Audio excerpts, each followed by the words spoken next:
a masterpiece of engineering and design. We've conquered circuits around the world, breaking records and setting new standards. From the thrill seekers to the collectors, from the dreamers to the achievers, Porsche has been the driving force behind countless stories. And now, as we celebrate our 75th anniversary, we hit the track once more.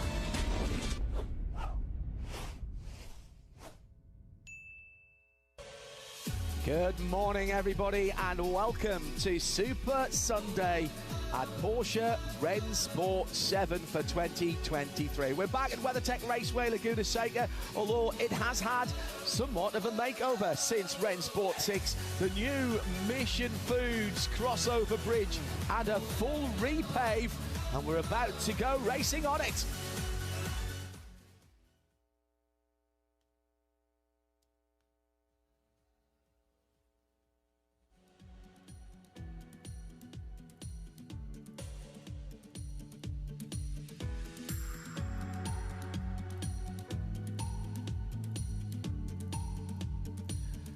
Hello everybody, we have a fantastic array of Porsche Deluxe Carrera Cup cars ready to go in the pit lane.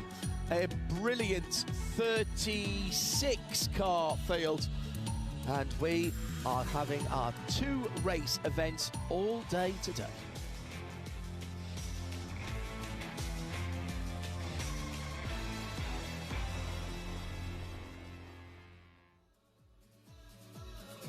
.36 cars in the pit lane for the penultimate event of the 2023 Porsche Deluxe Carrera Cup North America for 2023. We're on the left coast, which the locals around here tell me left is best. My co-commentator is shaking her head in disbelief. We're on the classic 11-corner 2 and a quarter miles of WeatherTech Raceway Laguna Seca. Andretti hairpin, rear held straight, the corkscrew. That tells you the history of this place. Everyone knows it. Everyone's played it on the platform games. Opportunities for overtaking at turn 2 at that hairpin, the Andretti hairpin. Get turn 6 wrong at your peril. Hit the curb on the inside there, you're off onto the dirt. The corkscrew, easier to get wrong than to get right. Porsche legend Jochen Mass told me that yesterday. The harder you try, the more likely you are to get it wrong. And turn 11 is a phenomenal overtaking manoeuvre spot. Joining me in the Global Broadcast Centre, as ever for this season, is Porsche devotee, aficionado, and well-known pounder of pit lanes around the world, Shay Adam. Good morning, Shay. This is looking really interesting. This is not a fully dry track, and this is going to test the mettle of all of these drivers. Good morning, John, and good morning to everybody around the world. You hit the nail on the head there. The track conditions are tricky. Our biggest problem is that yesterday, through all of the running, the track was damp. Well, we have a drying line, but there's not a great deal of heat in the air, and the sun is shining quite prolifically, but it's not injecting that heat that we so desperately crave at this point of the year. 36 of the 37 cars that we were expecting on the track. Yeah, we did have an incident in qualifying yesterday for Elias De La Torre. It looks like he will not be taking the start of the race today. His bright yellow Porsche number 4 not on the grid this morning, so we are missing him. And we did have 2 additional changes to the lineup. Varun Choksi and Michael Cooper, both runners in the pro category, have been moved to the back of the field, so we'll need to keep an eye on those cars as they make their way forward. Will Martin is on pole position for JDX Racing, who have 2 cars in the top 4. Tom Sargent is alongside for McElrea Racing. Then it's Riley Dickinson, the man who wrapped up the championship with 4 rounds to go at the last event for Kelly Moss Racing. Alex Sedgwick from the UK alongside, so 2 Brits in the top 4 as well for that JDX team. Then it's Jason Hart and Michael McCarthy, Sean Varwig and Jamie Libre. Bailey Hall, newcomer to the championship. Welcome, Bailey. He's come all the way around from the other side of the world, where he's been setting things alight in the Australian Carrera Cup. Then Travis Willey for the top 10. And in the classes, PJ Hyatt and Efren Castro are on the first row of Pro-Am. They'll line up in 16th and 17th position. And in AM, Mark Kavami battling as ever with Scott Noble for that AM championship. And as the safety car goes across the line, we have started the clock, but there will be a further formation lap. In the championships, Shay, the AM category is the one that's still being disputed. Correct, and I was told yesterday by the people in the know that the championships are very much provisional. Even though Riley Dickinson and Efren Castro cannot be caught, they could still be penalized, so they need to be on their best behaviors. They've accrued more points than anyone else can gain to try and catch them, but that doesn't mean that they need to just sit back and take their foot off the throttle. They still need to behave properly, i.e. don't go through the paddock on a golf cart at 50 miles an hour and take people out at your leisure. But in the AM class, Mark Vame is the defending AM champion. He does have a lead of now 20 points after qualifying, getting the additional 2 points for the pole position. Can gain an extra point today with fastest lap, as well as points for winning the race. But it is Scott Noble, the man who has been on a charge for the last 5 consecutive races. He's taken pole and fast lap, and the last 4 in a row have been race wins too. So we need to keep an eye on both the number 10 of Scott Noble and the 43 of Mark Vame, both cars from MDK Motorsports. So the clock, let me just make this absolutely clear, the clock has started, so effectively we are under full course yellow. The number 4 car has not made the start, as we have documented for JDX Racing and Elias de la Torre.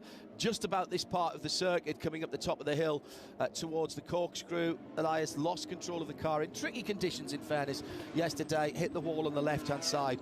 Did quite a lot of damage, actually. He's fine as far as I know. Yep. Yeah. We've had no updates about that. Right, okay.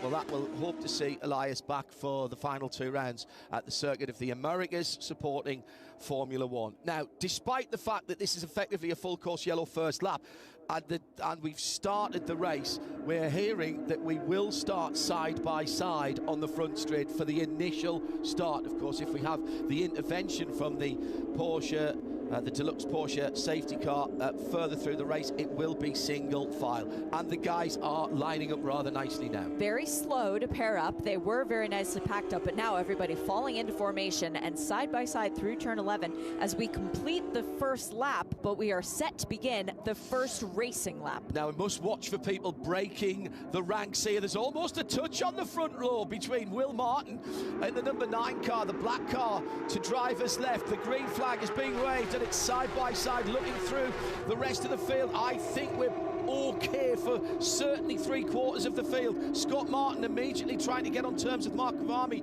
The blue and white car, the number 10, has to try and get ahead of that purple and yellow car further back down in the AM category. But our pole sitter, Will Martin for JDX Racing, holds on. Riley Dickinson through from the 2nd row up to 2nd position, showing his championship credentials. And he brought Alex Sedgwick with him. Tom Sargent back to 4th off that start after starting in the 2nd place. Riley is angry this morning, trying to get up to the head of the grid once again. He finished his qualifying session probably 3 or 4 laps too early. The track was still developing and getting faster.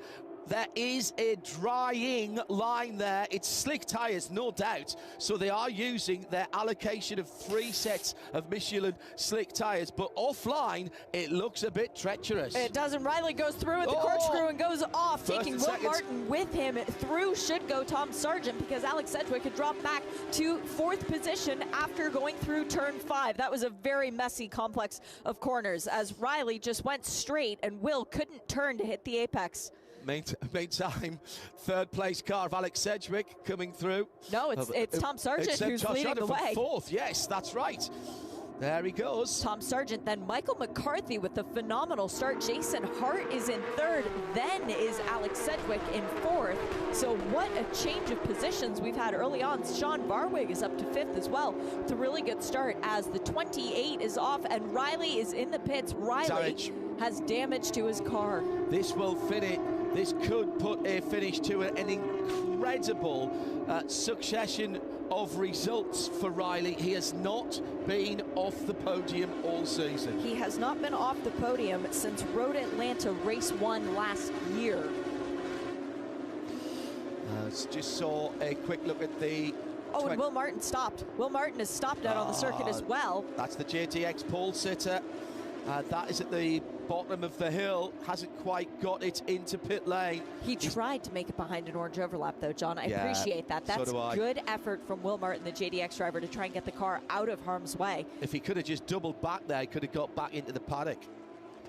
So, 5 minutes gone with an opening lap held under full course yellow conditions because of the cold of the track, and we are going to see the bright red deluxe safety car again at the front of the field. It's been scrambled from the end of pit lane, and it will pick up the field as we have course cars on the track. And at the end of this third lap, it will be Tom Sargent who leads from Michael McCarthy in second. I think I just saw Riley out of his car on his shot of the number 53 sat in the pit lane. That would be Riley's first DNF in a season and a half. It's a right front suspension or steering damage for Riley Dickinson. No, sorry. That would be Riley's first DNF since Long Beach last year. Wow. So well over a season and a half. Yeah. There's damage to the left rear fender of Tom Sargent's car where that contact occurred up at the top of the hill. That might be the first big mistake I've seen from Riley Dickinson all year. I know he wants to dominate. He's got the championship wrapped up on the first lap. It's cold tyres, cold track, possibly a bit of a cold brain from Riley there. That wasn't the best decision-making I've seen him do. And he's put such a picture-perfect season together so far. Into the pit lane. Todd Perriott coming down. He's got some right front damage as well. Wonder where that got sustained, because we've been behind the safety car for a minute now. Bob Mueller as well, by the way, was the 28 car, the Octavo Tequila racing machine that we saw moving slowly. I believe he has stayed out. Kelly Moss Racing looking... Well, they gathered around the car. I don't see much going on with the white and green car, and the 89 Riley's has got out. Damage to the right front of that car. Riley was out talking to Victoria Thomas, co-team owner of that Kelly Moss dominant organization, and he was explaining himself. He didn't look very happy, though, John, at what had happened on that first lap. Well, we've had nothing but good things to say about the season for Riley. He's been incredibly focused. He's provisionally wrapped up the title before he even started this race weekend. He'll look back at that, I think, and perhaps he'll think that wasn't one of his best moments of the season. But in the other classes, Efren Castro is still leading the way for Kelly Moss in the Pro-Am category. And in the AM, it's changed again. Scott Noble back to the front in that series. And guess what? 2 pro cars, not Pro-Am, pro cars between himself and team owner, team leader, and defending series champion, Mark Kwame. Great start for Scott Noble. Really impressed by Tom Sargent, by the way, not to lose his cool after on the start dropping back from 2nd to 4th and then being in the right place at the right time to take the lead. Alex Sedgwick must have had an issue on that first lap. He didn't get the best of starts and dropped a couple of places straight away, but by the time he had the accident at the front of the field at the corkscrew, he wasn't there. He ran very wide through turn 5 and was off on the runoff area, the new pavement actually that was there, and then he had a big wiggle coming back onto the track over the curves. Safety team in operated left front damage to suspension and steering damage to the number 9 pole sitting car from Will Martin. He'll be gutted by that, and that again, that is evidence of the run down, basically side-by-side contact as Riley was coming through on the inside to the first part of the top of the hill corkscrew, the left-hander, and it's been wheel-to-wheel contact that has broken the steering at the front. Anya out there pushing the number 9 Porsche, just showing that everyone within this organization doing their part to try and help get the cars out of the way.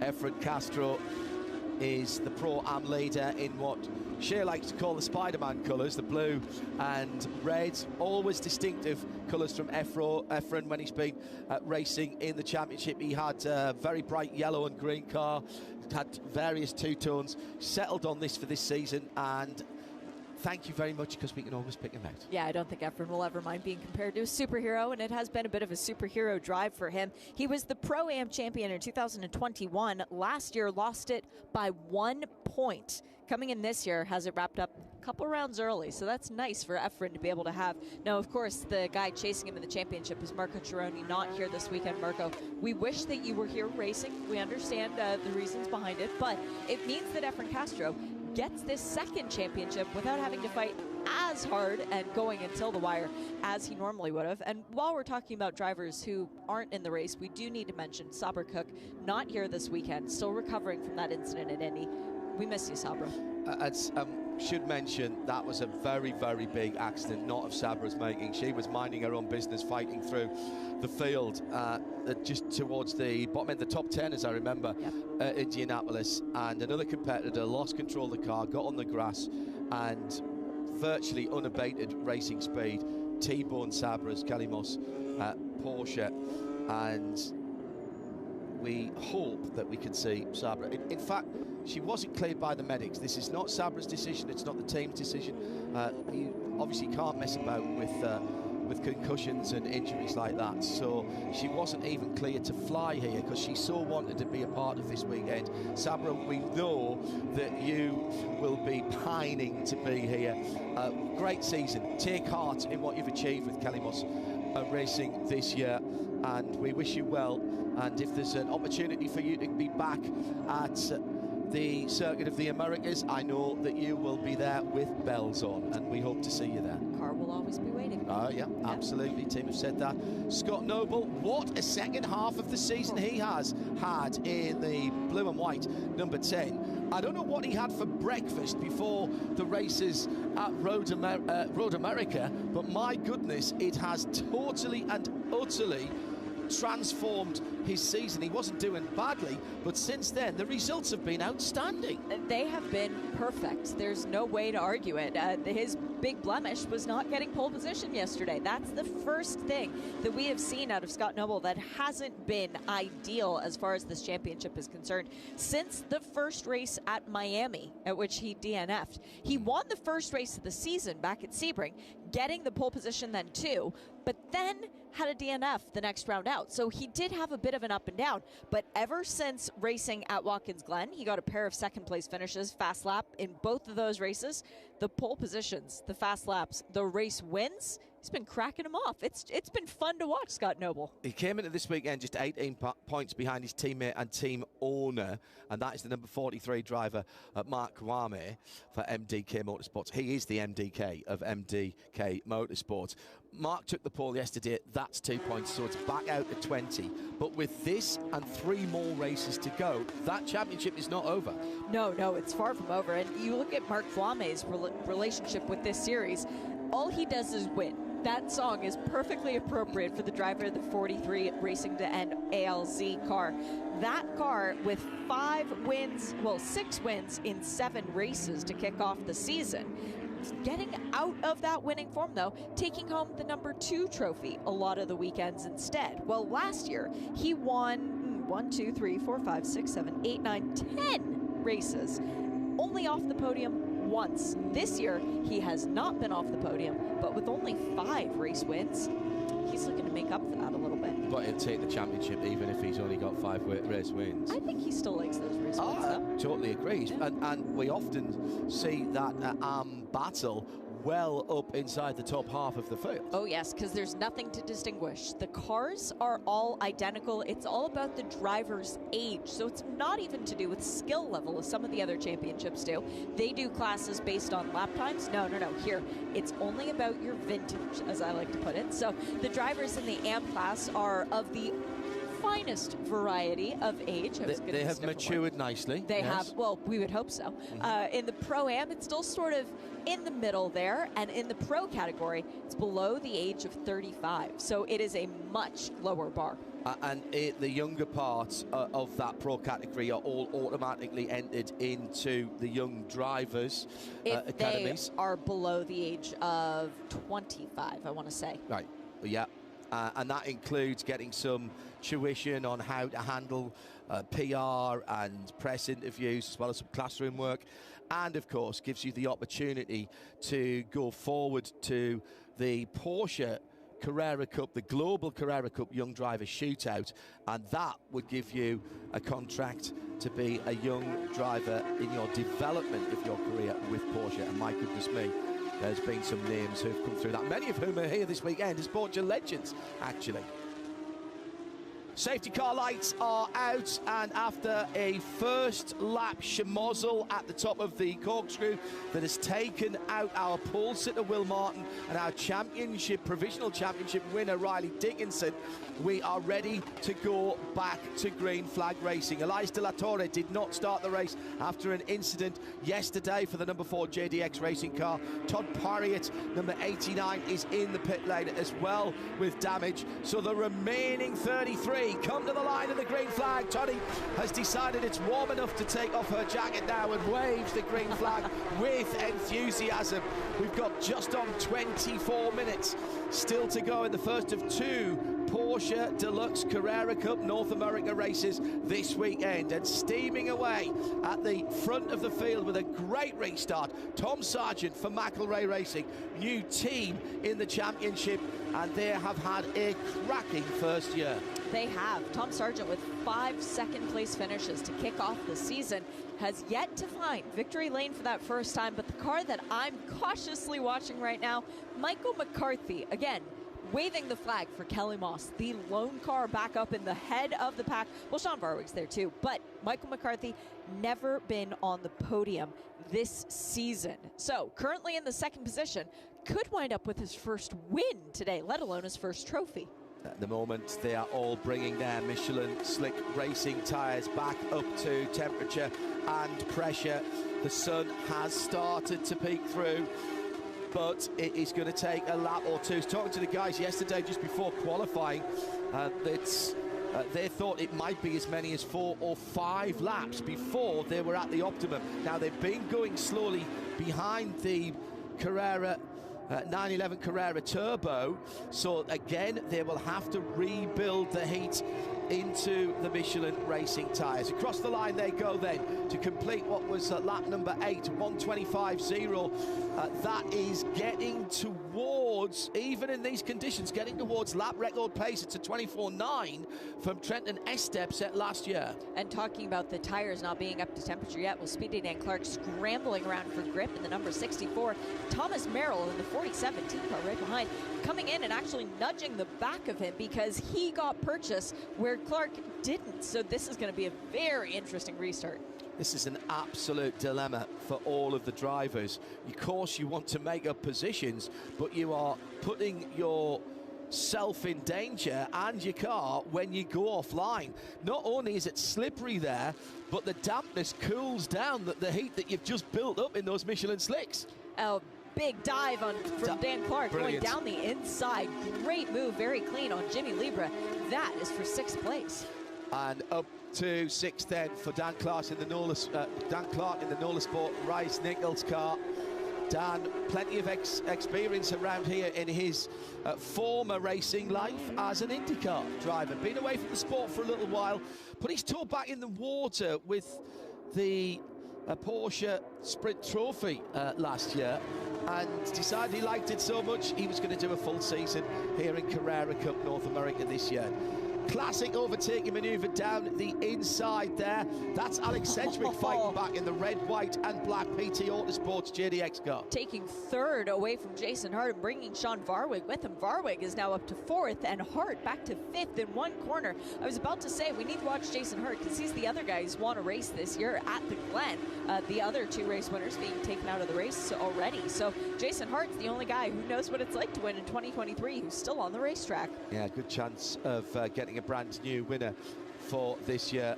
Alex Sedgwick then having moved up a position, and nice move. That's a good story, PT Autosports, trying to get people who perhaps haven't had the experience, trying to get them into motorsport. A little bit wide, a bit of bumping going on last time around turn 3. Travis Wiley and Thomas Merrill. I don't think that was incidental or purposeful, I should say. It just happened. 8th and 9th at the time of that coming together. Bit elbows out. Yeah. Bit of, oops, sorry, didn't know you were there. Tom Sargent leading the way, has more than a second over second place Michael McCarthy, and then Alex Sedgwick, Sean Varwick, Jason Hart, and is that Dan Clark now up ahead of Jason Hart? Jason's had a really rough lap. Yes, he has. The pro cars have the red numbers on the windscreen and on the side of the cars. There's our AM leader, pro AM leader just gone through, Efren Castro with the green. And we wait for the yellow numbers, and that is the AM category. Scott Noble leading that one in 21st position. So pros are red, green, Castro. He's having a really good run. Efren Castro at the 14th position, 1:25.8 last time around.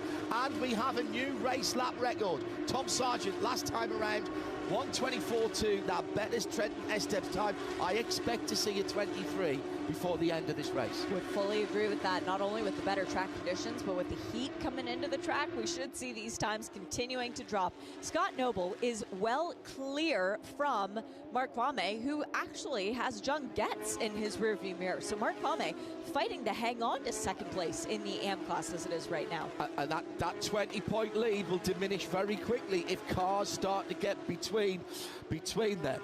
Only if they are other AM class cars. That makes the big difference. So if John Getz moves ahead of Mark Vame, that would make a difference. Then we find Bob Mueller, we've got Michael Merritt, Tom Balamas, Grady Willingham, and Jim McCann all out on track in the AM class. So there could be a big point swing today. There's the 23.9. That is the first time a Porsche Carrera Cup car has gone under a minute and 24 seconds.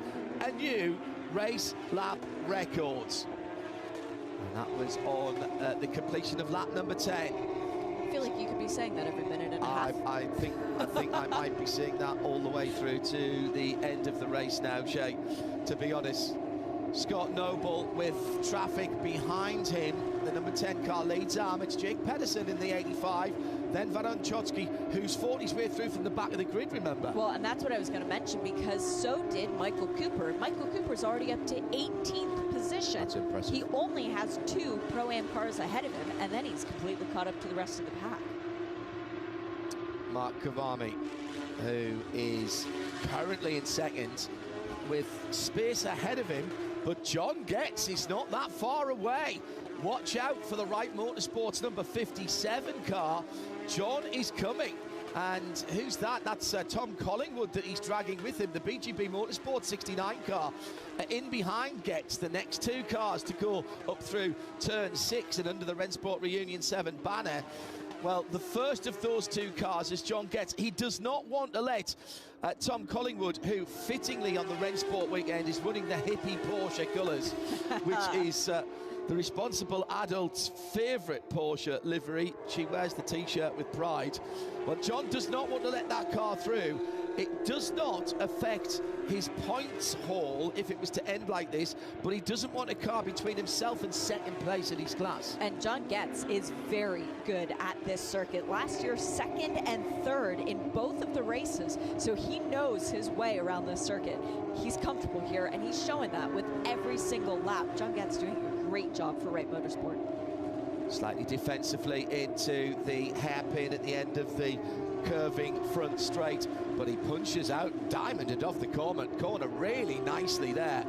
His last time around, try saying that 10 times quickly, was a 1:27.5, his fastest lap of the race, and he took 1/10 of a second and more out of Mark Kavami, who also did his fastest lap of the race. That gap now down to just on 2 seconds between second and third. Collingwood in that purple and green hippie coloured car.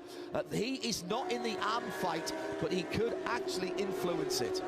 Jason Hurt continuing to drop back into the clutches of people behind him. Travis Wiley, the next car on tap, and then Jimmy Lieber behind him as well. Ryan Yardley's there. Yeah. Oh my goodness, this could be very bad for Jason Hurt. Bailey Hall in his first US North American outing in Carrera Cup. He's been having to get used to the ABS, which they don't have in the Australian version.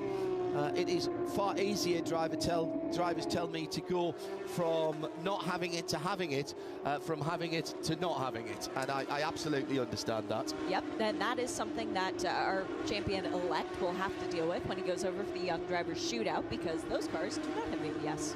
But whoever that is, and we expect it to be confirmed before the or at the end of the season, that it will be Riley Dickinson. Unless he drives through the paddock with water balloons and throws them at people from a golf cart. Yeah, Yep. indeed, yes. Or has a super soaker at the Night of Champions. Hey, you never know. That might be worth it. He will get some extra testing in a non-ABS car as part of the preparation before going to that young driver shootout. Talking about some of the young drivers through the year, Sasha Masson, who's still very much involved in that program. Actually, he's one of the driver mentors for the Asian Carrera Cup, which will have its final rounds in Shanghai in a couple of weeks' time. We've also had people like Earl Bamber and Kevin Estrick came through French Carrera Cup and got his young driver. Thomas Preining has done that more recently. He's been racing in Barcelona this weekend. Matthew Gemini, Matty Campbell, Nick Tandy, Patrick Pile. Almost all of the factory guys have come up through that pattern. It can absolutely make a lifelong career. Jörg Bergmeister, who has been testing and developing some of the cars as well, can make a career. So bottled up at the moment behind Jason Hart in 6th position. He's just broken away a tiny little bit, but there's still cars sitting in there. So 6th, 7th and 8th, then a little gap back to the silver and red car, which is so, every time I see it, I expect to see the flying lizard head on the side. Yeah, yep. Thomas Merrill's car is very quick. He looks so aggressive out there. He's currently hounding the back of, who is that right in front of him? Bailey Hall. Yeah. And he's letting Bailey know, hey, I'm That's here. 10th. I'm here. I've been here for a while. I should be ahead of you. I should really be ahead of you. Would you let me through? No? No. Okay, well, maybe I'll try again later. That is the battle for the final spot in the top 10. Track temperature coming up, and Alex Sedgwick now is the race lap record holder. The man from right in the centre of the UK with a 1:23.8. Been out of racing for a wee while, much like Dan Clark, has come back to do a full season for PT Autosports with JDX Racing. Now the battle. He's caught McCarthy. He's caught McCarthy, and in red, white and black is Alex Sedgwick. The white and green, this is the Kelly Moss racing scheme. So we were talking about Riley Dickinson earlier on. He had a similar coloured car, but without the pink striped front and rear. But still representing Racing for Children's, which is a charity, a hospital based in the Wisconsin area. I believe it's not too far away from the Kelly Moss shop. But this organization has been on the side of so many championship-winning cars. Roman DeAngelis, Jake Edson a couple of years back. Oh, yeah. So, Riley this year representing it well. It's sort of the chosen scheme, as it seems to be, for the people who go through. They get a little bit of a boost from having all the children on board with them. Now, this battle for second and third about to be joined, I think, by Sean Varwig, another Kelly Moss racing car. He's come through the field nicely, just sitting in the background with another car with that similar scheme. And it's allowed Tom Sargent to pull away. All of a sudden, Tom Sargent's 3 seconds up the road. He's gone at this point. He just needs to keep his head down, not look in the rearview mirror, and just keep hitting his marks. But Sean Varwig is an interesting thing to be up in the 4th position, because he's finished 4th once this year. He's never yet made it onto the podium. So if Sean Varwig can keep cool, maybe let 2nd and 3rd battle it out, maybe he could walk away with the trophy.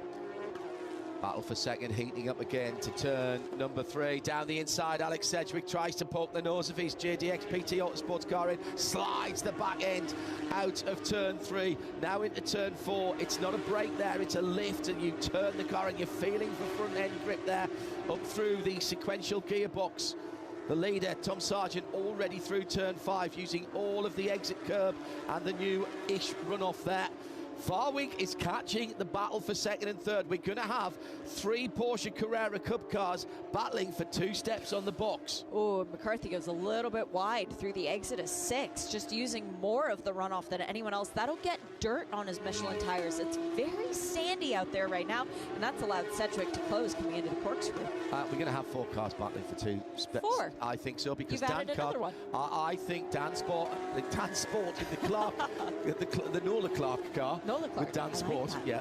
Dan Clark in the Nola Sport Rice Nichols car. It's a problem. Just coming out of the farm car. Tom Balamis in the multicoloured machine.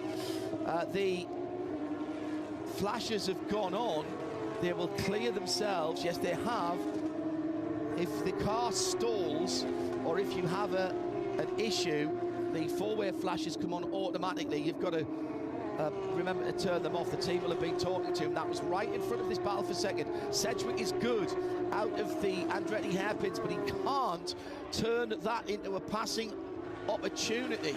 Big slide from 4th place, Sean Varwig in the white, in the silver and blue car. Sitting in 4th position as they come under the walkover bridge, and Clark is catching. Clark is catching all of them. There will be 4 cars battling for just 2 steps on the podium. Well, and Sedgwick right now is coming off with the biggest momentum in the last 4 races. He's got 3 podium finishes, including a pair of 3rd places from Indy. But Speedy Dan Clark was a name that we called a lot in Indy. He was 2nd in the first race, 5th in the second. He's going to feel a bit aggrieved that he didn't walk away with 2 trophies from Indianapolis Motor Speedway. And clearly, he's proving he deserves to be on that podium once again today, catching up to this really good battle. Just under 10 minutes to go. We should say it's 9:11 to go at the moment. See how I just waited for that? 9:08, 9:07, yeah, 9:06. I can play that game too. Yeah, yes, you can. Wait until we get to 3:56. Oh boy. 9 minutes exactly to go then. That's going to translate into round about 6 laps, I would think, depending on where Tom Sargent is as time elapses. Michael McCarthy and the rest of the battle for 2nd, 3rd, 4th and 5th. Some 4 seconds behind the leader now. Sargent in the blue and white car. He's still having to push. He's not let off. At 24.5 last time around, at 24.9 for Michael McCarthy. So they are just starting to pull back a little bit. Sargent was a bit speedier last time around, and he's put another half a second into that battle for 2nd and 3rd. Well, and Sargent will be catching up here shortly to 2 cars ahead of him. Balamis he's already dealt with after that spin. That did happen right in front of him, but Grady Willingham not that much further up the road. Neither is James McCann, so this could come into effect before the end of the race. Single cars, you would hope, should not be so much of a problem.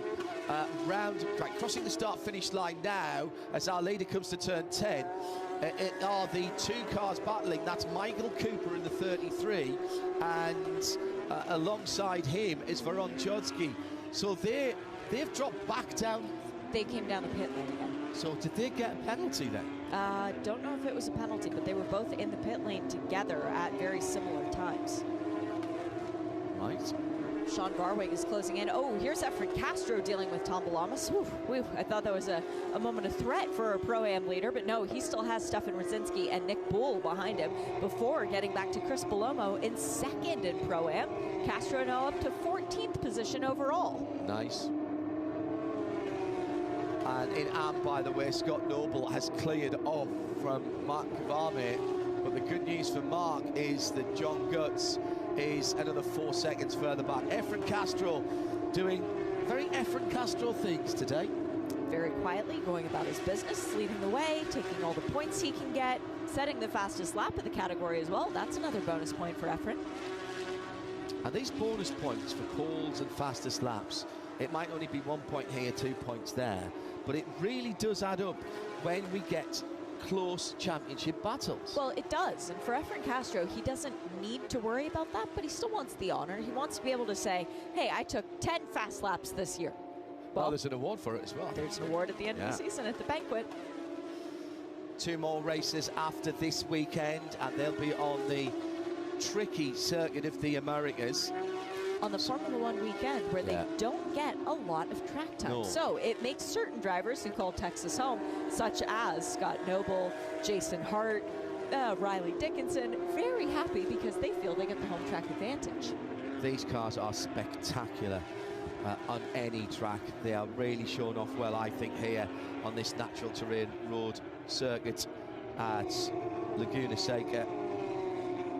But I remember in the previous iteration of this championship doing a race into twilight there, and these cars, the previous versions of these cars were spectacular, and these cars are much quicker.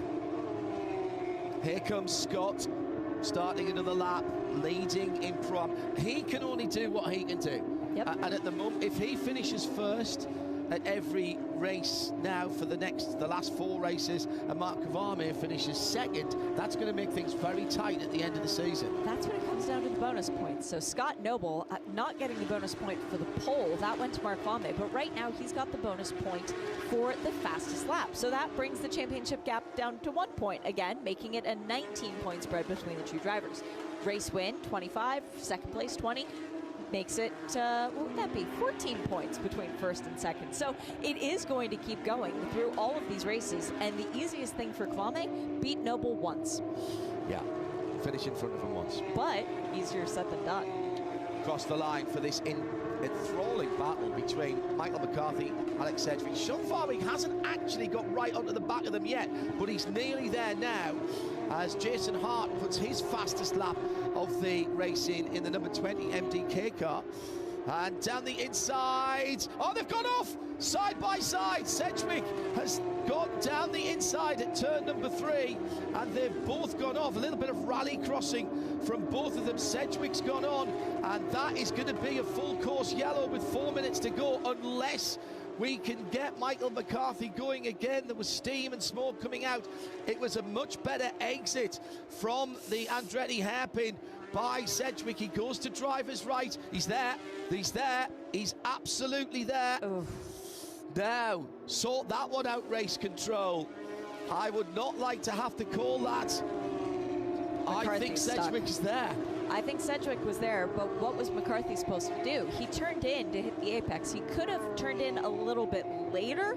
That's what race control will be wondering. He could have lifted off, but Sedgwick had the advantage at that point. The question was, would he be able to slow the car down enough to get it to go through turn 3?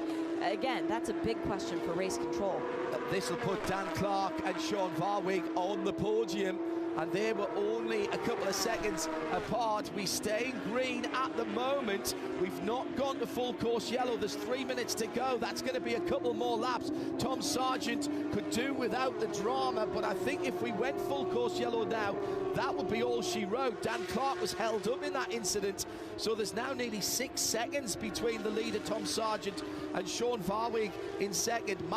McElrea Racing leading from Kelly Moss, from Nola Sport Rice Nichols, from MDK, and 2 top racing cars making up the top 6. This will put Bailey Hall in a 7th in his first Porsche Deluxe Carrera Cup North America outing. 9 points on debut for Bailey Hall. I know he's not in it for the full season championship, but that's a really good effort to come away with any points on your first attempt. Tom Sargent leading down through the corkscrew, nearly a 6-second gap back to Sean Varwig in second. Sean, stay calm, stay cool, buddy. You're about to get your first trophy. Just keep breathing.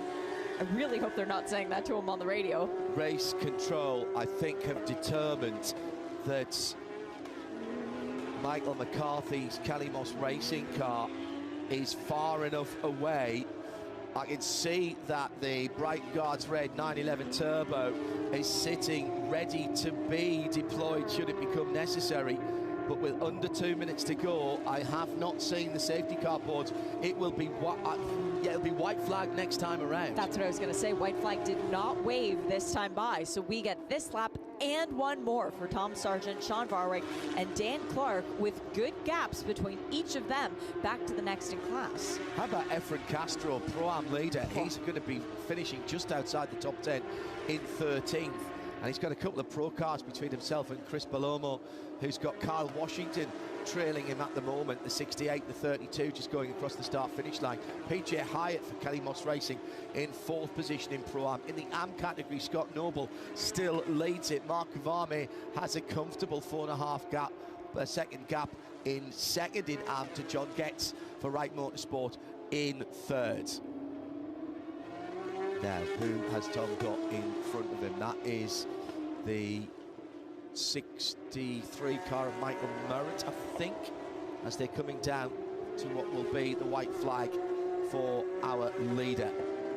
This is going to shake up quite a few things in the championship, because Will Martin is going to finish 20th, Riley 21st. Points only go back to 15th. So that means no changes for our championship leader, or 3rd in the championship, but a big day for 2nd as Tom Sargent sees the white flag.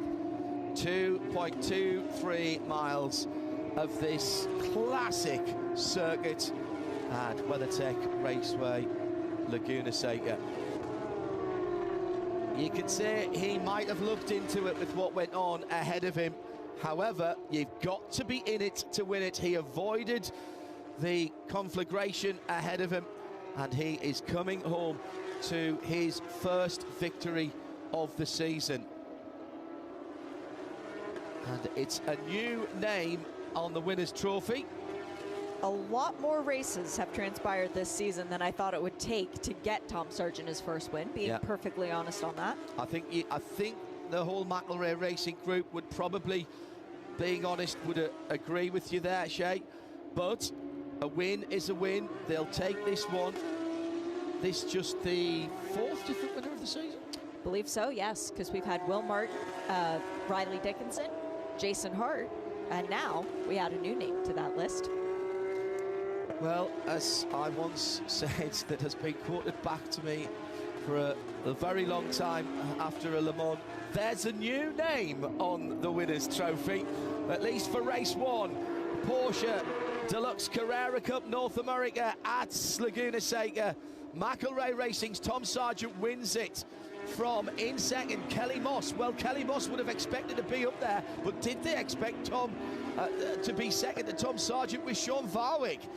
Dad Clark brings home the 3rd step of the podium for Nola Sport Rice Nichols. Then it's Hart, Yardley, Wiley, Bailey Hall in his first outing. The young Australian hope makes it a 2nd McElrea Racing machine in the top 7. Then Tom Merrill, Alex Sedgwick fighting back to 9th, with Jimmy Libra in 10th for MDK. Pro-Am taken by Efren Castro. He finishes 13th overall. Chris Palomo and Kyle Washington will make up the Pro-Am podium. And in Am, we're waiting for Scott Noble. There he goes across the line in the MDK at number 10. Mark Kavame should be coming through any second now in 2nd position. John Getz had taken some time out of him in the last lap. No, Kavame goes through, so that brings that championship closer together, with John Getz making up the Am podium for Wright Motorsport in 3rd. Would you like to know how the points have changed? Yes, please. In the Am class, Mark Kavame still leads the way, 299, but Scott Noble now 285. So when he woke up, it was a 20-point gap. It's now 14 for Kavame and Noble. With Efren Castro's win, he now has 304 points, 90 clear of next in class. Then, in the overall championship, Riley still with the points lead on 308. Tom Sargent now firmly putting himself up to 2nd, 187. Will Martin remains in 3rd, no more points as far as his point earned for pole position. Alex Sedgwick still in 4th, but a lot closer to 3rd now. It is still Hart in 5th, but further down the field, Ryan Yardley has jumped up a position to 7th, and Thomas Merrill and Sean Varwig are now tied on 8th place points. So a really good day from Sean Varwig. Well, what a way to start off the final day of Porsche Rennsport Reunion 7. The teams will get back to their paddock area and it is going to be big celebrations for McElrea Racing and Tom Sargent as he heads back to technical inspection. All of those results provisional, of course, until post-race technical inspection has been completed. And the good news for all of you and for us is that we've started this Super Sunday with Porsche Deluxe Carrera Cup North America. We'll finish off our coverage later on today as well with the second of the races. What a day for Tom Sargent. It's taken till the penultimate event of the year to stand on the top of the podium. And there will be some muted celebrations because they've got to go out and do it again later this afternoon. No champagne yet. You guys still have a lot of work coming up later this afternoon. Tom Sargent gets out of his number 17 McElrea Porsche for the first time, a race winner in North America. Just the fourth different race winner of this 2023 Porsche Deluxe Carrera Cup North America. Babendum, the Michelin man, giving the congratulations, and the golden bib is the trophy for this weekend. Number 17 for the first time this season. First win for McElrea Racing in their first shot at this championship. And Tom Sargent is our winner of race 1 today here at WeatherTech Raceway Laguna Seca.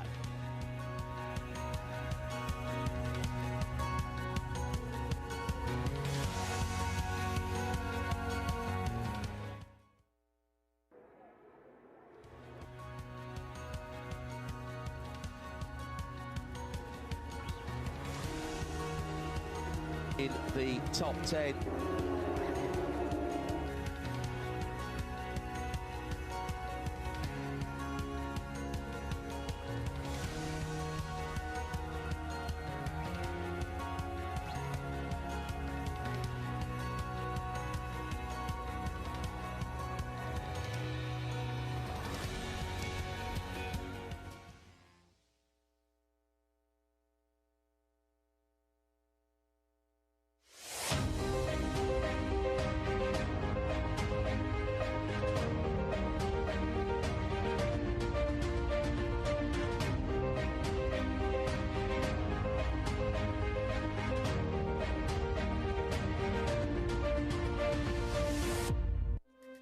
Eight out of 10 electric vehicle manufacturers choose Michelin tires for a reason. They're built EV ready, so you don't have to think about them. You can just enjoy the thrill of being on top, or the excitement of coming down, spending time with someone special, or maybe spending time with someone brand new. Our tires are made without compromise, so you can enjoy every moment of your journey.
Why do we do it?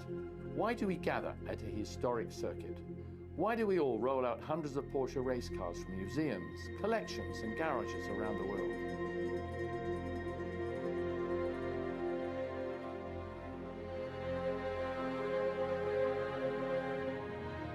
Why do we apply fuel and spark to machinery tuned over generations of Porsche engineers and mechanics?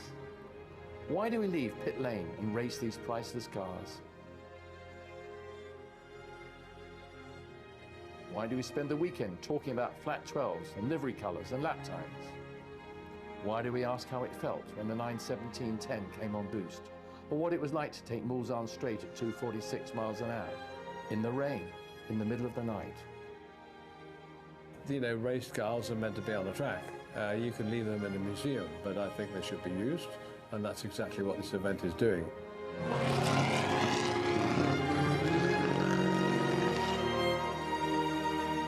It's a great sight for me to walk through and see these cars right, left and center.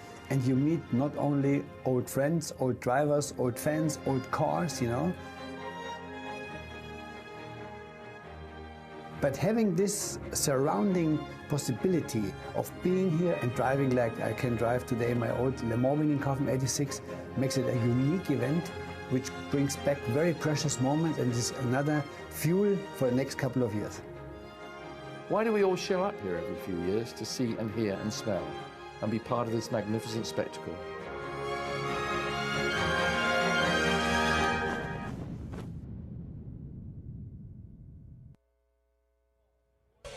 The sun is shining on a gorgeous day here at Laguna Seca Raceway. It is the final day of celebration for Porsche at the 7th running of the Rennsport Reunion. What a beautiful celebration it has been with all of you, and a stunning celebration with my friend and Porsche guy, Justin Bell. Welcome in. And I mean, this is going to be the last stand-up we get to do to open a show, so it feels a bit bittersweet to me. It does, but it also seems fitting that we should have the sun out, because yesterday it just shows the depth of passion to last through what was a pretty northern European weather, drizzle all day, these priceless cars being driven out there on track, cars that literally you would keep in a showroom, but they're driving them on track. But today, everybody is emerged with a smile on their face, and there's also a sense of almost a little sadness. It's the end of a 4-day festival, and I just can't believe it's, we're coming into the final straight. Well, the last they saw us, we were standing on pit lane for the Concours, and I think you were going off for the Doobie Brother concert. Well, do you know what? It shows my age. No, the Doobie Brothers last night, what a thing for Porsche to bring in one of the most legendary 70s bands. It was jammed from the front to the back, and you could just see everyone having so much fun. It was just a very, very cool experience. Well, I didn't see you dancing, by the way. I took in a fireplace, some Greek food, and a little bit of sleep to prepare for my last day with you. Well, you can hear my voice. I should have done the same. Well, I want to, every day we've reset the activities of the day that are coming, and when we think of everything that we've experienced so far this weekend, is there one last thing on your list of stuff to do here? Today, people say, Justin, do you race anymore? Yes, I do. I'm driving the Porsche tractor today.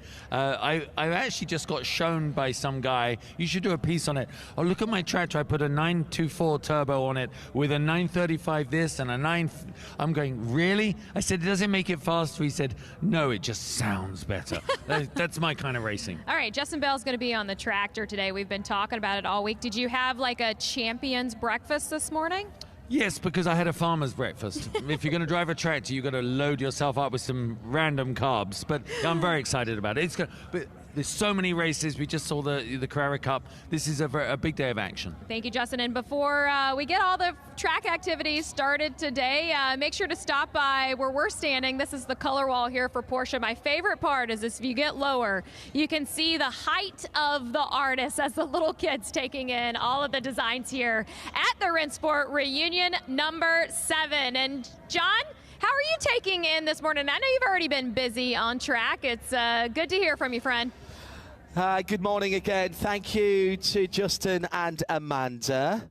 I'm not sure who had the best preparation for today, but I know who had the most fun last night. And it wasn't Amanda by the sound of it.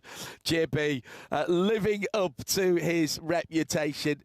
Hello, everybody. Welcome to the Global Broadcast Centre. Shea Adam with me, John Heintel, for the Eiffel Trophy racing cars out there. Could not be a bigger contrast between what we saw yesterday and what we're seeing this morning. Yeah, thankfully, it's a lot warmer outside. Not warm yet, but a lot warmer to begin with, and a lot drier. That's made a big difference, meaning that these cars, which went out yesterday for their qualifying races, a lot of them peeled off smartly to come back in the pits. They'll be going out for the actual racing here today, and starting off with the Eiffel Trophy. It's a big difference to what we just saw on the racetrack, but yet it's not. I love the fact the kids can't get anywhere near the colouring wall, by the way, because there's too many adults who are deciding what they're going to do. I haven't seen a Miami blue colouring pen yet, which would have to be for you. It's because there is no substitute. There is no a Porsche substitute. thing. Tell us a little bit about what we're going to see in this next tranche of cars. Well, the Eiffel Trophy is for early cars, not as early as the Gamoon Cup. That already took place, that race, but those are the real true classics. These are more of what I think of when I think of a classic Porsche, because early 911s, 914s, basically everything 2-liter or smaller as far as race cars are concerned. We've got a couple of superstars in this race as well, Jezebel being one of them. She is being driven by Patrick Long. We've also got Tim Pappas in a Daytona 24 class winner from 1971. Jan Halen might also be driving a car in this race. We'll have to wait and see if his name comes up on the timing screen. But the cars are in the false grid right now. They are waiting to then come out on the racetrack. Well, they will be greeted by the 718, which is the safety car, one lap behind that. And then we'll go green for this first 30-minute contest. Cars are rolling out of the pre-grid area or the false grid area.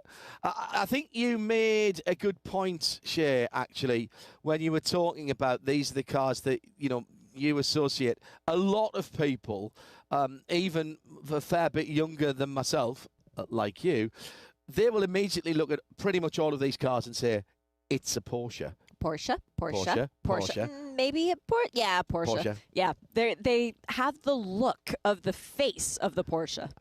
The slightly different cars, of course, are the 914s and the 914-6s, mid-engine cars, if you will, the forerunners of the Boxster and the Cayman. There's very little new ideas in automotive engineering that haven't been around for quite some time, and the mid-engine concept was taken on quite some years ago by Porsche with those 4- and 6-cylinder engine 914s and 914-6s. For the most part, these are 911s as they come across the line. Tim Pappas with his 1970 number 5 car, looking a picture. Dana Perez. Now, all these guys, actually, Tim and Dana Perez have been at the sharp end of the field pretty much all the way. You're looking at the mid-60s to the 1970, early 1970s here. 1971, I think, is the youngest car that we've got here. That's the 29 car for Trevor Frank. We've got Don Yount in this class as well. Alan Turpins, who's been doing a lot of driving across many different categories of car. Nelson Kale is also out there. So a lot of drivers with names that we're familiar with in cars that we just love drooling over. But Patrick Long and Barry Woodell sharing Jezebel. That's car number 68. It is in 1968. Keep an eye on it. Aaron Weiss is out there. Car number 72. He's someone that we associate with the Concours Club. So that's a name that's very familiar. Kevin Buckley, Jeff Swart out there as well.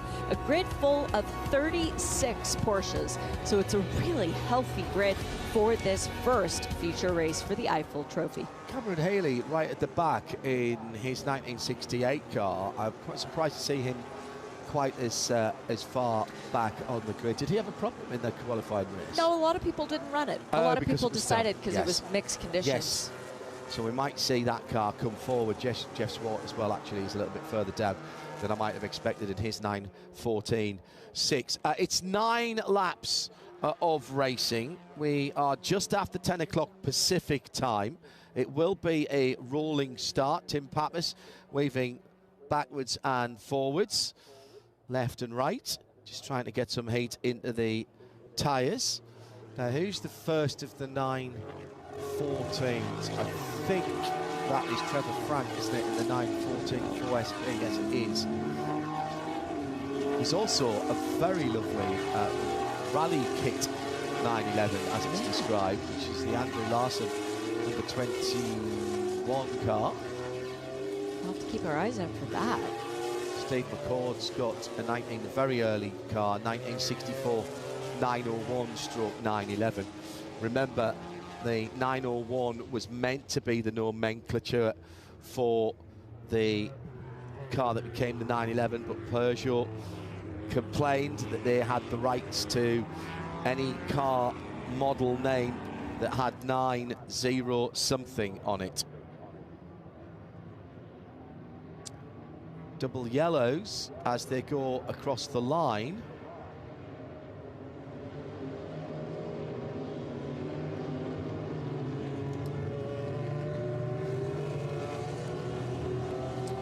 So let's check to see if the time has started. Well, it's a lap race, not a time race, so I'm wondering if this will count as one of the laps. Yeah, I think so too. Yep. I think so too, yeah. But the grid's still side by side. And the safety car lights are still on, so perhaps we haven't gotten into the racing yet. We're counting down on the race laps, I should say. What a grid of cars, though. I mean, this is exactly what you want for a Sunday morning. Maybe a Sunday afternoon, depending on where you are in the world. But this is what you look out and see. And then remember, Porsches, WeatherTech Raceway Laguna Seca, out there to just be seen and heard by everyone across the world to whom it makes happy. Revel in the sights and sounds of Porsche Rennsport for 2023, 7th edition.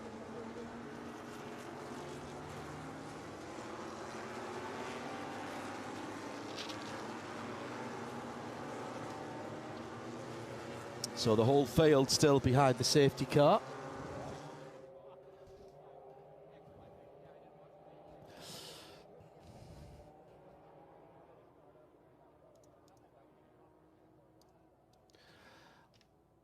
It's not very often that I am lost for words, but to be honest, we have been overwhelmed with Porsche this weekend, and this is the first opportunity I've had to see these cars in competition, and it's like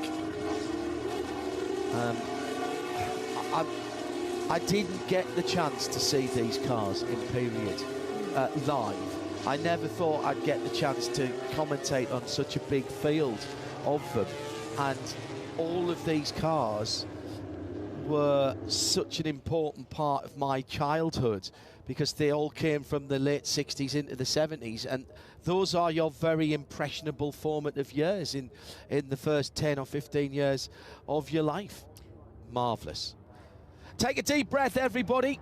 It is the Eiffel Trophy for Rennsport, one of our feature races in Rennsport 7, live from WeatherTech Raceway Laguna Seca on the Motor Trend YouTube channel, presented by Michelin.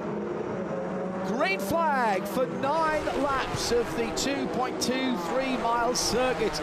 Let the flat 4 and 6 cylinder engines sing. The blue car with a great start, diving down the middle, a little bit of white smoke coming out of it. I think that's Aaron Weiss in the 72, managing to hold on to the 3rd position, and now they're starting to space out a little bit as everybody being very respectful of one another, coming through this first complex of turns. Down towards turn 3. 3 wide going into turn 3. Everybody's cycling through, dabbing of the brakes to make sure that there's no side-by-side contact through the corner. And it is that white car, number 27 of Nelson Kali, who is out front, the 1967 911, with a slight advantage over Aaron Weiss, who's actually dropping back quite a few spots. So hopefully all is okay with the 1966 911 bearing the number 72 on the side. I think it's Fritz Seidel who's now up into second place in the number 61. Correct. That one's the 911S. Beautiful car. Oh. The simplicity of the design of all of these cars. You're going to see them moving around quite a lot, and in some ways that's the joy, the precision that you have to have in these cars. You can throw them about. The drivers love them. There's a big following in Europe at the moment for the 2-litre short wheelbase 911s, and there's huge grids that go around the historic racing scene. Already an issue, I'm afraid, That's for Aaron. that lovely blue number 72, Aaron Weiss, pulling into the pit lane. I thought I saw a little puff of smoke from that car. Yep, that car, which had started on the front row, dropped back throughout the course of that opening lap, and there was just a pass a little further back as drafting now between the 07 and the 78 before they go into the Andretti hairpin. 78 taking the tighter line, only with a driver's side mirror. I love these cars. It's classic in those days. Yep. Absolutely classic. So we are on a lap race. We have completed a lap and a half already at the front of the field. Nelson Kaye in that 1967 car pulling away. The 27 Fritz Seidel promoted into second place in the 61.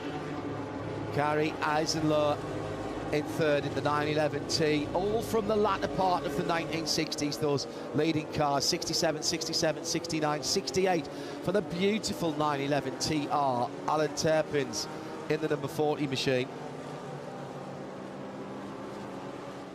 It looked like Kelvin C was having a really good battle out there too in that 78 machine. He has a good car underneath him, and he is managing to make passes on people, getting the job done through the Andretti hairpin.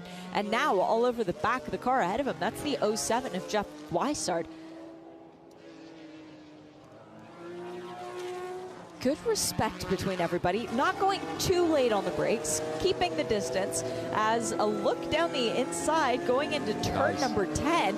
Good move by the number 40, Alan Turpin's clean pass on Kari Eisenlohr. Yeah, that was a little bit more grip, I think, on the inside lane as they headed down through that slightly banked area of the circuits. So Turpin's up to third position now.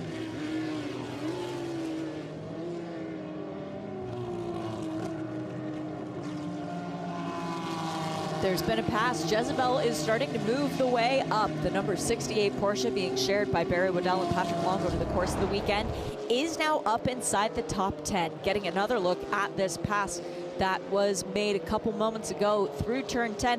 Little puff of smoke as getting on the brakes for the 40. That was Alan Turpins, and then just cruising away. Kari Eisenlohr not able to do anything to hold Turpins back. As Turpins now trying to set his sights further forward, already in the third position, looking potentially to catch up to second. He's only a second and a half further off, but it is Nelson Kaye who is leading the way. Best lap time, 2 seconds quicker than what anyone else has been able to do so far in this race. So clearly the advantage belongs to that number 27 machine. Going through the corkscrew now, not another car in sight of it. As a matter of fact, that'll be a very nice Sunday drive for Nelson Kaye.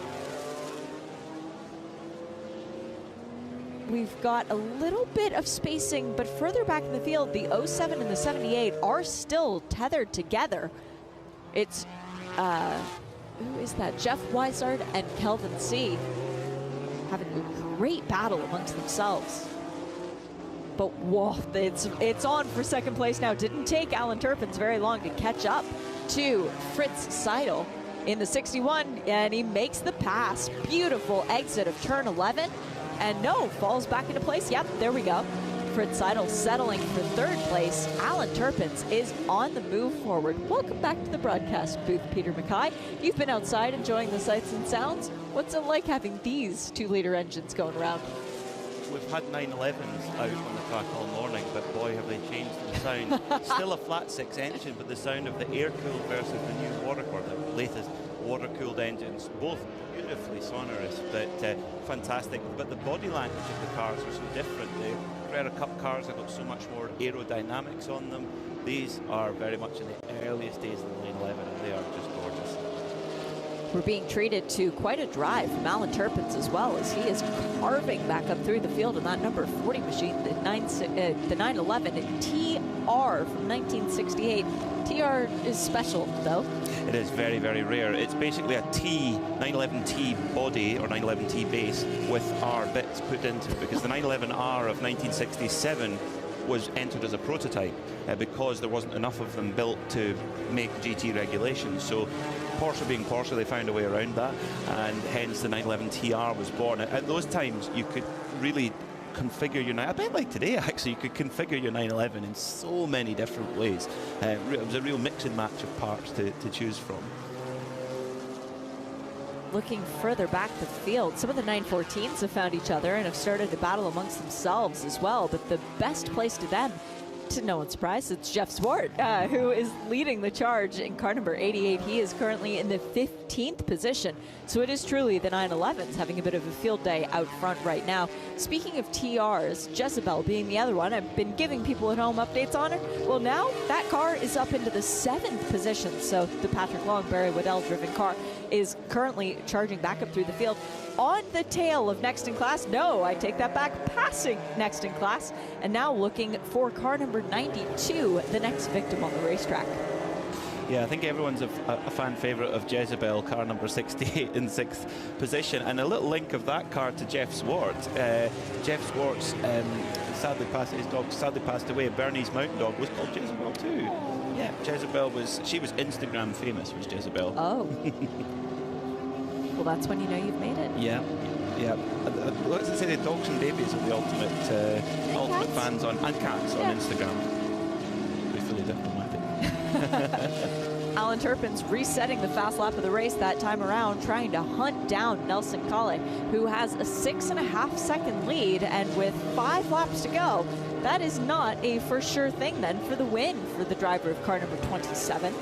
It's going to be a big ask for Alan Turpins in car number 40, but he's going to throw everything at this. He went about 0.8 of a second quicker last time. He's got 6.5 seconds to make up, but this is a race with a big field and some cars with more performance than others, so we could see a little bit of traffic forming. It's not that long a lap here at Laguna Seca. It's just 2.25 miles, so you can get traffic coming into play. Hurley Haywood, who joined us yesterday, he said it's a little bit like rush hour traffic in a grid with as many cars as this, and thankfully we've been blessed with some drier weather today than we saw yesterday, which would be really really welcome for the drivers and the owners of the cars as well. These are valuable machines. Well, and as I said to John, because we were talking about the way that the grid was shaken up after the qualifying race yesterday, I said so many people elected to just come into the pit lane and not risk their cars in those mixed conditions. Everybody's out there now because there is far less risk. The track is a lot grippier than it was yesterday when they were sliding around in those very wet conditions.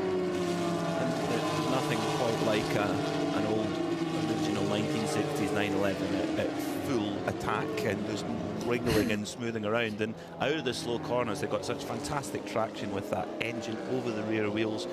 Just the same as a modern day 911. Yes, the engine's moved forward a little, but it is still completely unique in today's marketplace. The thing that I just can't get my head wrapped around is how narrow the front tires are on these cars. You're trying to get any possible advantage as far as grip is concerned as the 64 of Gilbert Hakim goes around that number 78 of Kelvin C. I think Kelvin is starting to drop back a bit, maybe having some issues out there on the track, but the narrowness of the tires, that's a huge disadvantage compared to modern day. And you make a great point about the tire width, Shay, because from the late 1960s to even the early 70s, you watched the 911 grow big, wide hips at the back, and it looked more aggressive, but it was to fit bigger, wider tires, and they just got wider and wider and wider. I mean, when you come into the early 1970s, the cars that we'll see in the Weissach Cup, the RSR, it had brakes from a 917. So there's a certain size of wheel that you need to fit 917 brakes on there too. Yeah. So it is amazing how quick the evolution was in those days. Now, would this have been an example of the technology learned from racing put back into the street cars, or is this generation, the Eiffel Trophy, is this still too soon in Porsche's development to really see that? These cars on track right now were street cars as well as race cars. You could use them for both. And and that was the cool thing about it, was even like an RSR could be put on the road. We won't see the RSRs until we go into the Weissach Trophy later on in the day. But yeah, the street car and race car was kind of one and the same. One of the cars in this race, driven by Matt Gottsinger, car number 36, is actually recently been restored and sold by Road Scholars. Really? And yeah, and they tested it out on the road quite regularly. So yeah, it is one and the same, the road and the race car at this time. So not able to see a direct translation of technology learned through racing, because they were learning it with these cars. That's it. And this was also a period of Porsche motorsport where rallying was really important, because four-wheel drive was still 10 years away in world rallying. So you were two-wheel drive either at the front or at the rear, but having the engine over the rear wheels just gave so much good traction, especially on rally stages. We had a lot of hairpins and slow corners. Monte Carlo Rally 911 won that on several occasions. 27 is still our leader with 3 laps, scratch that, 2 laps to go. Last lap time around was 144.936. Second place got a second, 1.8 seconds off of our leader. So really good lap times once again from Alan Turpins in car number 40, and the gap is down to 3.6 seconds. Might be able to catch him before the checkered flag on this race. Passing him though, that might be out of the question. Jezebel up to P5. Just want to keep updating for the fans at home. Now, have we got Patrick Long at the wheel of that car, or Barry Waddell? Don't know which one it is. With the helmet, I think it might be Barry Waddell, because Patrick's got a very distinctive green and blue helmet. He does. I think you're right. I think it's Barry Waddell driving. Yes it is. So yeah, Jezebel into the top 5, battling hard with the 92 of Michael Reichel. And you see just the subtle difference with the number 68 car, Jezebel there, ever so slightly wider arches, and he's going to go try and do it around the outside, Shay. Wow. Great move, and gets it done before the braking zone. Nope, not yet. Side by side through the exit of turn 5. That would run into the runoff area coming up the hill. Let's see which of the white Porsches is ahead. Is it the 68? I believe it is. Yes, it is. Pass made. Jezebel up to P4. Jezebel is galloping this morning, isn't she? So that was fastest lap for Michael Reichel in 4th, his personal best on the last lap, although there is a bit of a gap. Yeah, no, 10 seconds back from 5th to 4th. But at the front, that gap really closed down. But has Nelson Cale, has he responded? Yes, he has. He's put the gap back up to 4.7 seconds with 1 lap to go. Really good lap the last time around for our leader, car number 27. That 911 is working very well this morning and has just about 2 miles to go on this circuit, coming through turn 3 now, and then a bit of a run before you get to turn 4, and then the long run. It's not quite as straight, and they normally have a speed sensor on the bridge, which is very demoralizing when you're walking and it doesn't even turn on, but then heartbreaking going into turn 5 and uphill through turn 6, then the tiny little kink before the heavy braking into the corkscrew, and then basically just coast to the finish line. Almost. Well, let's hope so. Just half a lap to go then for Nelson Cale in the number 27 machine, the white car with the yellow and blue, yellow and green flashes on the haunches. A very simple shape of 911 from 1967, and making his way through a little bit of rush hour traffic here going down the corkscrew. He's got a 914 to negotiate before the Wayne Rainey curve. Can he fit up the inside? Is the guy in that 914 seen him? Yes. That's ish. Yes. Yes. Big question mark there, and then put the period on it. And 27 now only has to navigate 1 more turn. It's the left-hander, turn 11, before coming onto the front straight, and then put the right foot down and wait until you see that checkered flag. Our first race winner of the Eiffel Trophy, our only race winner of the Eiffel Trophy, I suppose you could say, will be Nelson Cale taking the checkered flag with a good gap ahead of Alan Turpins, who brings it home in 2nd for car number 40 in his 911 TR from 1968. So 1967 beats 1968 to the top spot. Fritz Seidel will come across the line, and there he goes for 3rd to complete the podium. And it's a prestigious event, this, to get on the podium in the Eiffel Trophy here at Rennsport Reunion 7. It means so much to the driver of the car, but also the car owner, often that's the same person, but also the team that prepare it as well.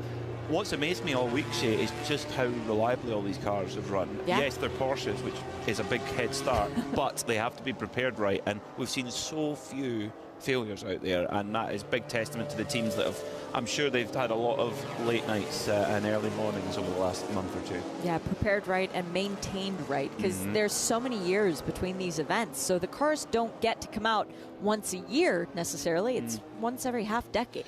Yeah, they might take part in other historic events, but yeah, they'll be very sporadic, and this is the big one, really.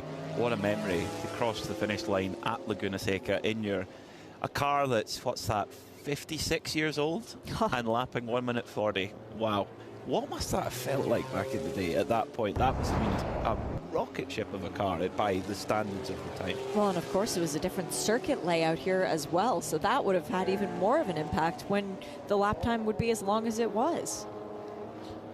Well, that's our second race as far as Rennsport Reunion 7 is concerned of the day, having done the Gmünd Cup to start things off. Now we've had the Eiffel Trophy. We, of course, had the Deluxe Porsche Carrera Cup North America. It's race number 1 of the day to kick off, but we still have a lot coming up. Weissach Cup is going to be the next one out. That one's a fun one to watch, and that should be good with all of these kinds of cars, with these kinds of conditions.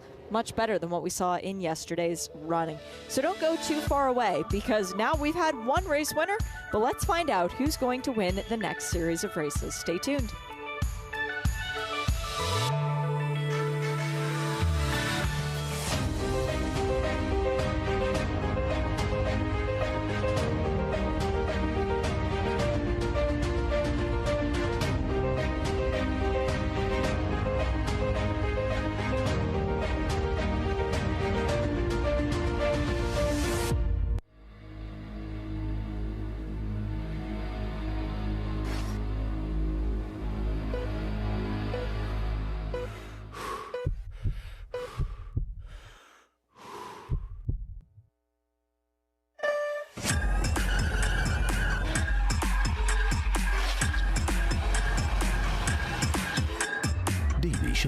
Official logistics partner of the GT4 e-Performance Tour, on the way to clean logistics.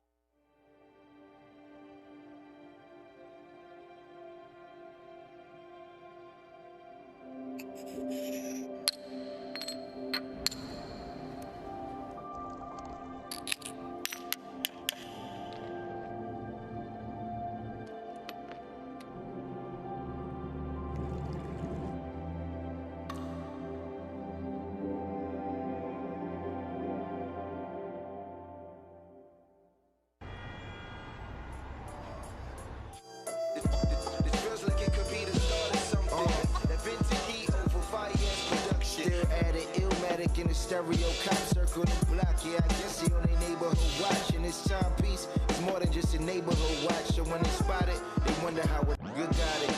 Out of town, they call me flashy. I'm singing for the masses.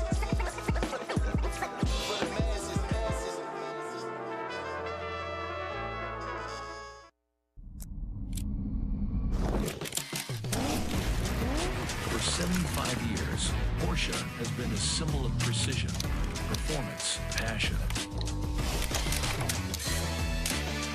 From the racetrack to the open road, every Porsche has been a masterpiece of engineering and design. We've conquered circuits around the world, breaking records and setting new standards. From the thrill seekers to the collectors, from the dreamers to the achievers, Porsche has been the driving force behind countless stories. And now, as we celebrate our 75th anniversary, we hit the track once more.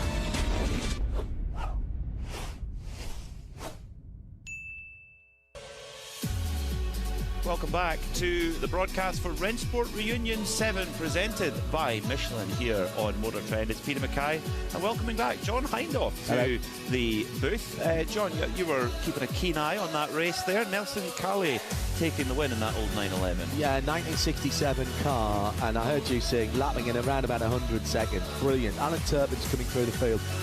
to second and taking Fritz Seidel about 2/3 of the way through.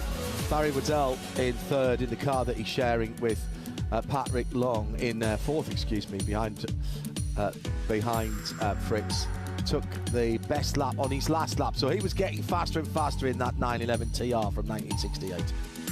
It's so cool to see so many different denominations of the 911 too. I mean, the 911 ST, a very, very rare piece as well. A time when Jürgen Barth and all the team at Porsche really fiddled around with the nomenclature to get the 911 into the division that it needed to be as well. 33 cars making it to the finish there. Shame to see Tim Pappas and Aaron Weiss, who started at the sharper end of the field. Aaron was up in second place at one stage in his very pretty blue-coloured car, but pulled in earlier on. They're still the oil and air-cooled cars, of course, from this era, and you absolutely don't want to be risking anything. If you lose oil pressure, you can lose the engine very, very quickly indeed. Well, much the best of the weather this morning, with the temperatures very pleasant indeed. Another fully sold-out event. You cannot buy a ticket on the door for today. So if you're tuned in further afield, then settle yourself in for the rest of our broadcast. Good to have your company. Already people starting to make plans for the lunch break, and the lines beginning to grow down in the paddock area. Lots of people down there. I've just been whizzing backwards and forwards. Opportunity to take home some souvenirs as well. And one of the biggest lines that we've seen all weekend has been at the retail area. Kristen's managed to jump the queue. How did you do that? You must know somebody. Thanks, guys. I mean, I know we're all here to see the cars, but man, the hottest ticket in town really feels like getting in to the official Rennsport 7 store, which you can see laid out behind me. Finally got in here on the last day. I must know somebody, but let's take a walk. So you've got plenty of sweatshirts. We've got a sneaker wall behind us. If you've been looking at the official Rennsport staff, everybody's been sporting a pair of those. And little secret, they're like $150, which is on the relatively more affordable scale of everything that's in here. But as we keep walking through, we've got jackets, we've got thermoses, we have got keychains. That's a nice color, actually. Kind of dig those. Those are great.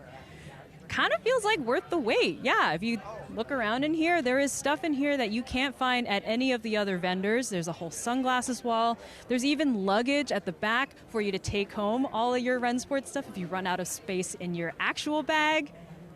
Man, it's a pretty good space, and they're definitely limiting the amount of people that can come in here, so it's not a really crazy shopping experience. It's actually pretty relaxed in here. We've got Lego sets, models, blocks for all the younger Porsche enthusiasts in your family. Got to start them young.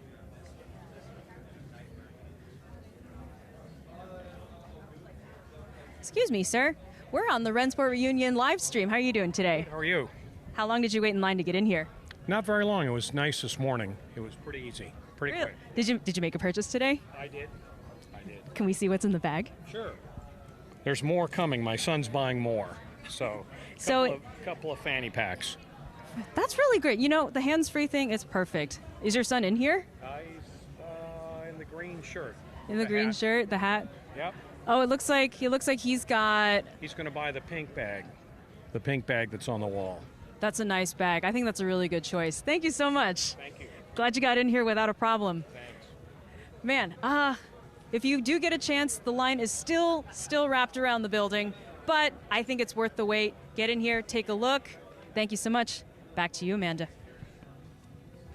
Take a look. Well, you talk about the lines that are happening in the merchandise area. There's lines all the way through the aisles here down in the paddock. You got road cars on one side, you got race cars on another, but I have to say one of the most popular cars that have been Instagram worthy all day made its debut earlier this year in January at the 12 Hours of Sebring. Ooh, I'm sorry, sir. I'm just trying to look at Rexy. Seriously, though, this has just been such a hit internationally. It's garnered so much attention that now Hot Wheels has made a prototype of Rexy. It's one of the drivers, Gunnar Jeanette. He just left out in the 1983 Daytona 24-hour winning Swap Shop Porsche. I know it's very special to Gunnar as his dad was a part of that 83 win 40 years ago. But man, yeah, all eyes have been on Rexy this weekend, and for good reason. One of the drivers also, PJ, this is actually a livery that was in honor of his son's love of dinosaurs. But as you can see around me, as I almost took out a fan here in the midway, Rexy's very popular this weekend, guys.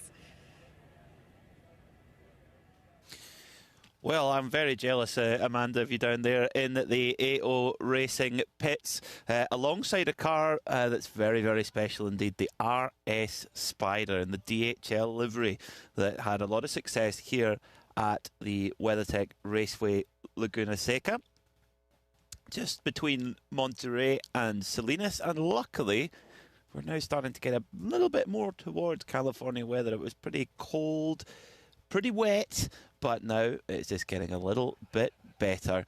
Join us later in a second.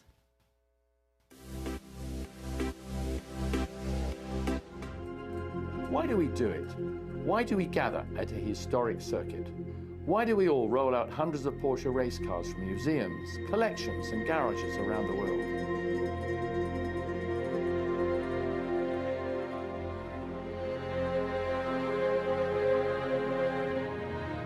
Why do we apply fuel and spark to machinery tuned over generations of Porsche engineers and mechanics? Why do we leave pit lane and race these priceless cars? Why do we spend the weekend talking about flat 12s and livery colours and lap times? Why do we ask how it felt when the 917-10 came on boost? Or what it was like to take Mulsanne straight at 246 miles an hour, in the rain, in the middle of the night? You know, race cars are meant to be on the track. You can leave them in a museum, but I think they should be used, and that's exactly what this event is doing.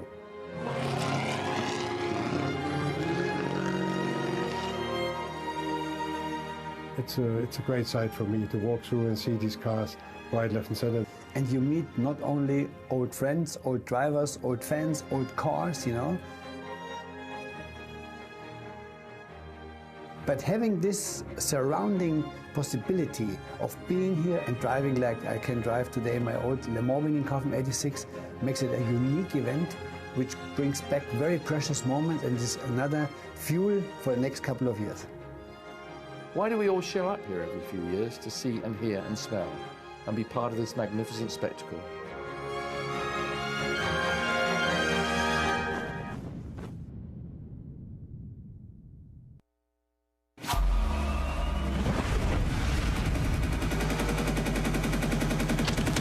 Nobody's born a legend. It takes grit. Drive. It takes determination. Early mornings and late nights. 10,000 hours of challenge in 7 years.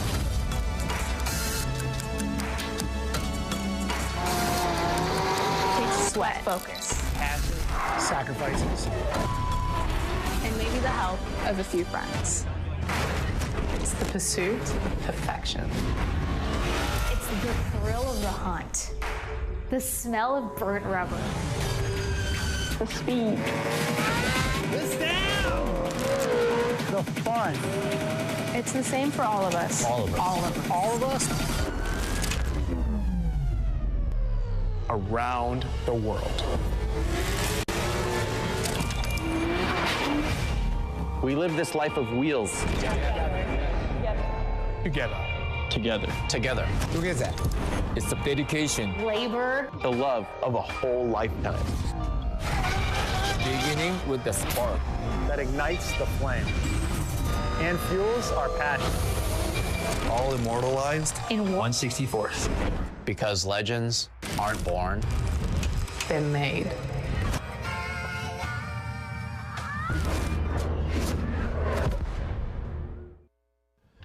It's Super Sunday at WeatherTech Raceway Laguna Seca. We're still giving the all-wheel drive four-door Porsches their run out on the shuttle up and back to the corkscrew. Live on YouTube, Motor Trend with Michelin. And right through to the end of our broadcast today, we'll have plenty of track action for you. Peter Mackay and John Hindhaugh in the Global Broadcast Centre, and we are ready to go racing again with a grid of cars, Peter, that yesterday gave us in the qualifying race something extraordinary. The Weissach Cup, in some ways, I suppose you would say, in terms of its name, the most prestigious race here, because Weissach is the home of Porsche Motorsport. It is, and has been for around 50 years. The development centre at Weissach is so important to Porsche Motorsport, but also Porsche engineering too. Those two things and the brains within that department kind of go back and forth forever. But what a lineup we have here. Patrick Long, Porsche factory superstar, in an ex-Interscope 934.5, the 00. He was involved. It is very important. Charles Coker in the #1 machine, Cameron Healy in his RSR, PJ Hyatt in the 1983 Daytona 24-hour winning Swap Shop 935. What a car that is. Beautiful, absolutely beautiful. Looking down through the rest of the field, you'll see we're solidly in the 1970s. Charles Nierberg, I think, has the... Oh no, Stan Fulton's car's an 81, of course. That number 87 machine. And Rod Emery at the back in the 611. Now there's a name to conjure with. He builds some quite extreme Porsches. I saw him in a convoy of outlaw Porsches yesterday, 3 of them.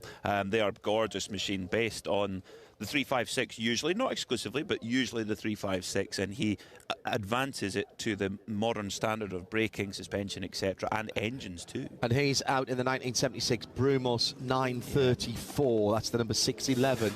Yeah. Not everybody went out to race because the conditions weren't optimal yesterday, so there are some of the quicker drivers at the back. However, we got a brilliant race at the front of the field. Now, I think that starting grid that we showed doesn't quite tell the full story of how they are going to line up, but I can see there that that's one of the Whittington brother cars, isn't it, on the front row? So the car on pole position on the inside of the front row is Bruce Canepa, who won the qualifying race yesterday. Carlos de Quesada in the yellow 935 K3 was second, and Patrick Long in the 934.5 in the 00. The red and yellow car is the number 30, Alan Turpins. He's already had some fantastic success this morning driving up the field. Yes, yes, and thrice yes, as the Weissach Cup feature race at Rennsport 7 is underway. Oh my goodness me, be still my beating heart. Bruce Canepa pulls away.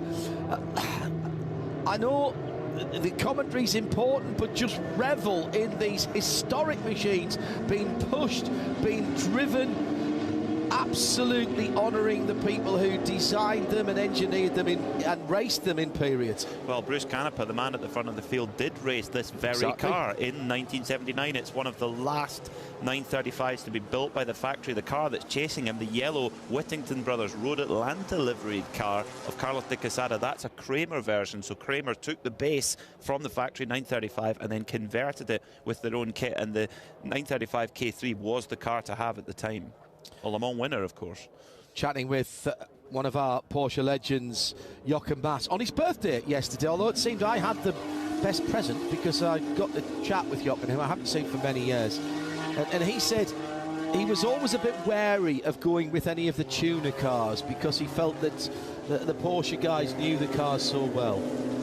It's a fair point, yeah, and it's at the time it was really a battle between the factory cars and the tuner cars, but the tuner cars really took the game on a little bit into the early 1980s when the factory stepped away. That's worth remembering too. But Bruce Canepa's getting a gallop on here. Carlos de Quesada in second. Oh, Carlos has run very, very deep into turn 2 at Andretti, but he's making it work, and he's massively back on the boost. There was a little puff of smoke from Bruce Canepa in the white car. Pat Long's right there. Alan Turpins, as I suggested he might, has gained on the leaders as well in that yellow and red car.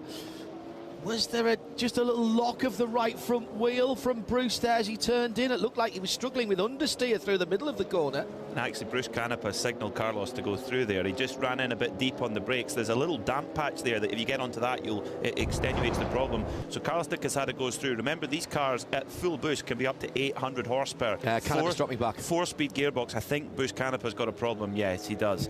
This is a great opportunity for Patrick Long. In the twisty stuff, Patrick is just imperious, but he does not have anything like the horsepower that Carlos de Quesada has. I explained that 00 car as Canepa back into 4th position now, by the way. Challenging for the lead, max commitment through the downhill at turn 9 and into turn 10. 9:34.5. So we see this quite often with Porsche, with a dot something behind it. Normally means another iteration, and Pat's going for the lead in that 9:34.5, 9:34.5. What was the extra half, Peter? Because it doesn't seem to be quite enough to get past the 9:36. Yeah, it's behind the 9:35. Yeah, so the 9:34 was the first proper turbo customer car, and through goes Patrick Long to the lead at Laguna Seca in the Interscope 00 car, the car owned by Tim Pappas, who's probably watching through his fingers right now in the pits going, oh, be careful, Patrick. But he'll be delighted to see it get to the front. But look at the horsepower of De Quesada's car. So the 934 was the first turbo customer Porsche that you could buy and race. IMSA actually didn't allow it immediately because they were so worried about it. But once they did, Porsche sold kits where you could add 935 parts onto your existing 934, hence the 934.5. But the car of Carlos de Quesada, the yellow machine, that's a 935 K3, a Kramer one with a lot of horsepower. It's a more developed car. And Bruce Canepa, whatever problem he had, he's rallying again. It's Alan Turpins who's dropped right out of it now. The red and yellow car that was with this leading trio has dropped back. Now, what Pat's got to do, Pat Long has got to do here, is build up enough of a gap coming down to turn 11, and getting out of turn 11 he's all right, but by the time he gets to the start-finish line, the cars behind, a little bit more aerodynamic, a lot more power, they'll be getting into their stride.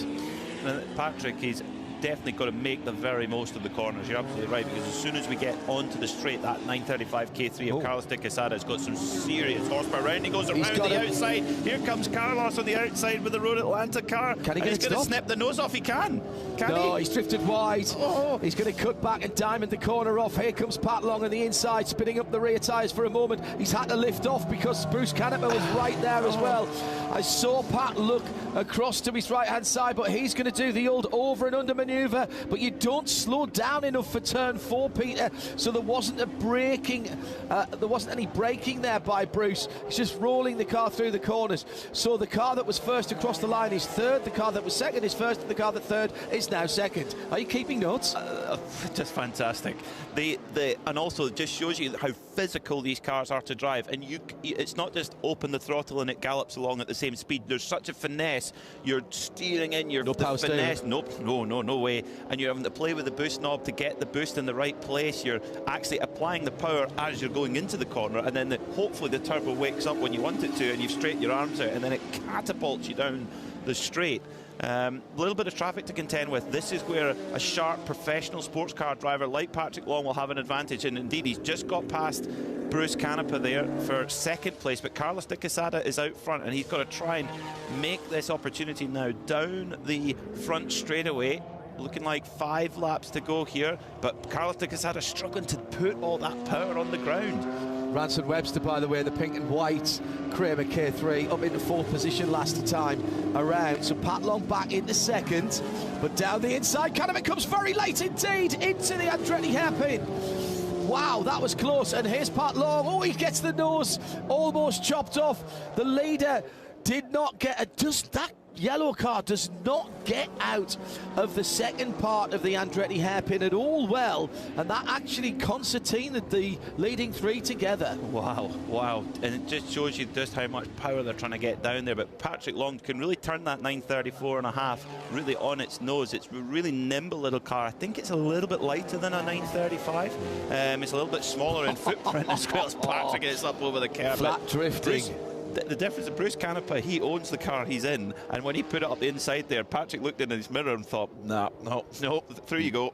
This isn't my car. Well, is it the best thing or the worst thing to own the car? It's back to the lead now. The white number 12 from 1979. Bruce Canepa leads. Carlos de Quesada. That's his car as well, isn't it? That's Carlos's car in second. So the rental driver, if you like, is in third position. Well, it's a rental, let's go mental, isn't it? I mean, that's surely if it's not your car, you've been given carte blanche to drive it like you'd stole it. I don't know. Push without risk, was that what Lena Gade said? Lena Gade. Legendary Audi engineer. Bruce Canepa is getting a real gallop on here after having dropped back from the lead, and he's really rallying now. He won the qualifying race yesterday, and if he could win the Viasat Cup here, what an honour that would be for him. Alan Turbins, by the way, has dropped down. I think he's pitted that car.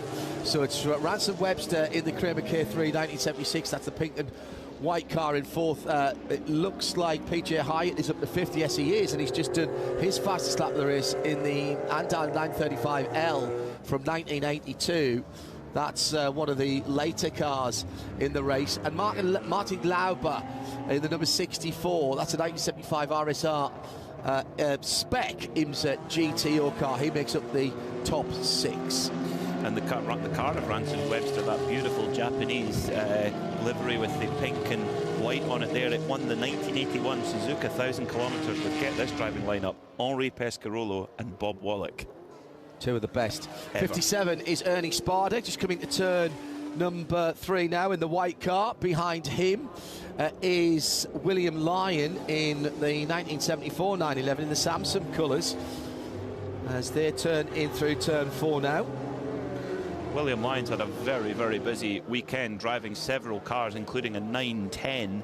The car that William Lyons driving there, the blue and yellow car, that's actually a Kramer RSR. Oh. So Kramer were, even at that time in the year as a 1975 RSR, that's when the factory started to stop making RSR and move on to the 934. Kramer came in and improved and improved and improved. And Kramer were well known for road testing their cars on the nearby Autobahn also. Canepa's had a problem. Oh, no. Bruce Canepa has had a problem and he's dropping down through the field. Now, let's see when he comes past the start-finish line. It's his transponder. Is he still leading? Yeah, he's leading. Okay. Yeah. So it's just the transponder. Right. Yeah. Breathe, everyone. This is a great battle between Ernie Sparda in that white number 57. And here comes the RSR down the outside. They're coming up to one of the front-engine Porsches, just going by it now. The car of Ernie Sparda at the front of shot there, the white 934. It's a Porsche Audi Northwest car. Originally a Brumos car, actually. Then Jim Busby had it. Then Monty's Motors had it. Monty Shelton had the car for a while. So the car's got great history, and it's kind of a flat-nosed 934. Interesting. And coming up on them, like the Clappers, is the number 49 of Ben McGraw, which is one of the 911 IMSA RSRs from 1974. So keep an eye on the other dark blue and yellow car. Classic stuff. We have to talk about the swap shop car, the number 6 of PJ Hyatt.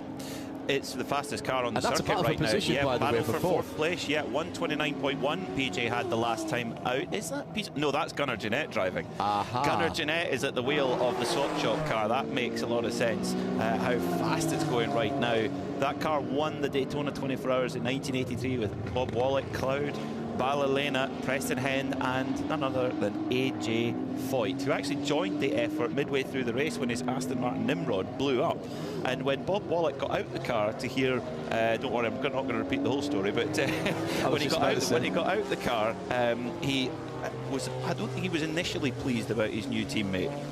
No. But they ended up winning and they became good friends after that. Apparently so, yes. But that's actually an Andile 935. It's not a factory car, it's a tube frame built car to the kind of Moby Dick design.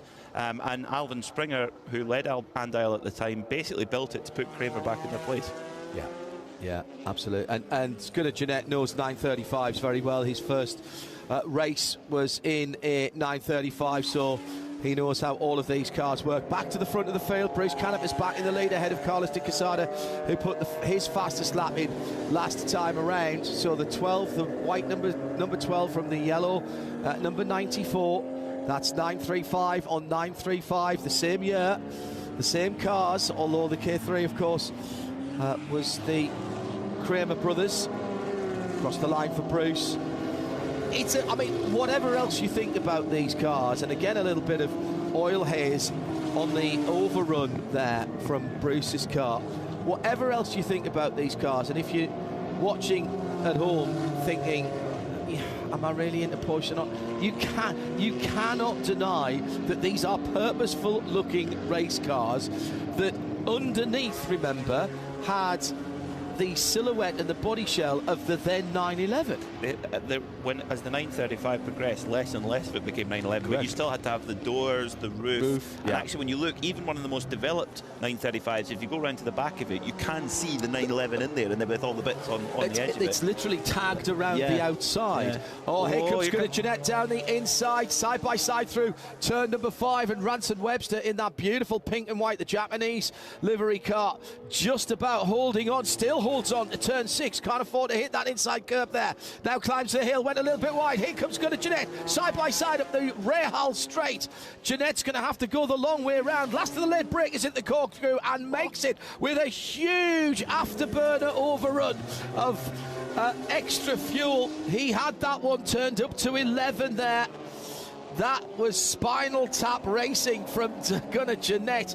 Absolutely fantastic in the swap shop T-Bird car. Driven in period by Shay's dad, Bill Adam, who I know will be watching. Sent us through a photograph of him driving it yesterday. And that's great to see that car being driven. Bill, I know you'll be watching, and we wish you all the best as they come to the checkered flag.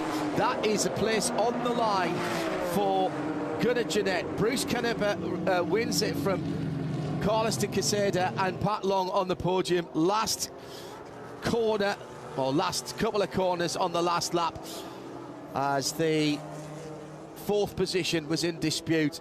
And as I say, anybody who's driven these cars will revel in seeing Gunnar Jeanette pedalling them the way he does. He really, that was a proper throwback. You're bringing yourself back to the early 1980s. Gunnar, I'm sure there'd be many people would put themselves up for this title, but he's got to be one of the best in the world in this style of car. We've had some of the best Porsche drivers in history join us in the commentary booth this weekend, and I've asked them all about the 935, and they all go, ooh, she was an animal. But it's a pity there, because the swap shop car of Gunnar Jeanette there was so far back in the grid order. When you look at the lap times, Gunnar would have been in there with that top 3. Bruce Canepa ended up taking the win. What a drive that was. Carlos de Quesada in second, and Patrick Long getting another podium in the Interscope car. It takes something to get under 90 seconds around here. Carlos de Quesada, Patrick Long was just over 90 seconds. Gunnar Jeanette 129.1.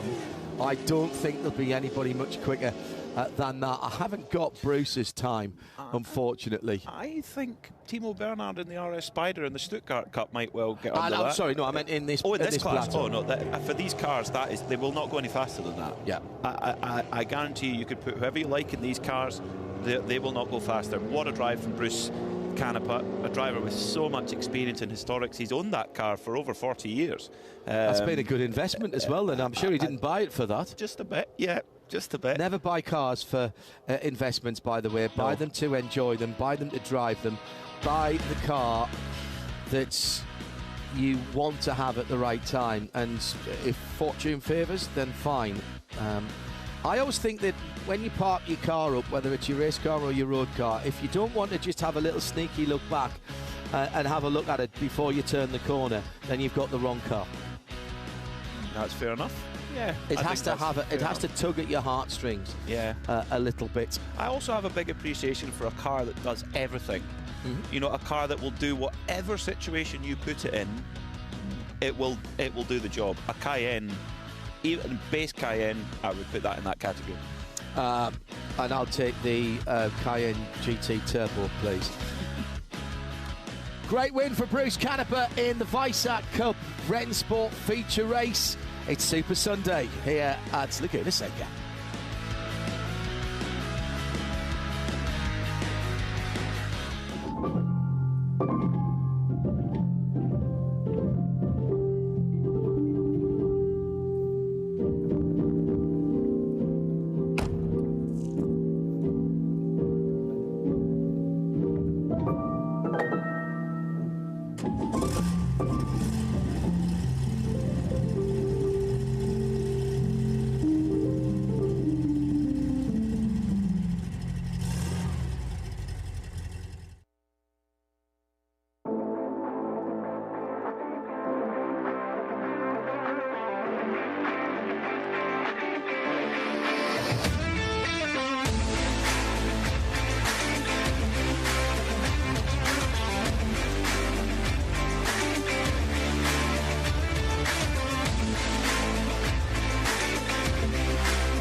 We're high over all the Sunday fun day here at the Rennsport Reunion at Laguna Seca Raceway, and the experience for fans, drivers, artists, media, everyone's a little bit different in their viewpoint as we share in the ecosystem, which is the 75th celebration of Porsche. But we also have Motor Trend editor Kristen Lee with us here this weekend. Kristen, what's your viewpoint? Man, this was my first Rennsport Reunion, and my head has been on a swivel. There's been so much to see, so many people to talk to, so many noises to hear, so many foods to try, and I think just seeing all of the cars just like duking it out on the track, this is like a dream come true for so many people, for me, for everyone. It's just been a wonderful weekend, great way to spend it. And I really like talking to all of the people too in the vendor village, especially, you know, we have Hansel at Lean Customs who makes you these beautiful enamel pins. I'm sure you've seen them places. They're really, really great collector's items and everything like that. And also Sam, who's been painting like super photorealistic oil paints and everything. That's been wonderful to see. Just really awesome to see everybody combining automotive passions with all of the other things that they're super good at. This is just a place where passions just intersect, you know, and it's really inspiring to see. So good. Wonderful place. Feeling inspired myself. Back to you guys. On pit lane now with Shea Adam. And Shea, I talked to you a little bit on Friday of how you literally grew up in and around Porsche and this sport. When you come to these events, is there anyone you slightly fangirl over?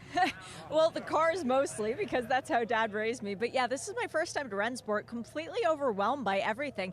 Never knew that this is kind of what all the hubbub was about. But you get some of these legendary drivers who come out too, and the names that you've grown up reading about for so long, to meet them, oh, it's just a dream come true. Well, Shea, we're on pit lane, and we are awaiting the tractors. We're going to have those join us on pit lane here shortly. As we await their arrival, please enjoy a little break before we preview these tractors.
It's very hard as well because the track has much higher average speed, so it's a lot more stress on the cars, but higher top speed. When you win, most satisfying moment you can feel in your career.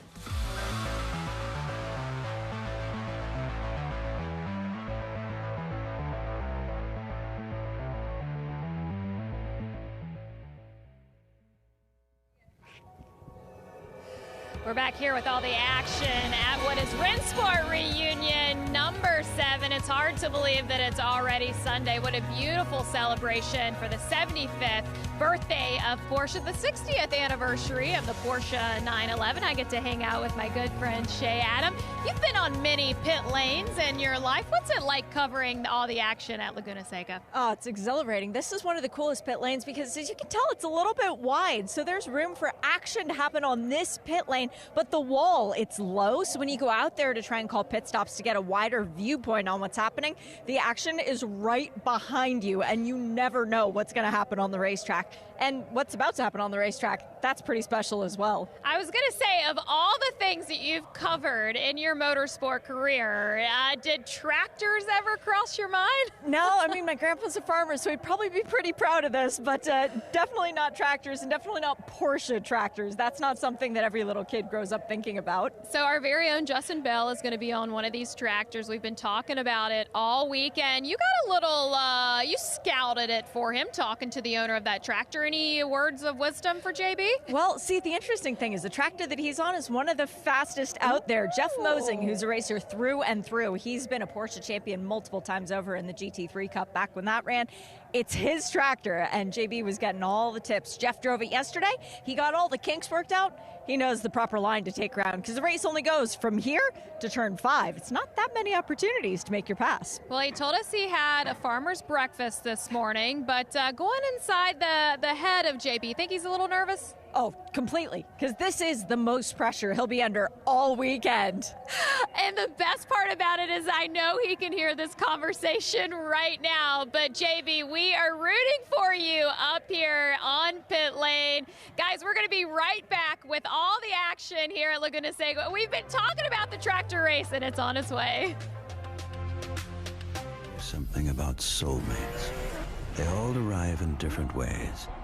And believe me, the best ones are the ones going all the way back and way forward. A soulmate is someone you can rely on. One that shares a dream with you. Because when you've found your soulmate, any road is one worth taking.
Count down the minutes to the tractor race. Welcome back to Rennsport Reunion number 7. It's been a beautiful celebration amongst the Porsche family and friends, and with the legends here joining us this weekend. If you haven't stopped by to the Icons of Porsche, that is where the autograph sessions are happening with those legendary Porsche fans and friends. We're still on the pit lane waiting for the tractors to make their way to our area. The drivers are getting on the tractors. And Shay, we talked about the race yesterday. As you preview this one, the weather is different. Might we expect different circumstances? Yeah, I think it's going to be a much cleaner race than we had yesterday, but also there's nothing to lose because you don't have to keep the tractors good for tomorrow's race. But we had superstars like Nick Tandy, who is a farmer, by the way, back home in Bedfordshire, England. We've got Matt Campbell, Felipe Nasser, Jörg Bergmeister, all of these great Porsche drivers now having to use different skills. The one that I'm surprised that you didn't mention, as a Miami girl yourself, we talk about fangirling over Porsche drivers, but maybe a Miami Heat player could have brought that out? Yeah, D-Wade for sure, a little bit. We've got Mr. Patrick Dempsey walking around the paddock as well, a great race car driver in and of his own right, stood on the podium at Le Mans in 2015, so very accomplished as far as that's concerned. He might be an all right actor too, I'm not entirely sure about that. No, just kidding, we love you, Patrick. But it's great to have all these different variety of people coming out to race at Porsche's Rennsport. And we're also going to have a different variety of Porsche diesel tractors making their way to us. Whether you prefer a junior, a super, or a master, we'll see it here shortly. The race is counting down now.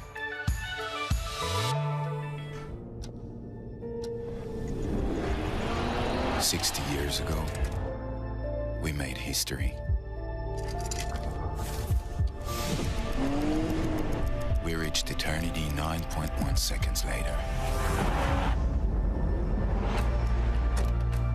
Still together today, we are writing our own legend.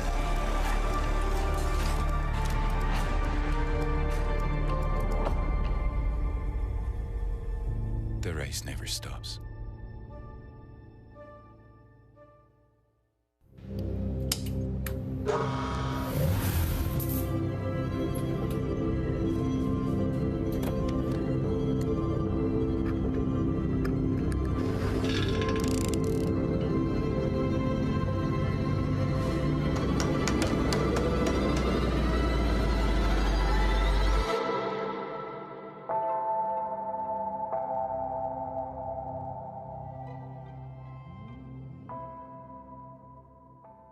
Let me tell you something about soulmates.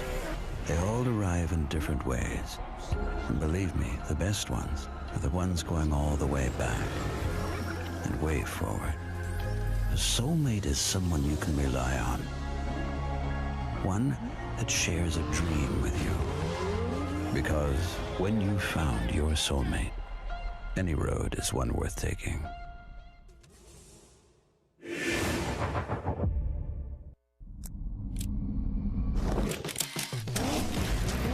For 75 years, Porsche has been a symbol of precision, performance, passion. From the racetrack to the open road, every Porsche has been a masterpiece of engineering and design. We've conquered circuits around the world, breaking records and setting new standards. From the thrill seekers to the collectors, from the dreamers to the achievers, Porsche has been the driving force behind countless stories. And now, as we celebrate our 75th anniversary, we hit the track once more.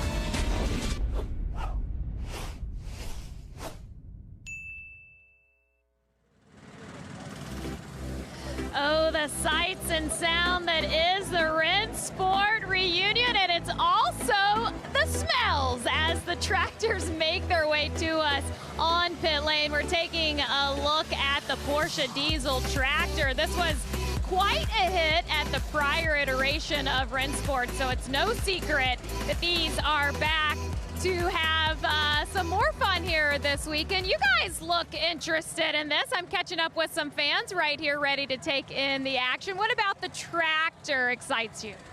It's really special. But this is the first time we can see the race with tractor, only in Rennsport maybe. Yeah, it's a pretty neat deal as the fans are lined up here to take this all in. And man, I just can't even believe that we're live to be able to see this happening in full color. I'm going to talk to, hey, Dane, you're right underneath the helmet here. Dane Cameron, a Penske Porsche driver, going to be manning one of the tractors. Now, I'm sure you had, like, your pregame, probably looked at some film to get ready for today. What's your idea headed into turn one? Yeah, we watched the shenanigans yesterday.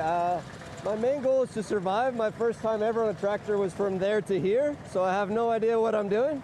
But it's pretty fun, so it's a pretty cool thing. It's great to see everybody rush out for this. We'll see if we can make some passes before the hill and try not to fall off.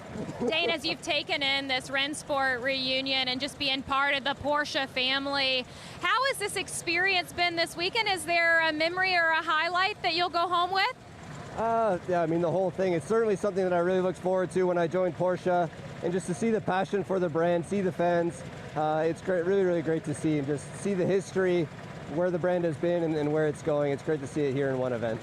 Well, as we count down to what will be this race, what do you have for your competitors?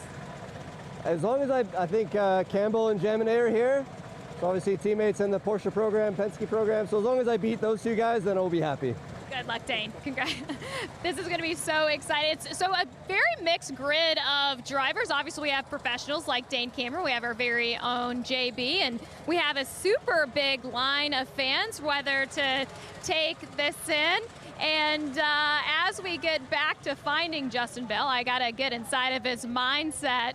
of what he went through this morning. I know that he had the champions breakfast. I don't know if that was eggs and bacon, but knowing JB, it was probably something of that effort. I am on the wall with Anya Kimperman now, who runs the Porsche Penske. Well, I can say that, right? You're head over it. You take drivers in and around. What did you tell Dane ahead of this race? To make the win, of course. You're taking in the Rennsport Reunion this weekend. I know just a lifelong motorsport fan to be over here now working with Penske. Dream come true for you, Anya?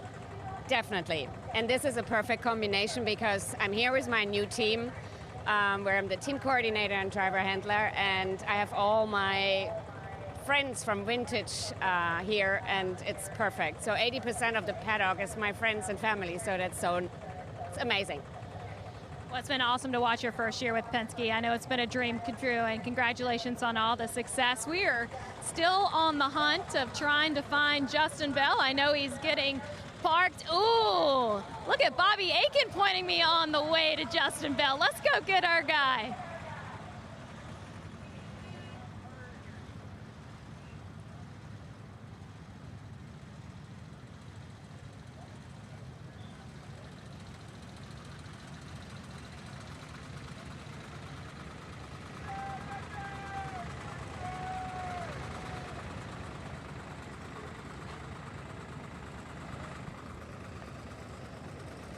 We're getting him mic'd up to get some underneath the helmet thoughts from Justin Bell. I know he's been talking about this all weekend, but now the moment is here. We've been talking about what's been going on in his thoughts as he preps for the day and the moment. We'll try not to rattle him too much as he gets into his game plan for the day. I know, it's me. We're bothering you again.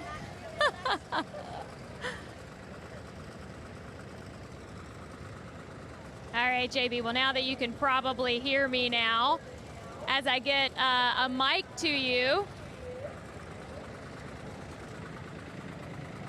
Hello. First of all, love the helmet. Looks really good. Final thoughts as you prep for this race. I've got to dig into my agricultural roots. That's what I got to do. I got to channel my grandpa. But I don't think I'm behind the David McNeil WeatherTech tractor. It's not going to be good. So I heard this actually was a really fast tractor, so I think you do have the ability to get to the front, but you also might be blocked out by a Penske Porsche driver by the name of Dane Cameron. I know I'm a little nervous about the opposition, but, you know, when in doubt, cheat. You just cheat, basically. I'm going to be as fast as I can. That's it. On behalf of us. Well, how are you with crowds? Because there's a lot of fans here to root you on. Did they build you up a little bit? Let's hear it for Justin Bell out here. I know, I'm ready. I'm ready for it. I better go and get ready, look. Amanda, you're in my way. Well, for the fans that are racing, can you explain the Le Mans start for us? Run faster than you've ever run and get in the slowest thing you've ever driven. That's the key. Good luck, we'll be watching.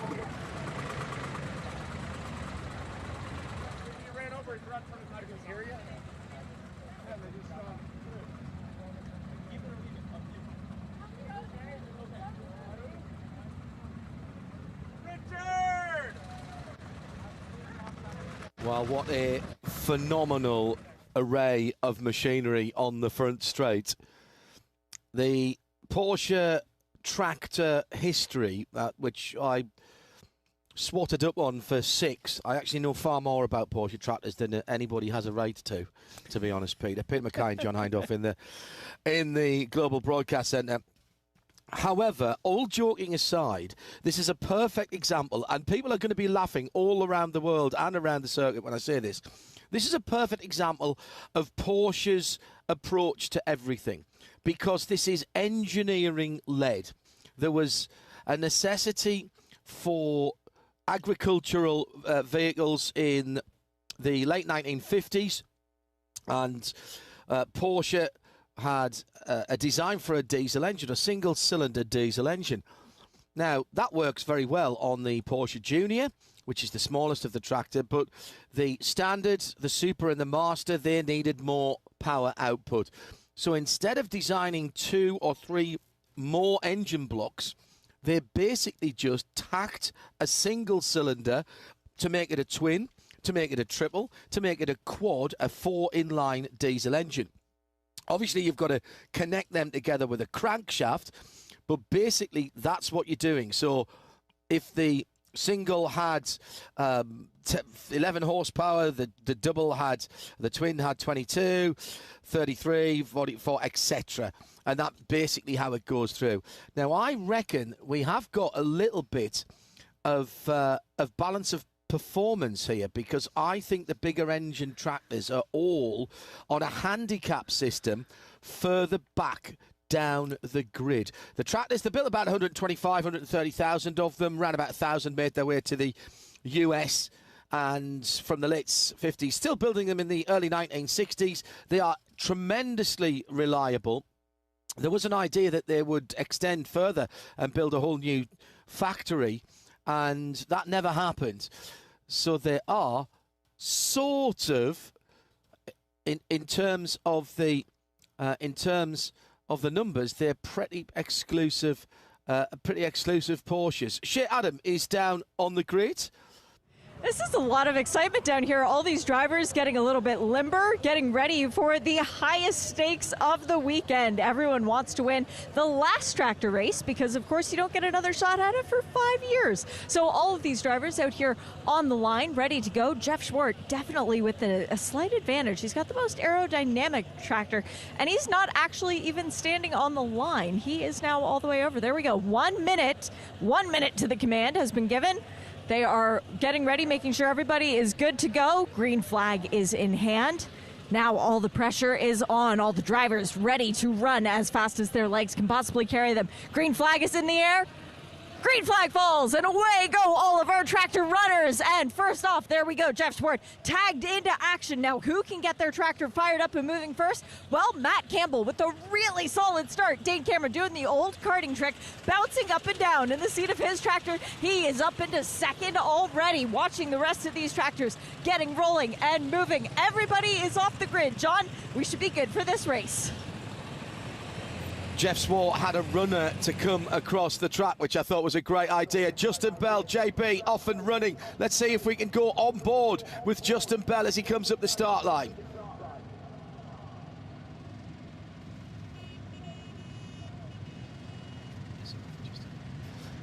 He's pricking his way through. Justin already moving up. He's crouching down over the front wheel, the steering wheel, and already moving up. The quicker tractors, the 4-cylinder Masters, moving really nicely. Now, where's JB? Here he comes on the outside. JB 3 wide as he goes down. Now, we thought that this was a quick tractor. He's up into third position already. Are the front wheels actually touching the ground? Talk about the wacky races. This is magnificent. It's only to turn 5. Justin looking over his left-hand shoulder. I'm not sure he's going to catch the leader, but he's got a real chance of a podium finish. Who's this coming up on the inside? We've got a shortcut down the pit lane exit as well. That's not Justin Bell on the outside there, John. He's one of the Porsche Penske factory drivers. I'm trying to ID the helmet. We've got Dane Cameron on the inside of the Mario Andretti straightaway, and we're going to have a dead heat here by the looks of it. Actually, we've got someone miles up ahead going into turn 5. Jeff Schwartz, he's taken the shortcut as well. Yeah, hand up from one of the drivers at the front of the field. Are you sure that's not Justin? No, Justin's further back.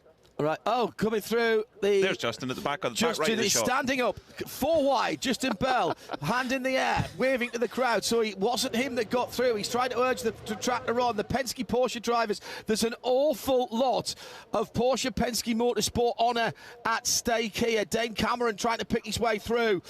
Oh, looking over the shoulder again. We've got 3 wide coming down. There's 2 more corners to go, and the run towards the final checkered flag for the tractors this year, as Justin Bell is trying to cut his way through.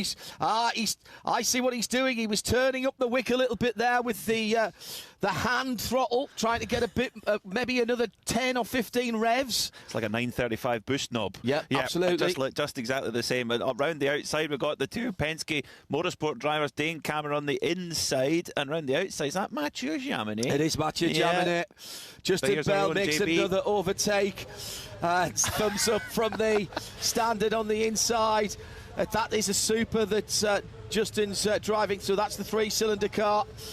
Professional tractor driver. He has been paid in turnips for this one. He's told me earlier, as the Porsche diesel with all of 40-odd horsepower is propelling him towards the finishing line. The question for me is, which of the Penske drivers has got the best? We got the mechanical black flag there and a marshal holding a front wheel from a tractor.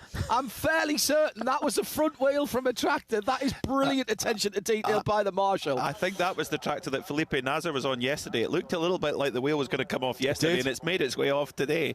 Oh dear, oh dear. I think Jaminet and Cameron was a dead heat there, don't you? I think so. I think I saw Fred Macavecchi out there also. I could be mistaken, but it looked very like his helmet. Is that what is? It looks like almost like a vinyl record. No, I know what that was. That tractor yesterday had a ploughing implement behind it with that disc on it, and that dropped down on the ground and fell off, and the marshals have given it back. I had a marshal do that to me very kindly when I lost a hubcap, a wheel cap, from the left rear of a Mazda RX-3 that I was demoing at Bicester Heritage recently.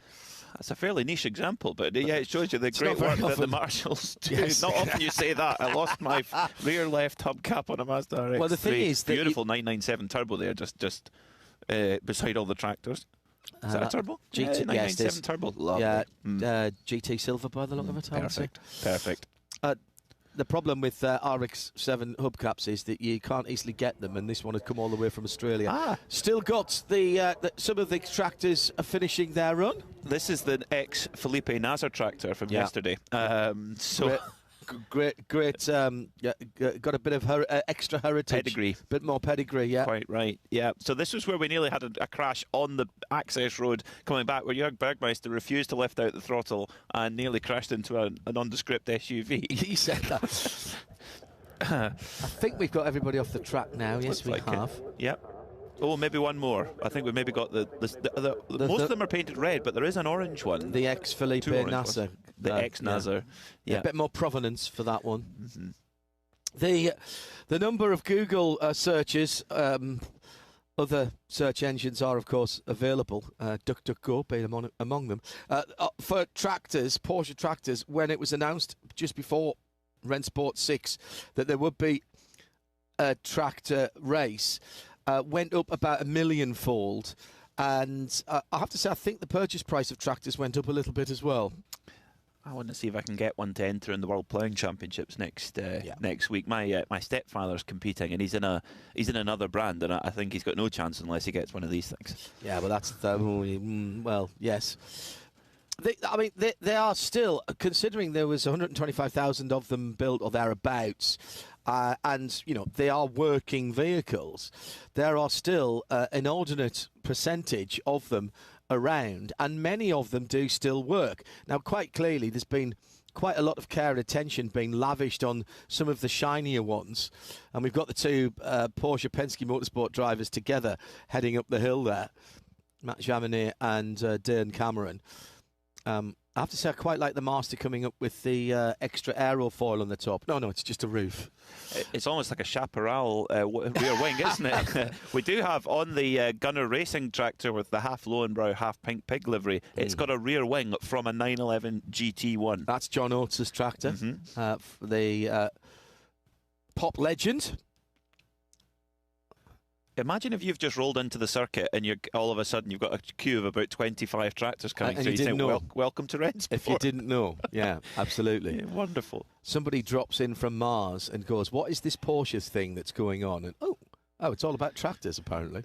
This shows you that also that we we also like to have fun in the Porsche family too, whether that be with tractors or with fire-spitting 935s. I mean, what a show we had in that Weissach Cup race. I have to come back to, between Bruce Canepa, Carlos de Quesada and Patrick Long, putting on such a show.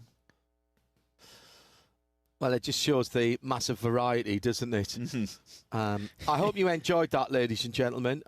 The race yesterday, as a little taster, we had it side by side with Patrick Dempsey.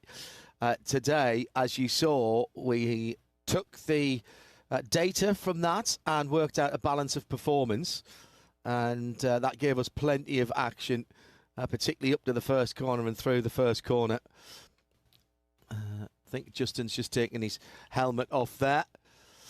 So stay with us. That was a little bit of fun. We've got more action to come later on this afternoon, including the second race of the weekend for Porsche Deluxe Carrera Cup North America here at Rennsport 7.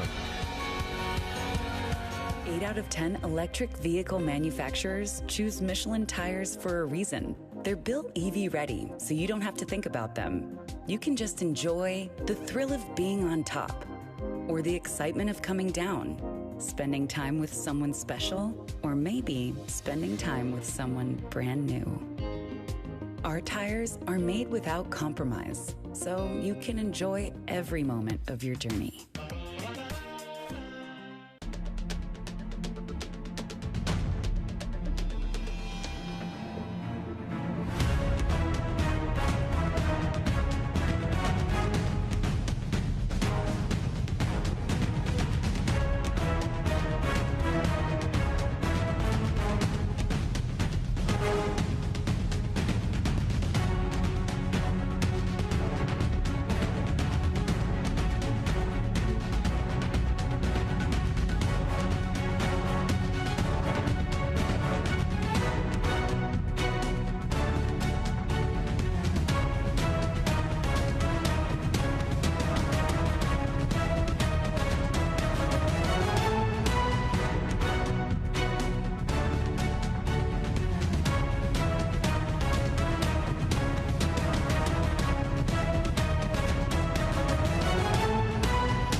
Certainly one of the fan favourites, the tractor race. Justin Bell having competed, so he can add a Porsche diesel tractor, which has gone past our booths and heading back down into the paddock. And Le Mans winner, of course, in a Viper, in the rent-a-car Viper in his class. Back down through the years, he's raced just about every racing car going, and we'll find out from him in a moment exactly what he made of driving that very shiny tractor, in fairness. If there was a Concours d'Elegance, that one would be right up there, taking a little bit of the air as he comes down with that red, white and blue helmet that helmet colour that has served him so well down through the years.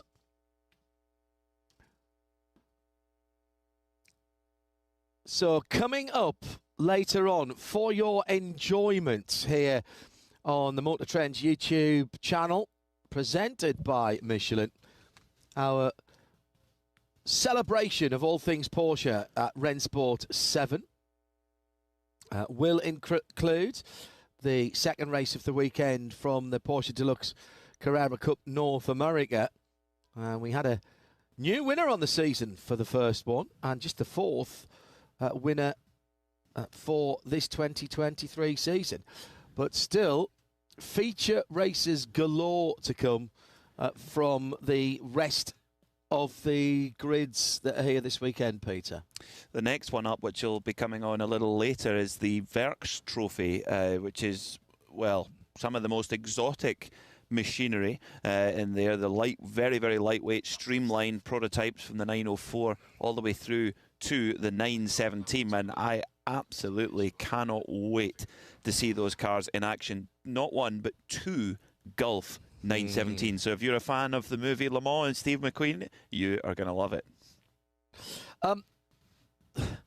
if you're a fan of the movie, I'm sorry, is there anybody who doesn't love the movie Le Mans who is interested in Porsches? Probably not at this event. No. I think that would maybe be fair to say. They are, I wasn't going to say something very controversial. I'm more of a fan of the Martini cars myself. Really? Maybe that's my background of my previous career, maybe, I don't know. But I thought the Martini cars were very, very cool. So what's coming up today? The Icons of Porsche Showcase will be heading out onto circuit. Several chapters of Porsche's rich history moving on track, and we'll take you through all of them when they're out there. Then we go into the GT exhibition, which has a lot of more modern machinery with 911 GT3Rs and some RSRs too, to make some real music here at WeatherTech Raceway Laguna Seca. Then the factory exhibition, where Porsche very kindly brought one of their 919 hybrids out of the museum, John, which those cars are not the work of a moment. There's a whole team of people with it to get it moving and get it running, but when it's out there, it's spectacular. The newest 911 as well, the GT3R Rennsport Edition, unveiled earlier on this week. 620 horsepower, 4.2 litre flat six, normally aspirated engine, and a body kit to die for. You may have seen some pictures earlier on in the week. We'll have that being pedalled properly, quickly around the circuits, and a variety of Porsche Club North America as well on the circuit. Now, we're just waiting for JB to come in. I know why he couldn't quite find it. He had the headlights on. he was sapping 2 or 3 horsepower there by having the headlights on in that Porsche Super.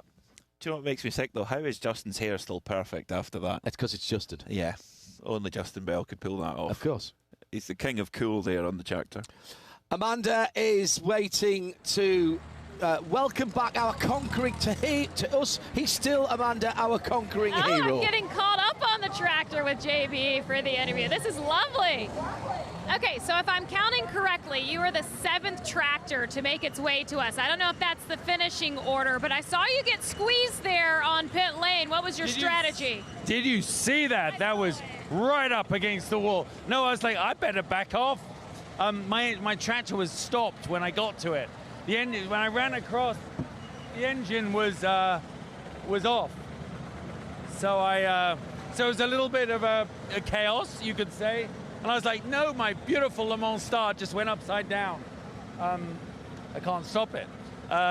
So it was actually so much fun. And then you saw it. Jeff Swart took to the pit lane. All the driver's briefing rules went out of the window, and I thought, another 12 laps I could have won. So the biggest question, and I hate that the booth beat me to it, but they were curious how your hair still looks the same. My what is? Your hair still looks the same. A lot of product. I look at Patrick Dempsey as my inspiration, and I realize that he obviously puts a lot of gunk in his hair every morning, and so I have to too. Well, this was really fun. I'm excited to share in this day. I know we had the countdown to this on our calendars, and I would say it paid off. Do you know what? It's weirdly how much fun you can have going slow. Kind of sums up my racing career, really. But it's so fun. And thank you to Jeff Mosing for letting me drive his tractor. But I think I had it. I needed a long straight. Well, we are back to racing here at Laguna Seca. There's going to be so much more action happening us here at the Rennsport Reunion. Hanging out with my friend JB on the tractor. I don't think there's been a cooler moment for me here this weekend. We'll come back and join you with Cars on Track.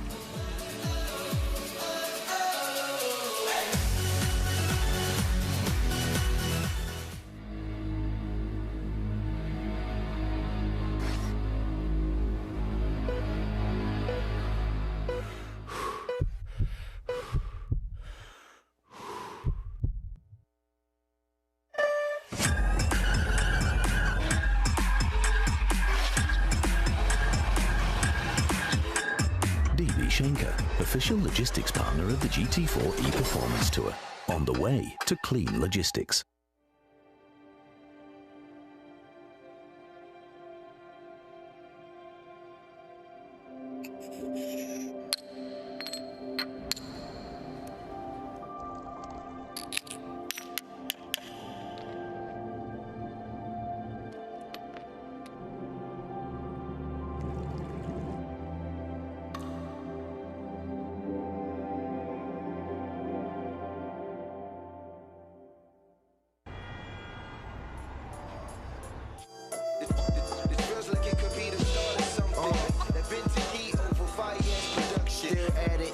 static in the stereo, cop circle the block. Yeah, I guess they on their neighborhood watch. And this timepiece is more than just a neighborhood watch. So when they spot it, they wonder how a good got it. Out of town, they call me flashy. I'm singing for the masses. For the masses, masses.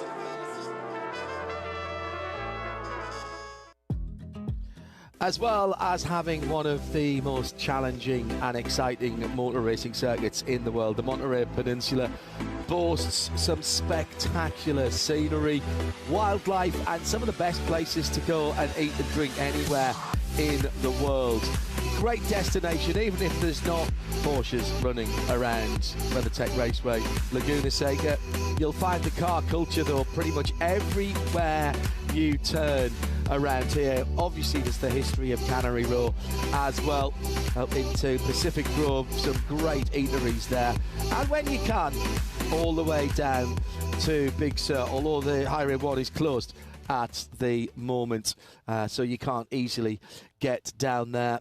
Some fabulous places, as I say, to go and enjoy the car culture. And of course, you can always run up to Pebble Beach if you fancy a quick round of golf, Peter. As Dwayne Wade did a couple of days ago before coming to Rennsport Reunion and sunk a hole-in-one on the 7th. I know.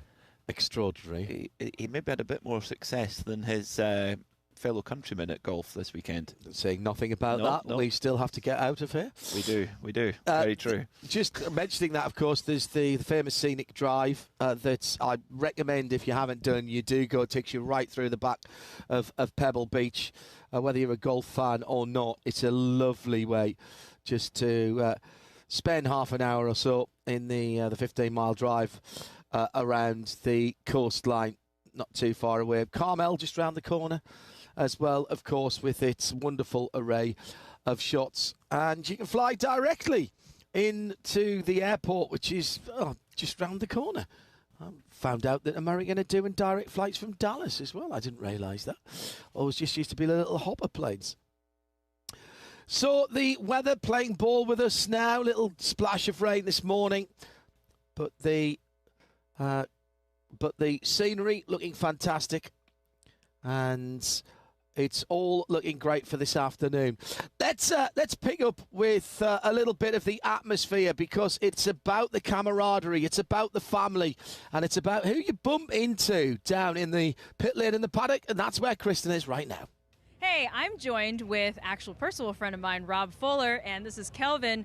These two guys were racing Kelvin was racing with this beautiful number 78 911, just wrapped up this morning, but I think it's really unique to talk to these two because you guys are not Porsche people, you are Datsun people, and that is where you cut your teeth. So what are you guys doing here? Well, let me start off by saying that Kelvin is actually a Porsche guy, but he also owns a 510. And so we run Datsuns and love vintage motorsports and vintage racing. And so Kelvin and I do a lot of Datsun 510 stuff together. Rob's the best. That's nice of you. So it was just a natural progression for us to come help him with this P car.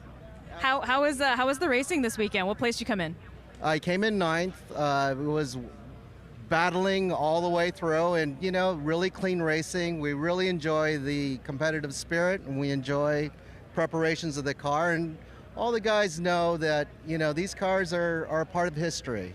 But you're not telling the whole story. You didn't just wind up in 9th, you moved up, right? Oh, we did move up. We started in position 15, and we had a 7 cars on the first lap, and so Kelvin is a great driver, and this car's been so good to us, and thanks to Nick for the great prep all weekend, and we're having a good time. And you know what? The most important thing about vintage racing, family and friends. That's right. Like we're here with all of our Kelvin's friends, family and friends, and all of our racing friends. Exactly. It's a wonderful time.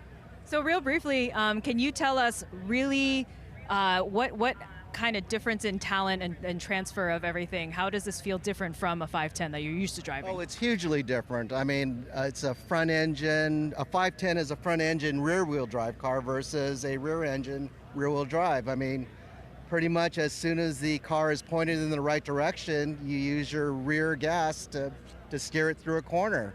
So it's hugely different. And there was a little bit of a learning curve for me to transition from the B sedan car earlier in the weekend. I had some issues transferring weight, but after I kind of figured it out with my driving coach here, it all worked wonderfully. Thank you, Rob. You did a great job, and it was really cool. I must say, yesterday morning in the rain was, I mean, we don't really get a chance to race a lot in the rain in vintage racing, and it was so cool to have another experience, and this guy hustled this thing around and brought it back in one piece, and that's the most important part of vintage racing. Absolutely. You know, I think the most important part is being here with all my racing buddies and our racing family, you know. That is the most important part to us. Awesome. That is fantastic. Thank you guys for giving me the time. If any of you watching are ever in the San Jose area and you have a Datsun, be sure to check out Rob's shop, Z-Car Garage. Thanks, everyone. Thank you.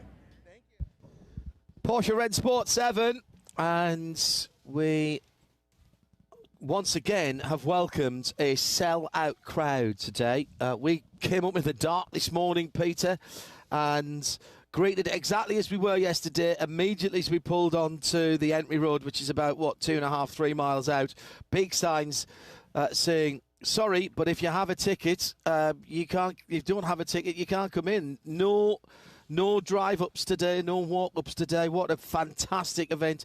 Great job by everybody here at WeatherTech Raceway Laguna Seca and by Porsche Cars and Porsche Motorsport America. And the Porsche community has been yearning, longing for this event for 5 years. We've had some interruptions in the world since 2018, the last one, but I think that's what builds up the anticipation and why so many owners have made a big effort to bring the cars out and friends and family too. We've seen cars. We were at the Baja Cantina, one of those great car places that we were talking about. We went there last night after we'd finished work. There were Porsches in there with plates. How many Porsches were there? There must have been 50 or 60 Porsches, and I think there was probably 30 different states represented at that point. And you make a good point there. We talk about it being 5 years since the last one. That doesn't necessarily mean it'll be 5 years to the next one. This is literally a movable feast of Porsche, and it tries to coincide with big Porsche anniversaries, and 75th of the first Porsche road car, 60th of the 911. Two big ones there. About as big as they get, really, for Porsche cars. So that's why it's such a privilege to be here. But lots more anniversaries come around, and you know, it's the 40th anniversary of the swap shop car winning Daytona, and it's here. You know, there's loads of different anniversaries all around. It's the 40th anniversary of Peter Gregg and Hurley Haywood winning Daytona overall in a 911. Yeah, you can pick your choice from all over Porsche history.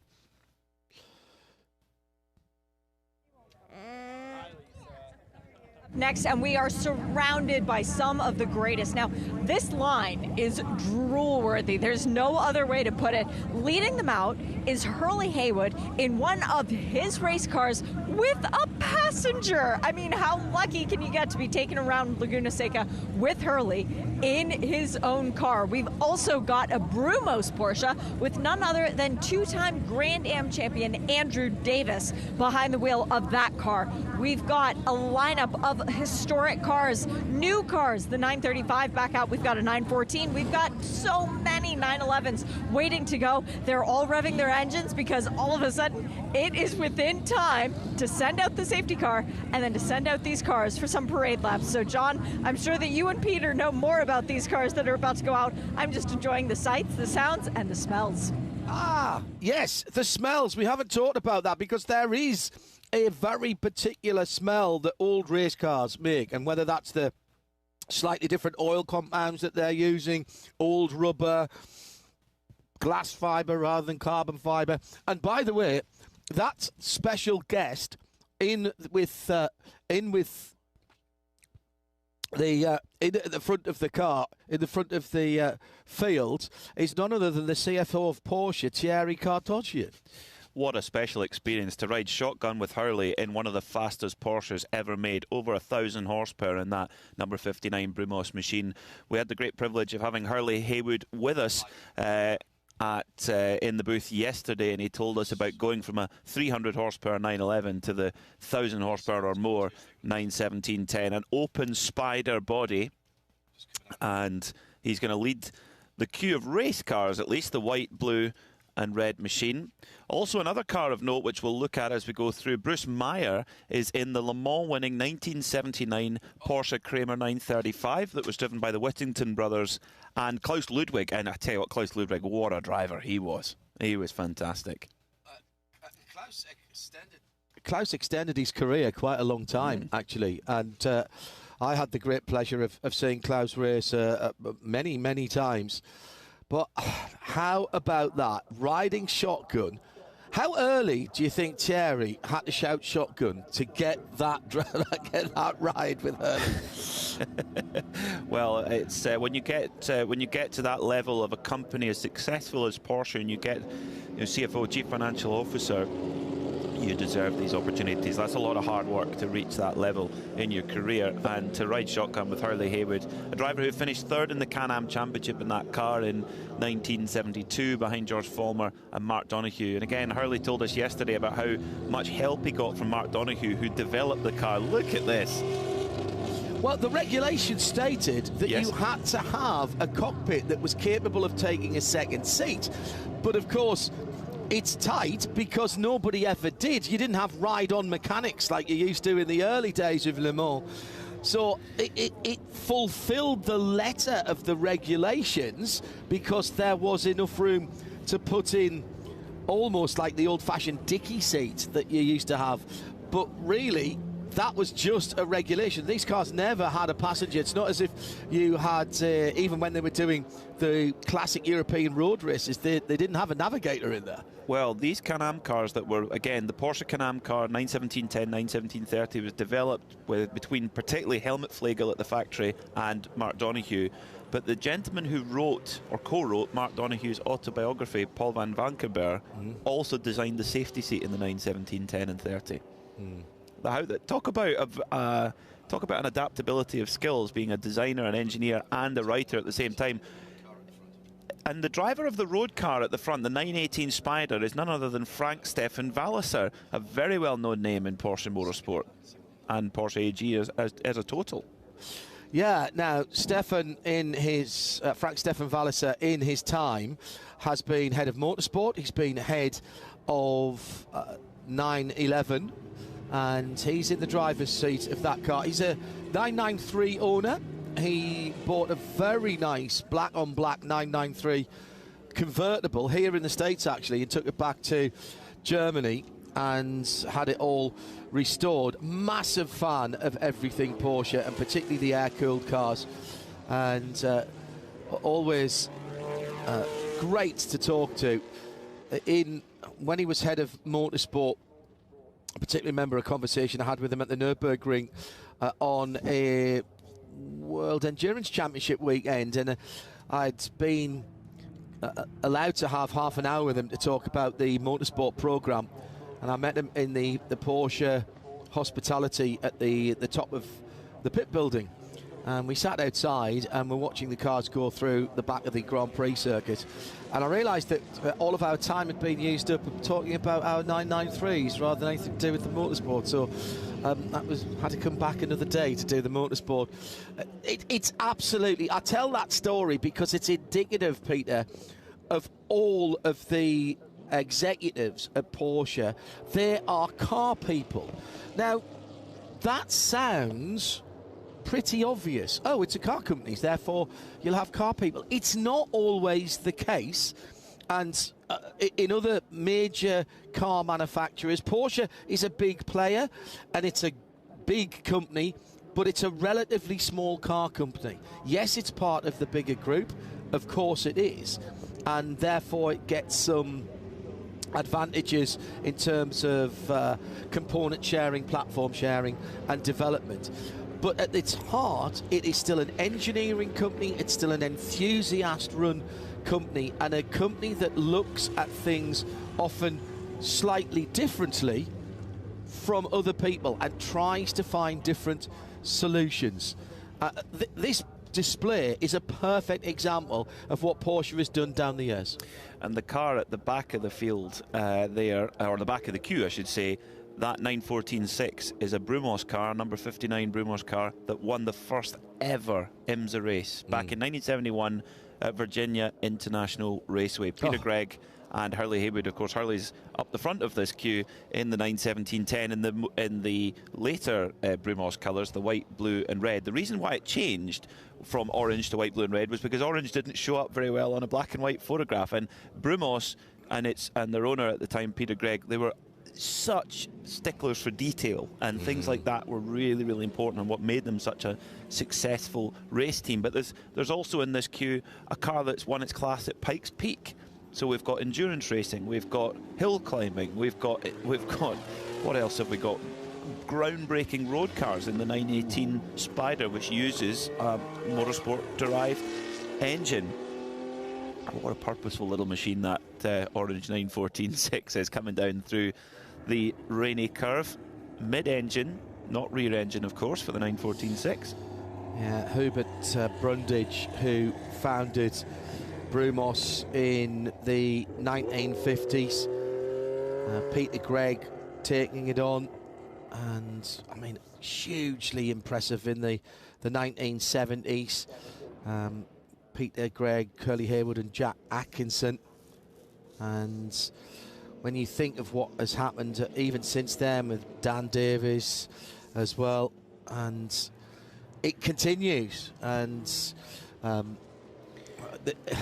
even the name Brumos has a story behind it, doesn't it? That's right. It was the telex number. So Brundage Motors, Brumos. That was what when you typed a telex, it was that was where Brumos, and it just doesn't. It just rolls off the tongue. And if you're ever in Florida near Jacksonville, go to the Brumos collection. Dan Davis, the owner of the Brumos collection and the Brumos racing team as it stands, has just built an amazing facility there. And Brumos have gone back racing. David Donoghue, someone who won with Brumos in the day. I remember that, like the 2009 Daytona 24 Hours, David Donoghue just roasting Juan Pablo Montoya and charging off to victory. David Donoghue now races at Pikes Peak. He's taken a GT2 RS with quite heavy modifications, but it runs under the Brumos name and colours, more importantly. Yeah, Pikes Peak has seen a couple of big Porsche teams with history coming back recently, with the champion team as well. It would be absolutely wrong of me not to mention Bob Snodgrass in relation to Brumos. Sadly, no longer with us. Bob was my introduction into Brumos, and an absolute gentleman in every sense of the word. A gentleman, big fella, but a very gentleman. Loved his motor racing, and fair to say, brought me into the American racing fold and helped me in my early days in the late 1990s and early 2000s, and gave me the opportunity to wander around the collection of Brumos when it was still in its fairly anonymous grey building behind the dealership. Let's pick up a couple of more cars here, Peter, for our audience here at WeatherTech Raceway Laguna Seca and further afield. A car that has the Porsche genes, certainly, and even if you haven't seen any old Porsche, you would sort of say, oh, that's a bit of a Porsche shape, but this is an important car, the number 46. It's a hugely important car. This was Porsche's first ever Le Mans winner in class. 1951, it's called a 356 SL Streamliner. The car it's owned by Cameron Healy and meticulously restored by Rod Emery, not only from a technical side, but from a research side, to make sure that every little detail is as it was. This is really the genesis of Porsche's Le Mans success. Remember, the car company of Porsche was only 3 years old when that car drove on the road from Stuttgart to Le Mans. They were given a special dispensation to enter because, remember, it was only 6 years after the war, and they were given a special dispensation by the ACO, and they raced under the French importer. Yeah, correct. So that car on screen right now is the genesis of what we love of Porsche at Le Mans. Won its class? Won its class, 1.1 litre class, yeah.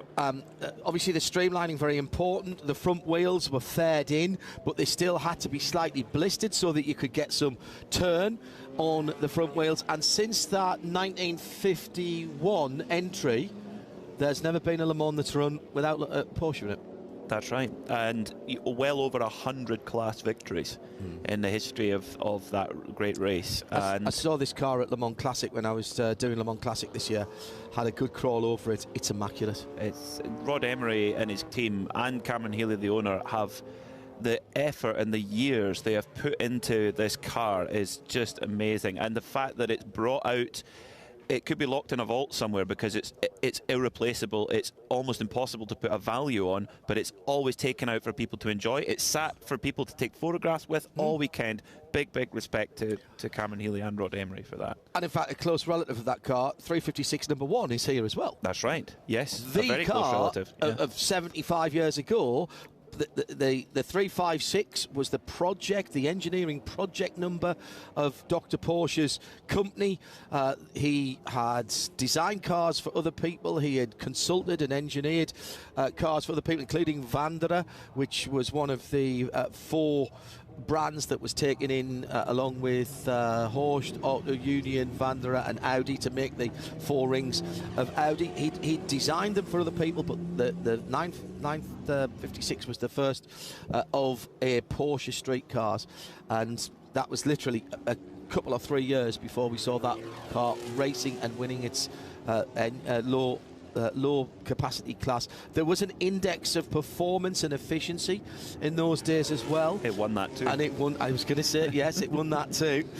And Porsche just have an incredible history at Le Mans. Amazingly, they didn't win Le Mans overall until 1970. And that was the era of the car that we're looking at now, the Coca-Cola car, the bigger prototypes, cars that you would have seen something similar a little bit earlier than that one actually in 1970. It would have been the 917s, but again there's a story to be told in the street cars and the road cars.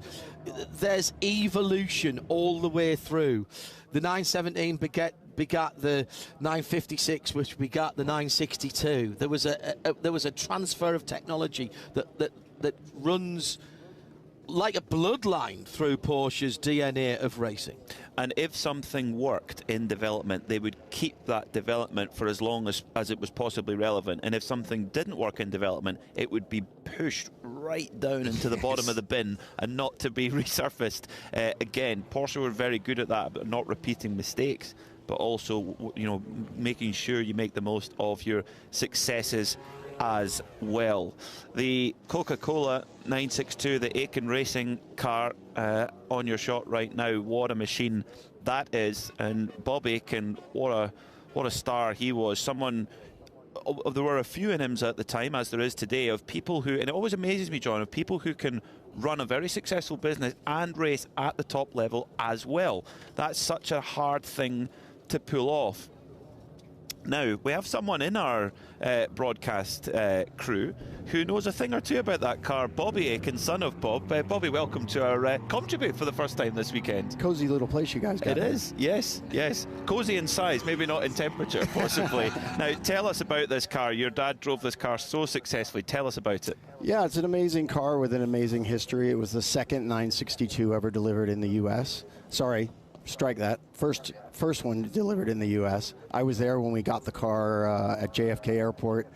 It was flown in because it was late, and my dad said to Porsche, "You got to get it over here." So they flew it, and it was a scene out of Central Casting from the warehouse at JFK Airport, where this car just appeared out from behind a big stack of other boxes, and it was completely open, and it was just strapped to a little cargo pallet, and there it was. And I said I've never seen anything so beautiful in my whole life. And it was delivered in red Gelco, which was also really interesting. Most of them came in white, and but we knew it was going to be a Coke car, so they did it in red for us.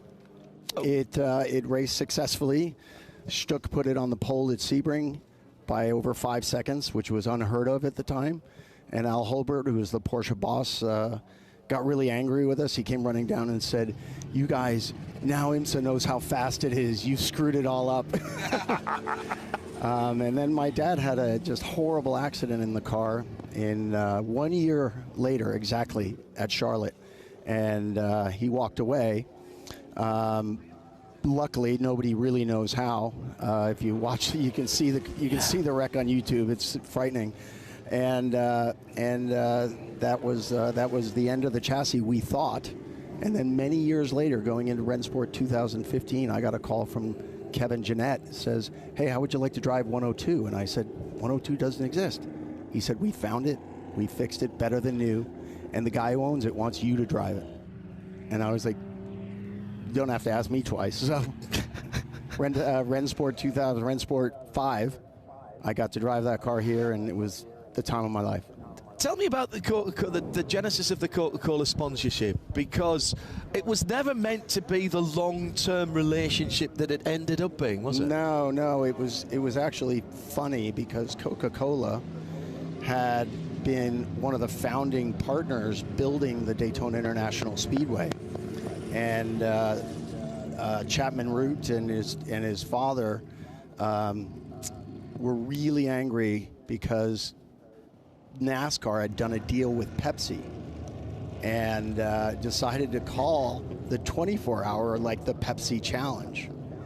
And they were the Coca-Cola bottling franchise in all of Florida, and obviously big Coca-Cola family.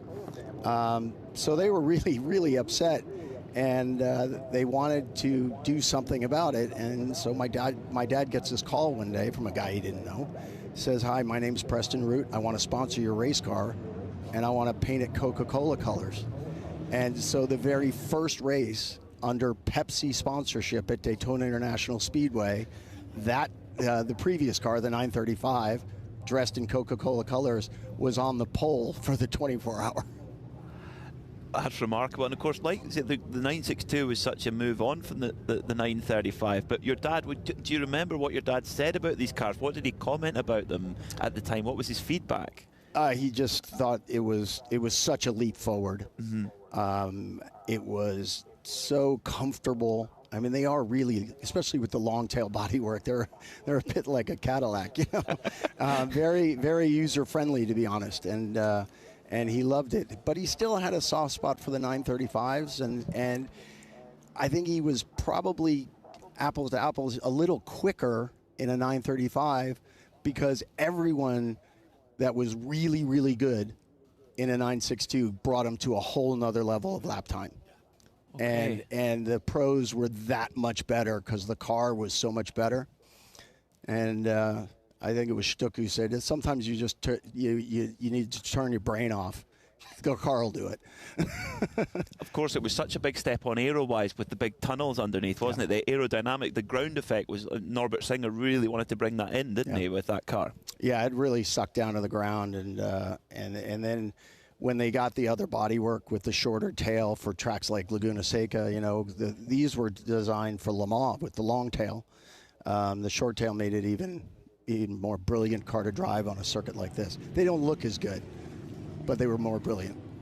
Faster looks better, always. Yeah, the timesheets, as long as you're at the top course. of the timesheets, that's the main thing. I mean, you mentioned driving the car, Bobby, at Rennsport Reunion 5. What was that experience like? Tell us about that. It was super moving, to be honest. I mean, you know, I still get emotional just thinking about it now, right? You know, and my dad was my best friend, and I lost him too early, but I also had 39 years of the greatest relationship with a dad you could ever have, and he brought me into this world, and now I get to hang out with you guys a lot. Well, it's our privilege. It's our privilege to be able to do that. Bobby Aiken, son of the late, great Bob Aiken, a driver who dovetailed wonderful business acumen with in top-level sports car racing. What some great memories there, John, of imagine that your dad's just got his new race car and it arrives at JFK Airport and it's a red on a pallet. On a pallet. not even in. You know what though? Right there, that's Rennsport. Yes. What we've talked to all kinds of icons, and the Aiken family are legends of Porsche, no doubt about it. And that tells you all you need to know about Rennsport. And long may it continue. It's a huge undertaking for Porsche and for the Porsche community, but it's because it's a Porsche community. And Bobby's stories there moved me massively. And at the moment, Justin Bell with David Hobbs and Brian Redman on the main stage. Worth going down to listen to Hobbsy and Redman stories.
Welcome back to Porsche Rennsport Reunion 7, live here on Motor Trend, presented to you by Goodyear Tyre, our very own Michelin Tyre, excuse me, my mistake.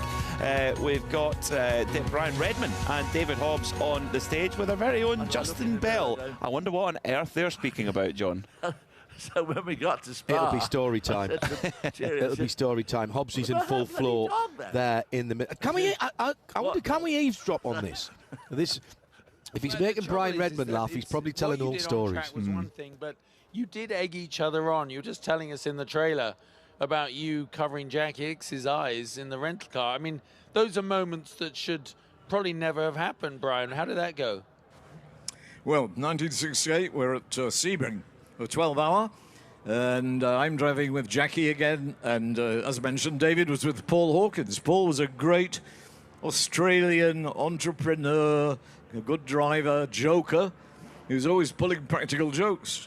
So before we get in the rental car, Jackie Hicks is driving it, and Paul says to me, "Hey, matey, when I give you a wink, lean forward and put your hands over Hicks's eyes." So I did as asked. So we're rushing back in the rental car. Paul turned to the side and winked.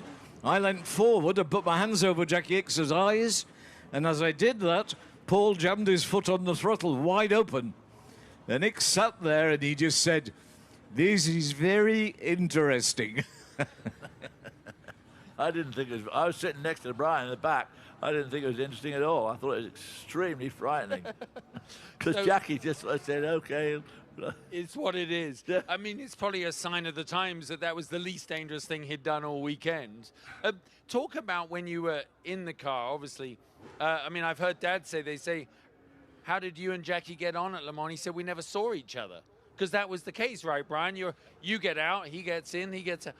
It is an interesting bond. Can you imagine, as I say, people making their way in their careers to get to the top, to Formula One sports cars? Racing is it's a very singular sport when you're behind the wheel, but sports cars, you're relying on totally people from different backgrounds being very in harmony in the car. Well, how was that for you?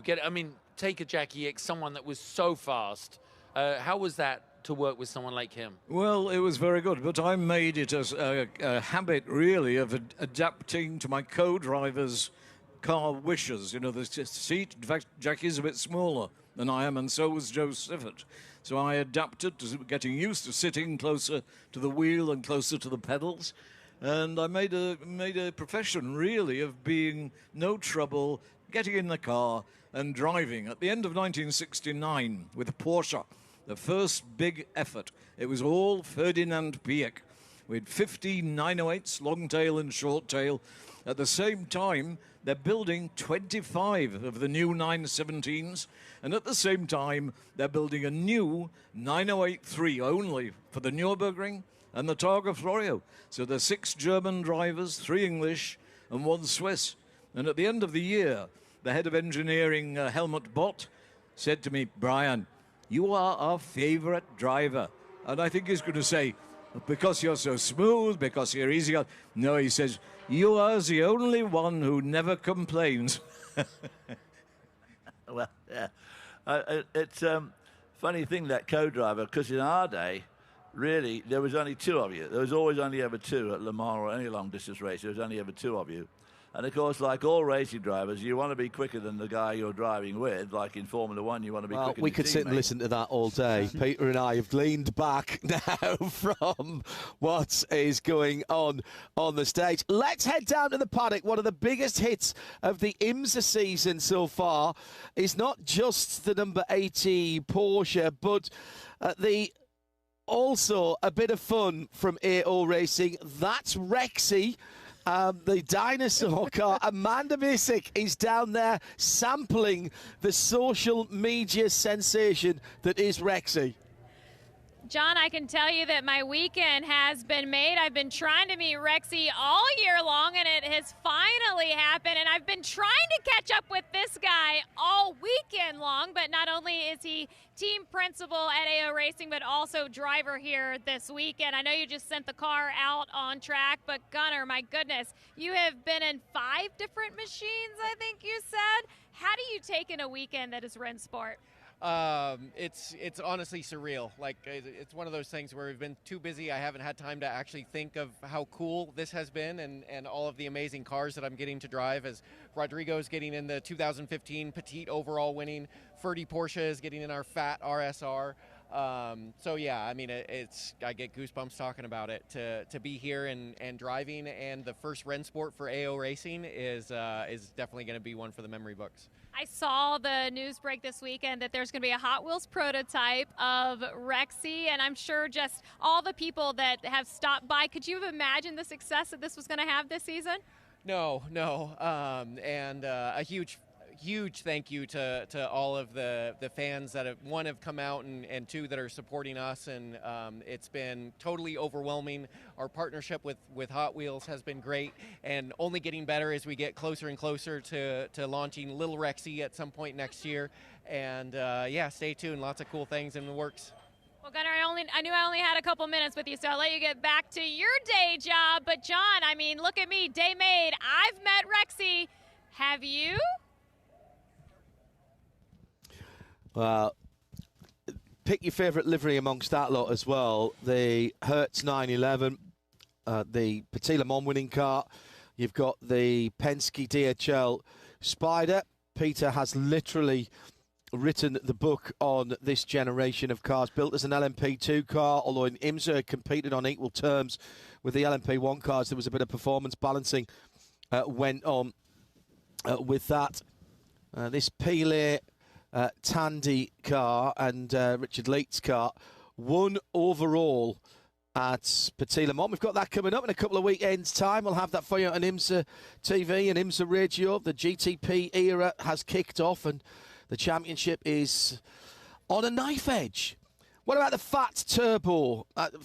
Fat Turbo is, I'm not sure about the turbo, but the first part of it, FAT, Turbo Express, the FAT International. They'll be going out to do the GT exhibition in a while. The original FAT livery with the white and red on the prototype, which is, how about that? Thank you. Just reveal the prototype. I want to have a quick word, if we can just scan back to the right a little bit and see that DHL car as these cars are clearing out to do the GT.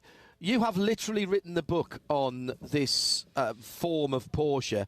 As I say, conceived, designed and raced as an LMP2, the secondary level in those days of Le Mans prototypes. But in IMSA, the classes were combined, so these cars were going for outright victory.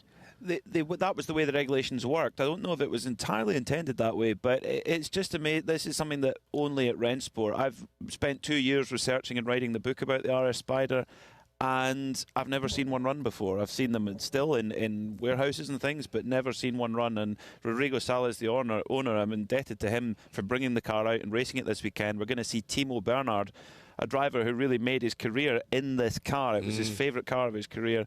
And it's just a remarkable machine. It was really the last of an era of Porsche Motorsport. It was when Porsche Motorsport was a much smaller entity, and it was also a return for Porsche Motorsport. They'd not raced at the top level for 5 or 6 years and had lost a lot of their best people, and it was a return to the magic. It was done by the standards of the 919, done on a very small budget, but it was the ingenuity and the intelligence of the team that put together this program and built this incredible car. And driven by Porsche North America. It was very much the... They were very supportive of it. Yeah, they very much wanted to have something in IMSA at that point. It brought Penske back into IMSA, and of course that relationship with Porsche Penske Motorsport continues to this day with the World Championship and the IMSA cars. It was an elegant car. It was a downforce car. The cornering speeds were absolutely incredible. Well, the aerodynamics of this car can always be, well, the leader of the aerodynamics of this car, the Evo car, was a guy called Michael Fadner, who came in from Audi, and the aerodynamics of it were the big key. This car was about 3 to 4 seconds a lap quicker than the previous one, and that all came down to the aerodynamics of it. When you see the front of this car taken off, and go by the AO pit and see it when it comes off track, if you take the front off, it looks like a Formula car underneath, and that's exactly on purpose. Can't wait to see that car running again this weekend. We've got some cars on the track. We'll come back in a few moments' time and tell you a little bit more about that. Beautiful early afternoon. Hello, everybody. Welcome to Rennsport 7. And don't go away. Let me tell you something about soulmates. They all arrive in different ways. And believe me, the best ones are the ones going all the way back and way forward. A soulmate is someone you can rely on. One that shares a dream with you. Because when you've found your soulmate, any road is one worth taking.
Welcome inside the Bose Esports Arena here at Rennsport Reunion, where some of the best racing action of the weekend has happened right inside of this building, and it all culminated into the finals where one winner became victorious. But don't take my word for it. Roll the tape. How amazing is it to have an audience in the Bose Esports Arena here for the Porsche Rennsport Reunion 7 event here this week. In the semi-finals yesterday, 4 drivers from each group qualified. The first race is going to dictate who is going to be the favorite to be crowned the champion when we head into that second and final race. So I reckon it's going to be a bit spicy. It's lights out and we're racing here. Randall Hayward gets the field underway. Oh, look at that! Contact lead helps! Wow! And the race lead changes as well! It's Robbie Hay that leads the way.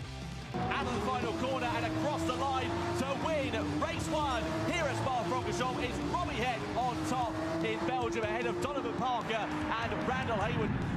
Let's have a look at the live point standings. 46 points then for Robbie Heck, a nice 4-point buffer in the championship standings over Randall Hayward. Dean Houtt in third place ahead of Donovan Parker, but very much all to play for at the top, and of course, as we know, double points on the final race. 17 laps of action to decide the champion of the Porsche Esports Challenge USA as we go green and go racing. Robbie Heck leads the field across the line. Parker, though, is a little bit wide, and that allows an opportunity for Hell to go through. Hell's through and into second place. They're all coming into the pit lane then, so Hayward, Helt, Parker all coming into the box. Roland continues on. Robbie Heck on that soft tyre. He needs to extend the use and the life of that soft tyre for as long as he possibly can. It's all the rear tyres that are going to be wearing a lot. So into the pits he comes then. Soft tyres off of the car, hard tyres onto it. Where he's going to emerge in relation to everybody else. He's ahead, but that's not a comfortable cushion at all. He's a sitting duck at this point, Robbie Heck. There's nothing that he can do. Oh, there's contact on the banking. No, surely not. Help's on. He's off to the infield. Goes Hayward. There's contact between the two. Hayward leads. Randall Hayward comes through the final corner and across the line to become the Porsche Esports Championship Challenge winner of 2023. It's a great experience. I never would have thought I would have gone to Rennsport in my life before, and I guess the dream come true.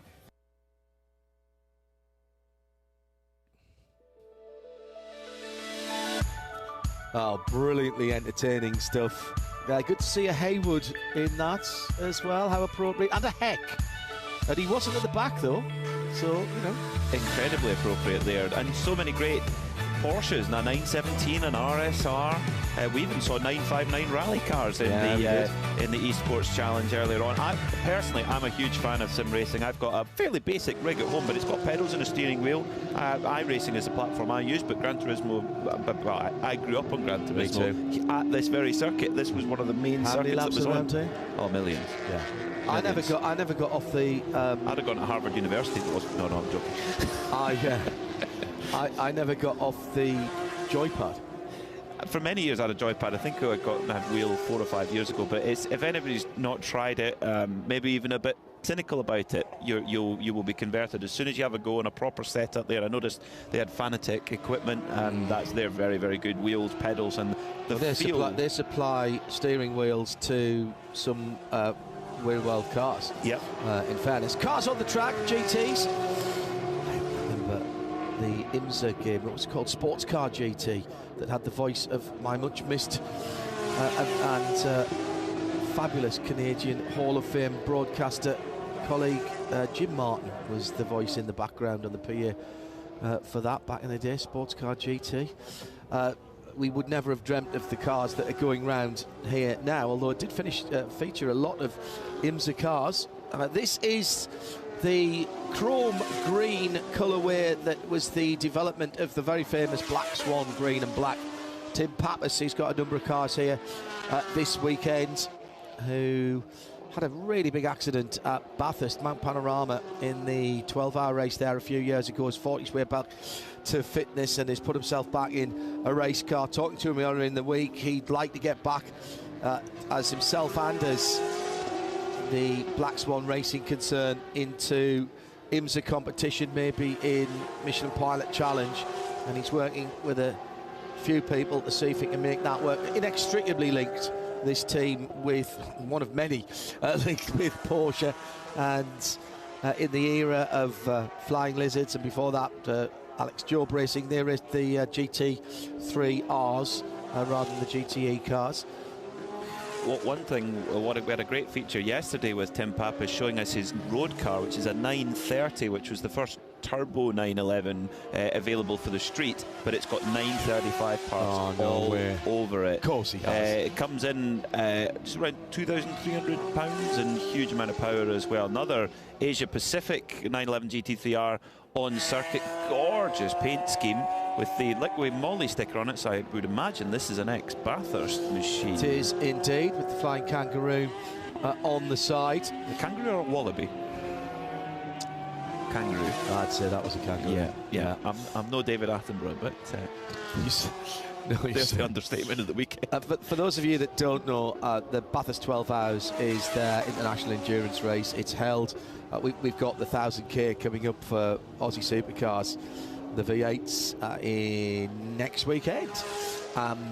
But that race kicks off the season in February, and Porsche have a great heritage of that. Have won the race with Earl Bamber Motorsport, and Porsche Australia and Asia Pacific, Porsche Motorsport Asia Pacific have supported that race, and that one of the cars that carried the Porsche name. Back to Rexy now. Rexy has got a stablemate with Roxy, because the Rexy colours that went to Le Mans in the FIA World Endurance Championship also went to Mount Fuji, which meant that the Rexy colours couldn't be around in IMSA. So we got the purple dinosaur, but this is the IMSA Rexy car with the 911 GT3R, or as they would say, RAR. It even says so on the back, it on does. the engine cover. In the proper script. In the proper script, of course. The one thing about AO Racing is you've got two people at the helm. PJ Hyatt, the owner, who's a prolific Porsche collector. We've seen many of his pieces out there on track this weekend, but also, real historian of the sport. And then Gunnar Jeanette, well, he didn't really have a choice, did he? He was born into a Porsche restoration family and racing family, and his father Kevin, and the die was cast from there on. I must be honest, John, I don't know the pedigree behind this car, number 41. It's like a SRO GT America car, and that's with Mathieu Jaminet's name on the side of that car. Should have had shit for that. She could shout up. She's jumping up and down right now. That's the first time I've seen that car this weekend. So we've got to Sunday, and we're still finding things we haven't seen. It's a bit like going to the Nürburgring 24 hours with 160 odd cars in, and you get to 10 o'clock on Sunday morning and you see a car and go, I've not seen that all weekend. I should know about this car because it's been driven by Robin Liddell, Scotsman. Oh, yes. So it's a Porsche, a Scotsman-driven Porsche, most important. Yeah, Robin, member of the British Racing Drivers Club, as was his father before him. Started in Speedway, his dad, which I didn't know until recently. Okay. Well, Robin still, for me, pulled off. Matt Campbell at the Dipper in the Bathurst 1000 was one of the best moves I've ever seen. Robin Liddell around the outside at Canada Corner in the wet at Road America, probably up in the top three as well. To win the race on the last lap. Yep. Remember that one? Yeah. I was, my head was exploding at that point, off the back of a restart. Daytona winner from 2021, the blue and black first form car from Wright Motorsport. Jan Halen, Ryan Hardwick, Richard Leitz and Zachary Robichon drove that car. Really, they were dominant that weekend. They were just ahead of the lot. The car's been clear lacquered, so it's still got all the patina of a 24-hour race. Paul Truswell, our colleague at Radio Show Limited and Radio Le Mans, likes to go and see the cars after a 24-hour race and just has a look at them and stands there and takes it in. And I've said to him, Paul works with statistics, so you might think that he, deals in absolutes. And I said to him once at the Nürburgring, what are you doing? He says, I'm listening. I said, what? Sorry? And he said, the cars have stories to tell, and you can only find out if you're here and you're looking at them and you feel it. And for somebody who deals in absolutes, I thought that was really interesting. And do you know what? He started me doing it. Wander to Parc Fermé. And I think it's lovely when a car that has battled its way through to a victory doesn't just get polished up and shined up.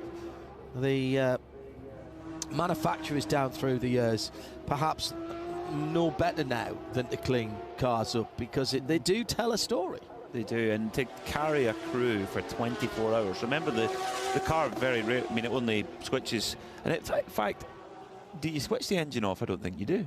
You don't have to. You don't have to. You don't have to. So you could theoretically have the engine running for over 24 hours. Yeah, correct. Which, at the speeds and the revs, I mean, at Daytona, you're putting the engine under serious long acceleration stress all the time, and this Wright Motorsport machine just ran like a Swiss watch, and its drivers did not make a mistake. That was the main thing about it. I remember that year at Daytona, it was so cold that they were worried that the tyres weren't going to last, but those Michelin tyres, given that they were designed not to work, they weren't designed for those low temperatures, and they were not a problem at all. It was brilliant. It was getting down towards freezing. It was, I think it was degree or 0 degrees Celsius when I went under the grandstand to sleep in the car for my break in the middle of that race. Remember the story about the sofa? Oh, yes. Well, the sofa I slept on was where the GTP convergence deal was signed. It was indeed. I've not been allowed to sleep in it since. No. There should be a little blue plaque there, shouldn't there? Here's another great livery. We talk about great Porsches and great liveries go together to the point where we talk about the Lowenbrau Porsche, the Gulf Porsche, and the Mobile 1 Porsche that we just saw going through there as well. Mobile 1, of course, are the colours that were on the 1998 Le Mans winning car driven by Laurent Aiello, Stefan Ortelli and Alan McNish, who was a Porsche Works driver at the time. And we saw in Kristen's features earlier on in the retail tent, there was what scale model would that have been, John, of the GT198? 1 in 24? Well, No, I'm not an expert on these things. No, it was probably a 10th or a 12th, actually. Oh, okay, so it was quite a fair size. Yeah. So because the 18ths are about that big. See, that's not working because you can't see me. Well, it's lovely. Go and see it in the retail tent. But yeah, the Mobile 1 colours, and Mobile 1 are a brand that have been so synonymous with Porsche. Whenever you go to a Porsche dealership, usually that's the oil that First fill as well in your car. And first ever synthetic oil, developed actually for something else entirely. It was developed for aviation purposes, and in some ways actually it existed before anybody knew what to do with it. Fully synthetic, and Porsche have been using it for a very long time. They are a technology partner as well. They work with the manufacturers for their ever more complicated road cars with oil and other lubricants, greases, also gearbox oil, hypoid oil, etc. But particularly for racing, the opportunity that Mobile 1 gives its racing partners like Porsche is to develop something bespoke. You are talking about such high-level engineering in endurance racing nowadays that to find those 1%, as Sir Dave Brailsford used to say when he was looking after the Sky Cycling team, those 1%ers, well, 1% or even a fraction of 1% in reducing friction means that you're not losing as much horsepower between the engine and getting down onto the road, and those things can win and lose your races. If you can design an oil that lets the engine run 2 or 3 Celsius less hot, then you don't need as much cooling. You don't need as much cooling, you don't need as bigger radiators. Don't need as bigger radiators, you don't need as wide an opening, and that saves you some drag. It is engineering, just in a liquid form. Now, if we are going to talk about ultimate technology, Shea Adam has plotted up at exactly the right place, because the ultimate iteration of Porsche's 919 is here this weekend, and Shea is standing about 4 foot away from it. I could get closer, actually. I could walk by the little barrier, and then all of a sudden, ooh, do I dare? Do I dare? I did. Okay, sacrilegious. Sorry, guys. Sorry. This is the 919 tribute car. This is the version of the 919 that basically had all the restrictions taken off of it. They made this car the ultimate 919 in the world. And why did Porsche do that? Well, they wanted to show what the 919 was capable of. So they put the names of everybody involved with this project on the car, and then they took it to every track that they could think of to obliterate lap times. So Nick Tandy drove it here and destroyed the existing lap record. Of course, it wasn't in any competition, so it doesn't officially count for that. But in terms of fast laps, it did it. Timo Bernard got to drive this car at the Nürburgring. They took every single one of the drivers who had been involved with the project. We're talking about guys like Mark Lieb, Neil Johnny, Mark Webber, Timo, Earl Bamber, all of these drivers who got the privilege, Brendan Hartley, of racing the 919 to championships across its time running in the top class of racing in the World Endurance Championship. And they gave them the opportunity to put their names in the record book. I got to see this car in Weissach, in the actual museum in Stuttgart with all the Porsche stuff.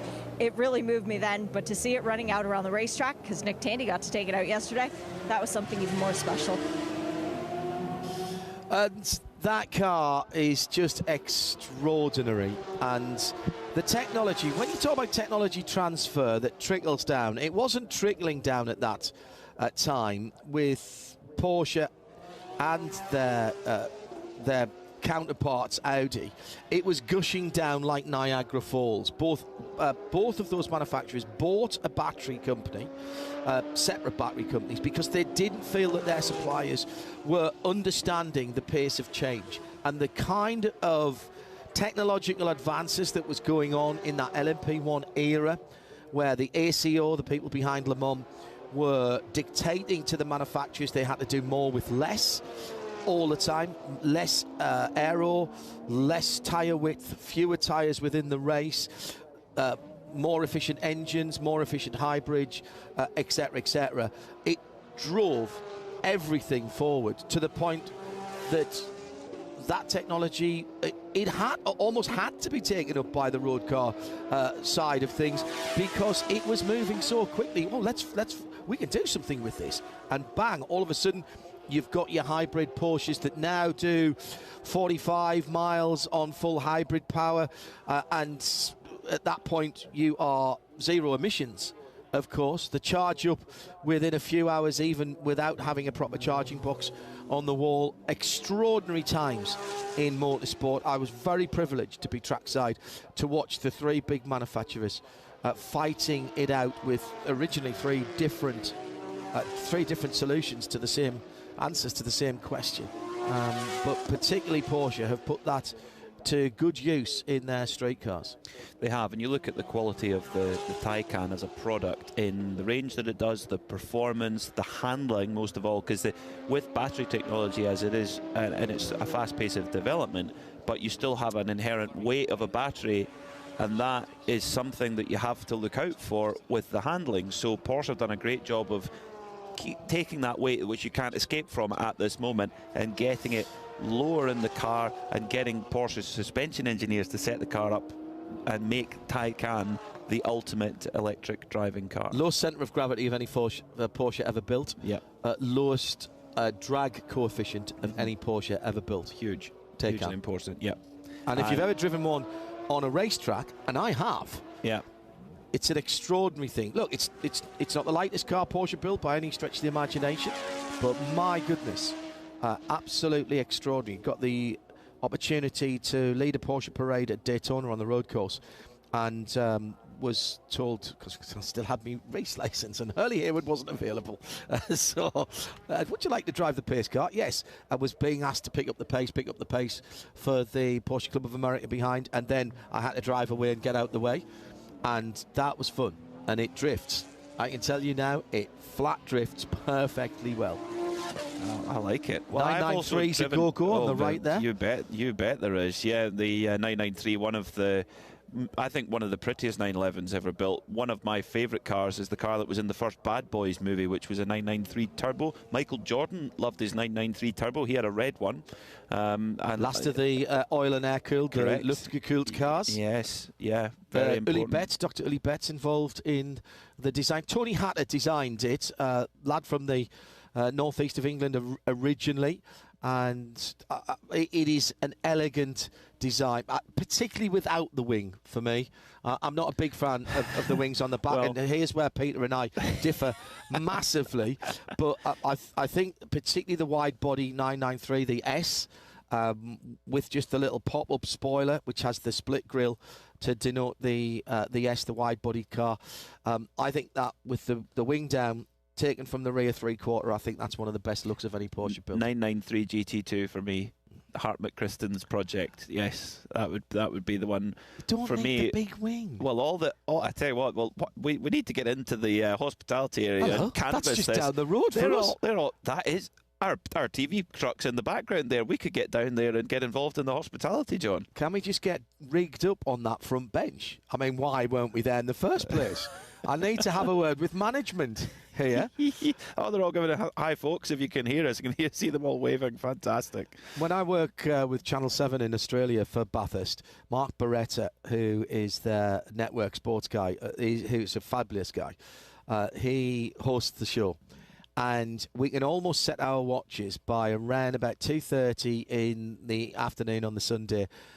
Barrett will rock up with a glass of champagne in his hand at the champagne sponsors tent. And you see, when you're a network TV star, that's what happens to you. Well, I think you're doing it wrong. If you're at Bathurst, you want to go up to the mountain and you want to get in with the fans. Oh, he does that as well. Yeah, that's what you want to do. Go in and have a cold one there. Fantastic stuff. Sold out event today. Yes, it is. And yesterday. Yeah.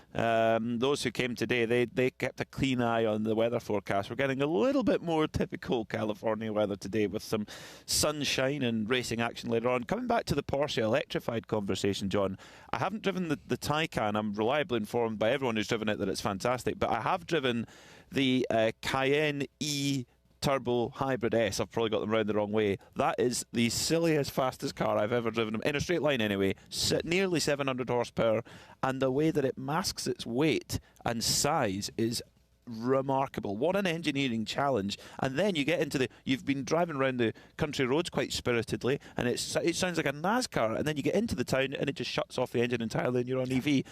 It's like a Jekyll and Hyde car. Amazing. Now here's some of our hard working crew.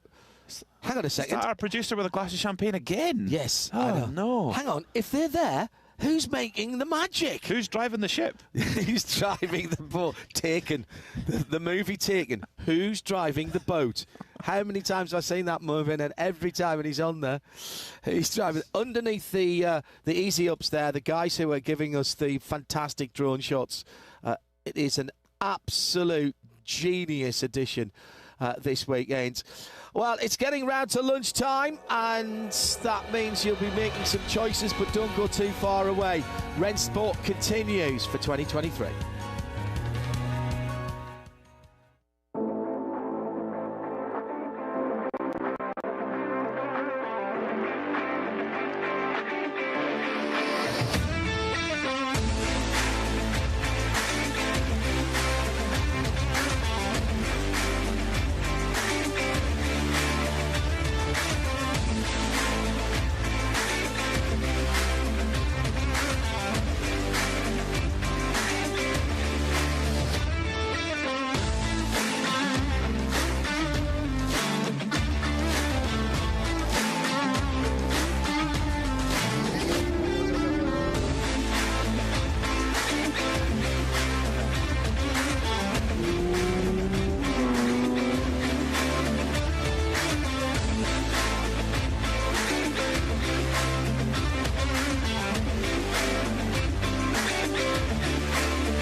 Good afternoon, everybody. It is Sunday at Rennsport 7, 2023's edition of All Things Porsche. We are celebrating 75 years. Happy birthday, Porsche, as their first road cars rolled out 3/4 of a century ago. The 356 that started the whole story as far as the street cars are concerned.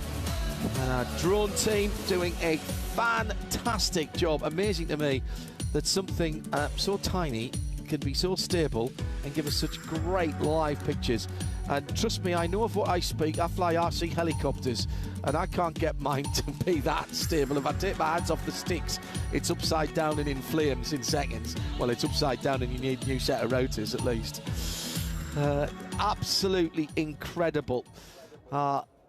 Live stream on the Motor Trend YouTube channel presented by Michelin, and we've got the fast lap cars back out again. Some lucky patrons being given a driver's eye view, or at least a passenger eye view of this racetrack that has been the subject of a massive renovation in the last 12 months or so. A full repave, as you can see from the darker surface. It was pretty old tarmac before that was done. Also a brand new drive and walk-over bridge, at least golf cart drive-over bridge. The Mission Food Bridge on the front straight. And the place looking a picture. First came here in, I would say it would have been 1998, the first year I came here, for what was the end of though we didn't know it, of the FIA World Sports Car Championship, Homestead, and then here for the final 2 rounds. 911 GT1's a go-go. Yeah. Yeah. Bill Oberlin jumping out of 2 different types of car for a rival manufacturer from Munich. One in one class, one in another. And it was, I remember it being freezing cold and frosty here when the first time I came. It's a bit different time of year. IMSA have been coming here since the ALMS Championship, founded by the late and much missed Dr. Don Panos. And we've been here in the heat of summer. We've been here earlier in the year when the place is a little bit greener. And my first opportunity to drive around the track came in 1999 in a day van. Nothing exotic. Trust me, the corkscrew in a day van is quite interesting because you're sitting up high. There's a lot going on there, I'm sure. Yeah, yes. We weren't at any kind of speed, of course. We were just being shown around, or we were showing people around the track. The place down through the years that has seen all kinds of stories. We saw the wins in sports cars here, and of course the bashing on the front straight as well. Porsche Rennsport 7 at Laguna Seca.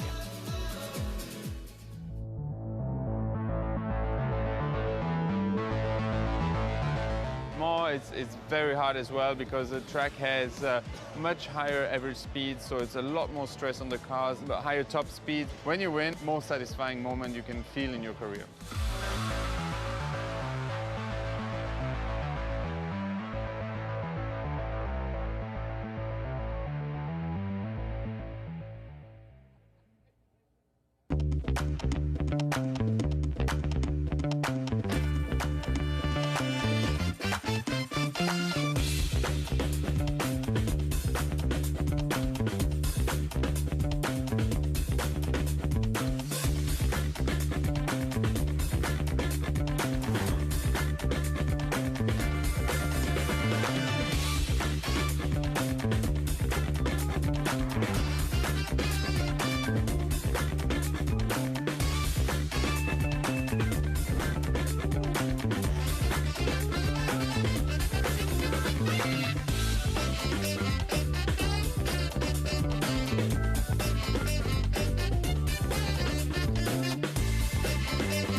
In the lunch break period here, thank you for joining us either at the track or further afield. Peter Mackay and John Hindhaugh bringing you a little bit of the atmosphere. The other good thing about Porsche, you know, is the class, not just the classic liveries, but also the classic crew shirts that everybody seems to have picked up as well. Knowledgeable crowd here. I've been chatting quite a lot to, when we have been outside of the booth, to people passing by. Everybody has a Porsche story, Peter. That's what we like to see. When we were at dinner last night, we were sitting at the bar at the famous Baja Catalina and Cantilena, excuse me. The gentleman beside me had a phone case with the livery of the 1970 Martini 917L, the green and purple car, affectionately known as the hippie car. And we had a good chat about that. There's stories up and down and all around this wonderful facility that Porsche have put together here at WeatherTech Raceway Laguna Seca.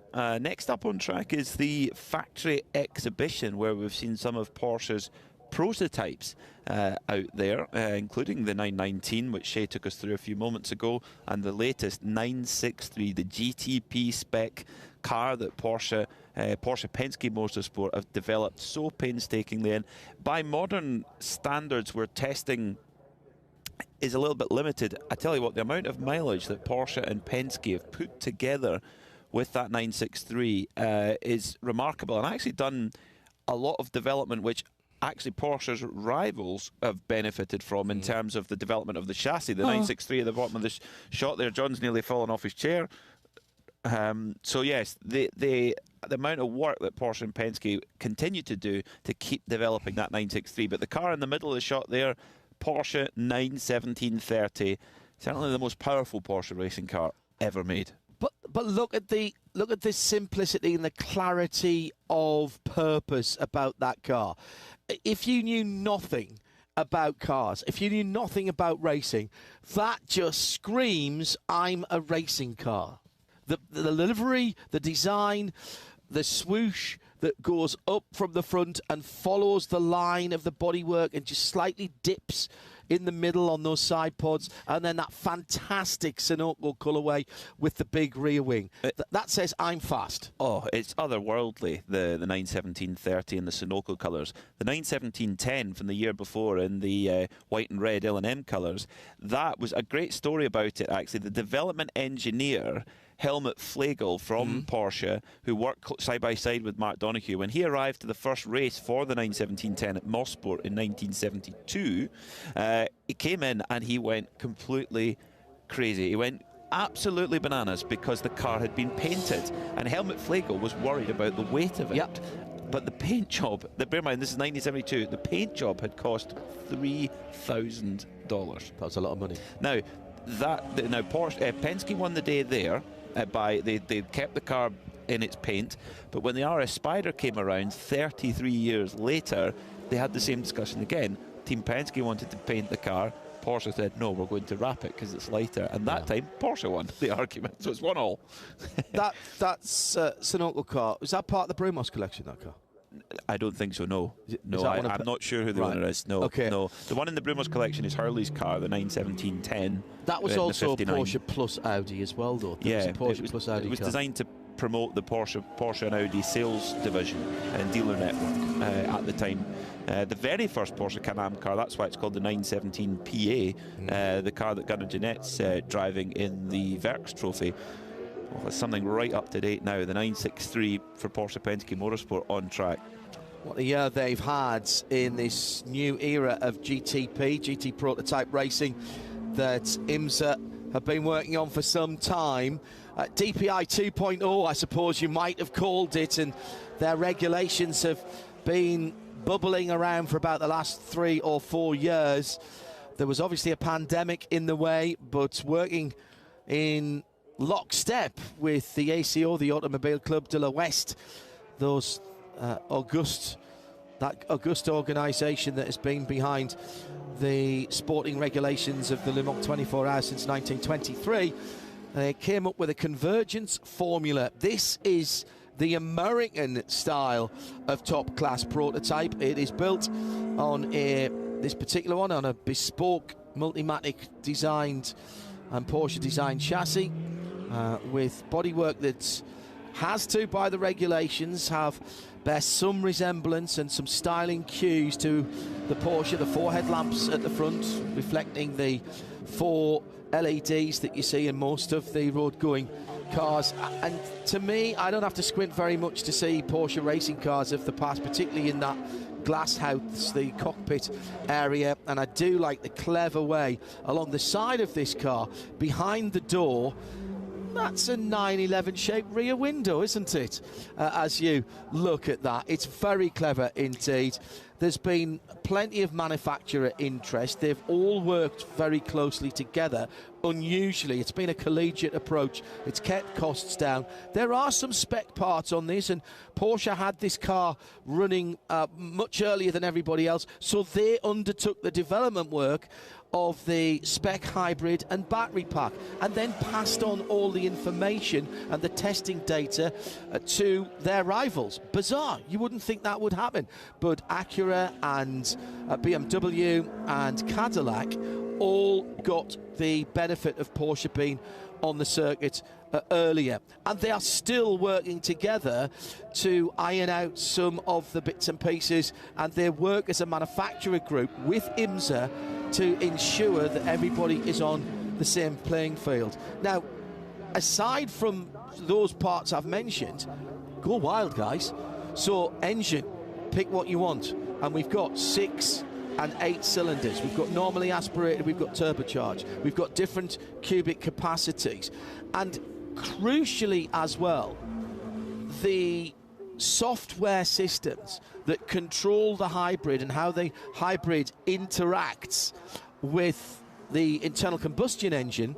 That software is free to the manufacturers. They can develop it anywhere they want, and even their own customer teams can develop it anywhere they want. Now, this is going to get interesting because we've got a couple of GT4 Caymans, a GT4 actually and a GT3 RS, GT4 Cayman, the GT3. I'm not sure who's driving the red and black car, but they are having way too much fun and driving for effect. I would say it's not the quickest way around, but whoever's getting the passenger ride there, have we got a passenger in that? No, we haven't. Probably just as well, actually. Sure. Well, if there was a passenger in there, they got as close to an experience you'll get of driving a GT car in an IMSA race when a Porsche 963 prototype comes flying. Very good point. Whoever's driving those cars are behaving like animals at the moment because they've got the cars at full opposite lock off every corner. GT3 RS and GT4 RS. What a machine both of those cars are. The GT4 RS, a proper raw road racer, as is the GT3 RS. Whoever's driving it, look at they're getting big angles out there. And is there anyone at the side? No, it is a solo driver in there. One of the Porsche Penske crew having a bit of a laugh in the green and white GT3 RS. Fantastic, with movable aerodynamics on that car, and you can actually play about with the differential settings and what have you on the steering wheel. Yeah, they're having fun. Can't quite ID the helmet, but it's a factory driver helmet in there. I'm being won over by that colour. You're liking it, aren't you? I'm not normally one for Larry colours. Down through the years, my cars have been red or white. I've ended up with blue cars at the moment, but not necessarily by design, although one of them I did order as blue. I've only ever had one brand new car, and I ordered that in blue, and I've still got that. And one brand new car to keep. Who is that? Is that Tandy? It could well be, actually. I think Dane Cameron's in the 963. Oh, it's so hard to tell from I'll ask him later on. Yeah, we'll find out. I know Nick does like a little bit of sideways action. I've seen him on duty at Porsche Experience events, and he has got superb car control. If he hadn't been a racer, well, he started on loose surface, of course. If it is, look at that. Hello, is that Michelin? Yeah, 2 more, please. No, just the rears. Thank you. It's a good job we're supported and presented by Michelin, because we're going to need some more, aren't we? Yeah. Wow. That was all the TC off, and get it sideways. So this is the normally aspirated car with the turbo rear arches on it, correct? The RS, yes. The RS, it's 4.2 litre flat 6 engine, well over 500 horsepower. The aerodynamics of it are the big thing about this car that are different. All 992s now are on that turbo body, but the aerodynamic work that's been done. This has got the cutouts on the rear arches. The biggest difference is actually the the frunk or the hood. Not on every other 911 that's got a luggage compartment in it. This GT3 RS does not, because they've put the radiators in there, because where the radiators are on the racing GT3R is very important to the airflow and therefore the aerodynamics. So they've taken away the front luggage space to put the radiators in there. I apologise. That is a GT4 RS. It is, because the air intakes are in the rear windows.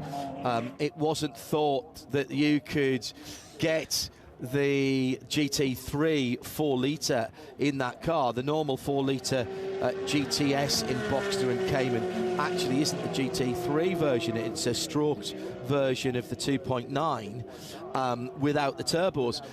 The reason was that they didn't have anywhere to put the air intakes. Hang on, we can engineer our way out of this, say Porsche.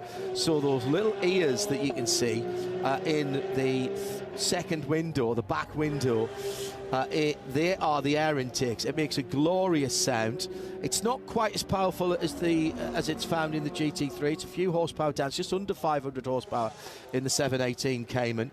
And the Boxster now has it as well. And that has a couple of little almost periscope 1970s and 80s style air intakes that sit behind the driver.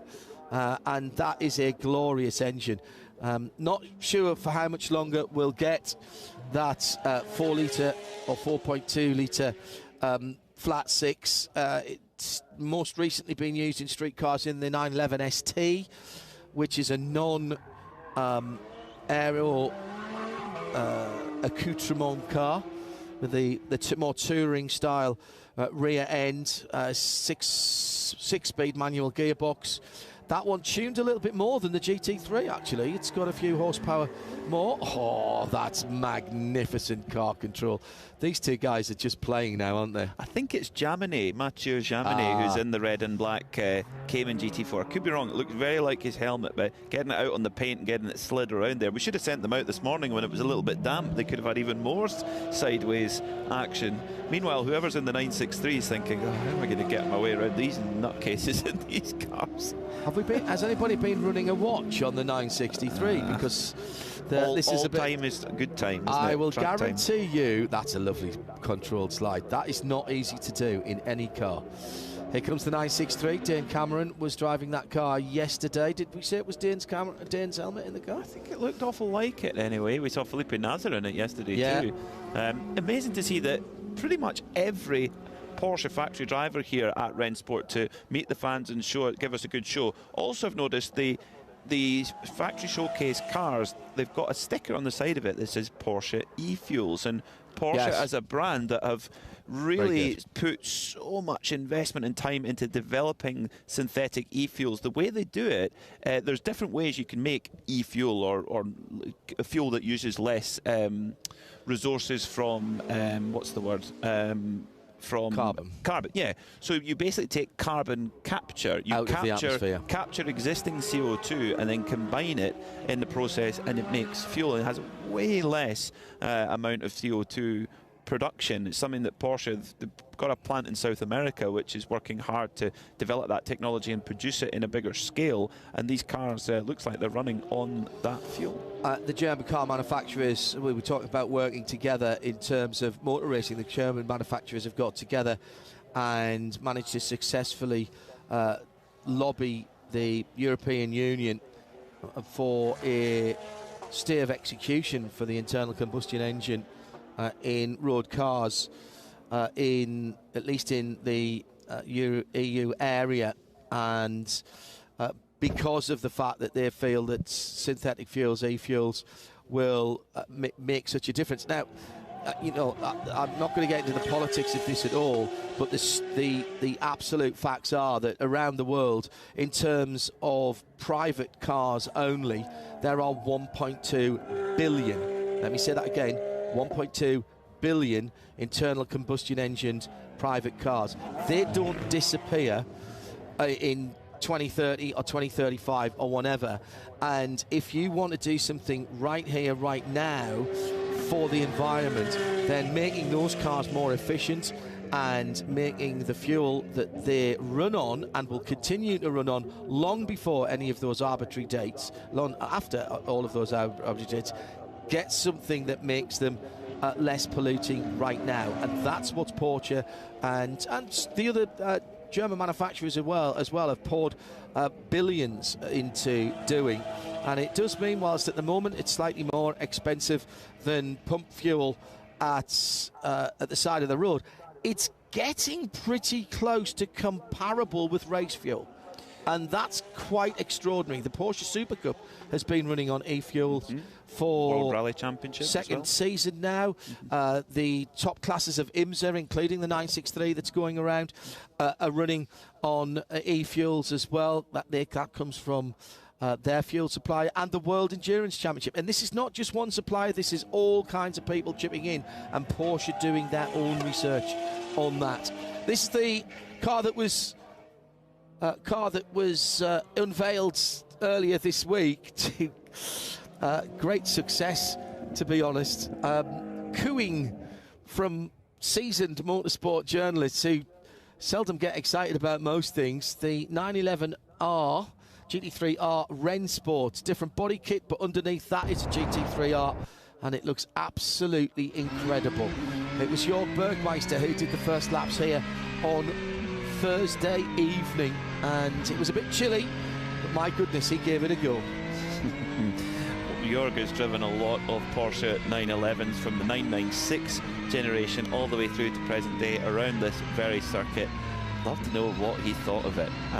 He told me a lot more power. What did he tell you? I wanted my tyres hotter, that's what he said. But he's getting quicker every time he gets behind him. He was Racing Driver Book of Excuses. He said, and you know how Jörg is a very tall German man with great character and a very, very good sense of humour. And he said, you know, John, I haven't driven for 2.5 years competitively. So, you know, I'm just an old retired racing driver. I don't expect I'll be doing anything too quick in the car. Jörg. Yeah. This is just in the pit lane, by the way. And look, he's right on the rev limiter. He lifts off as he comes past the camera car down towards turn 1. Now, he's taking it easy at the moment, but watch the rev lights on the top of the dashboard. He just got the wheel lock lights there coming on, actually on the outside. He was absolutely giving it large. Jörg Bergmeister, one of my favourite Jörg Bergmeister stories that he told me was one of his sponsors, his father sponsored a particularly significant German driver. Jörg's father sponsored Michael Schumacher back in the day. And at the time, Jörg's father said to Michael, can you take my son Jörg and Tim out to the go-kart trip and out to the go-kart track and give them some coaching? So after the coaching session, all went fine. Tim's in the front of the truck with Michael Schumacher driving, and Jörg Bergmeister is in the back sitting on his go-kart. And they're going maybe a little bit too quickly on the Autobahn, and Michael Schumacher ends up spinning the truck, does a full 360, misses the barrier either side, and then carries on again. And Mike kind of grabs the wheel back again, and Michael looks round to Tim and Jörg, says, do not tell your father about that one. Who, of course, was quite an important sponsor as well. Wonderful, wonderful story. Yeah, he's quite the raconteur, is Jörg. He's got some great stories from his time at Porsche. So the atmosphere carrying on at the main square there. A Manthey kit GT3 is it speed yellow, or is that? Yeah, it looks like speed yellow to me. Yeah, in the middle of the shot there. I chickened out of buying a speed yellow Porsche. I had one ordered, and I chickened out. Did you really? Yeah. Oh, okay. I like it. I like it a lot. And the Manthey kit really adds quite a bit of performance to what is already a very, very fast car. These aero wheels, that's straight off a 935 for me. They're the ones at the back there. Manthey, now owned by Porsche, but a very successful race and tuning operation. Olaf Manthey, particularly experienced around the Nürburgring Nordschleife. And in fact, their factory unit and development area is just off the back of the Dottinger Hohe, off Gottlieb Daimler Strasse, just around the corner from the main straight. That is very nice. Indeed. And it can be bought now through a number of Porsche dealers. They support this, and you don't lose your Porsche warranty either. It comes effectively as a... It sounds like I'm saying everything's bolt on. It isn't. It comes as a kit of parts that you buy, but effectively it is. It can be dealer supplied now throughout the world. And Olaf Manthey, who founded the team, he's just a legend of the Nürburgring. He'd passed the team on now to, it went to the Raider brothers, and then now, of course, mostly owned by Porsche now. But Olaf Manthey, more wins in the Nürburgring Langstrecken series than any other driver, and more wins in overall. And in the team standings, more wins at the Nürburgring 24-hour than any other as well. More important than that, he used to be sponsored by Haribo, which made little sweets, and was instrumental in having a Porsche 911 shaped Haribo. But more importantly, this is the legend that is Olaf Manthey. There was an Olaf Manthey shaped Haribo sweet. Those little jelly sweets. Just extraordinary. Tim Harvey, ex-British touring car driver, has just taken delivery of his Manthey GT3, and he's been on a couple of Manthey days at Spa and the Nürburgring in the last week. Absolutely fantastic, that car. GT3, you can tell it's the GT3 because of the two air intakes on the carbon fibre reinforced plastic bonnet that it has on there, and more CFRP parts on that car, but much more than just a body kit on that car. We are not too far away, actually, and remind you that we have the second race of the weekend, second and final race for the weekend, of the Porsche Deluxe Carrera Cup North America. And Shea Adam is down in the pit lane, and she's going to do a little song and dance act. No, she's not, actually. She's going to introduce the drivers for the second race for the Porsche Deluxe Carrera Cup. And that's what's happening next here at Rennsport.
Let me tell you something about soulmates. They all arrive in different ways. And believe me, the best ones are the ones going all the way back and way forward. A soulmate is someone you can rely on. One that shares a dream with you. Because when you've found your soulmate, any road is one worth taking.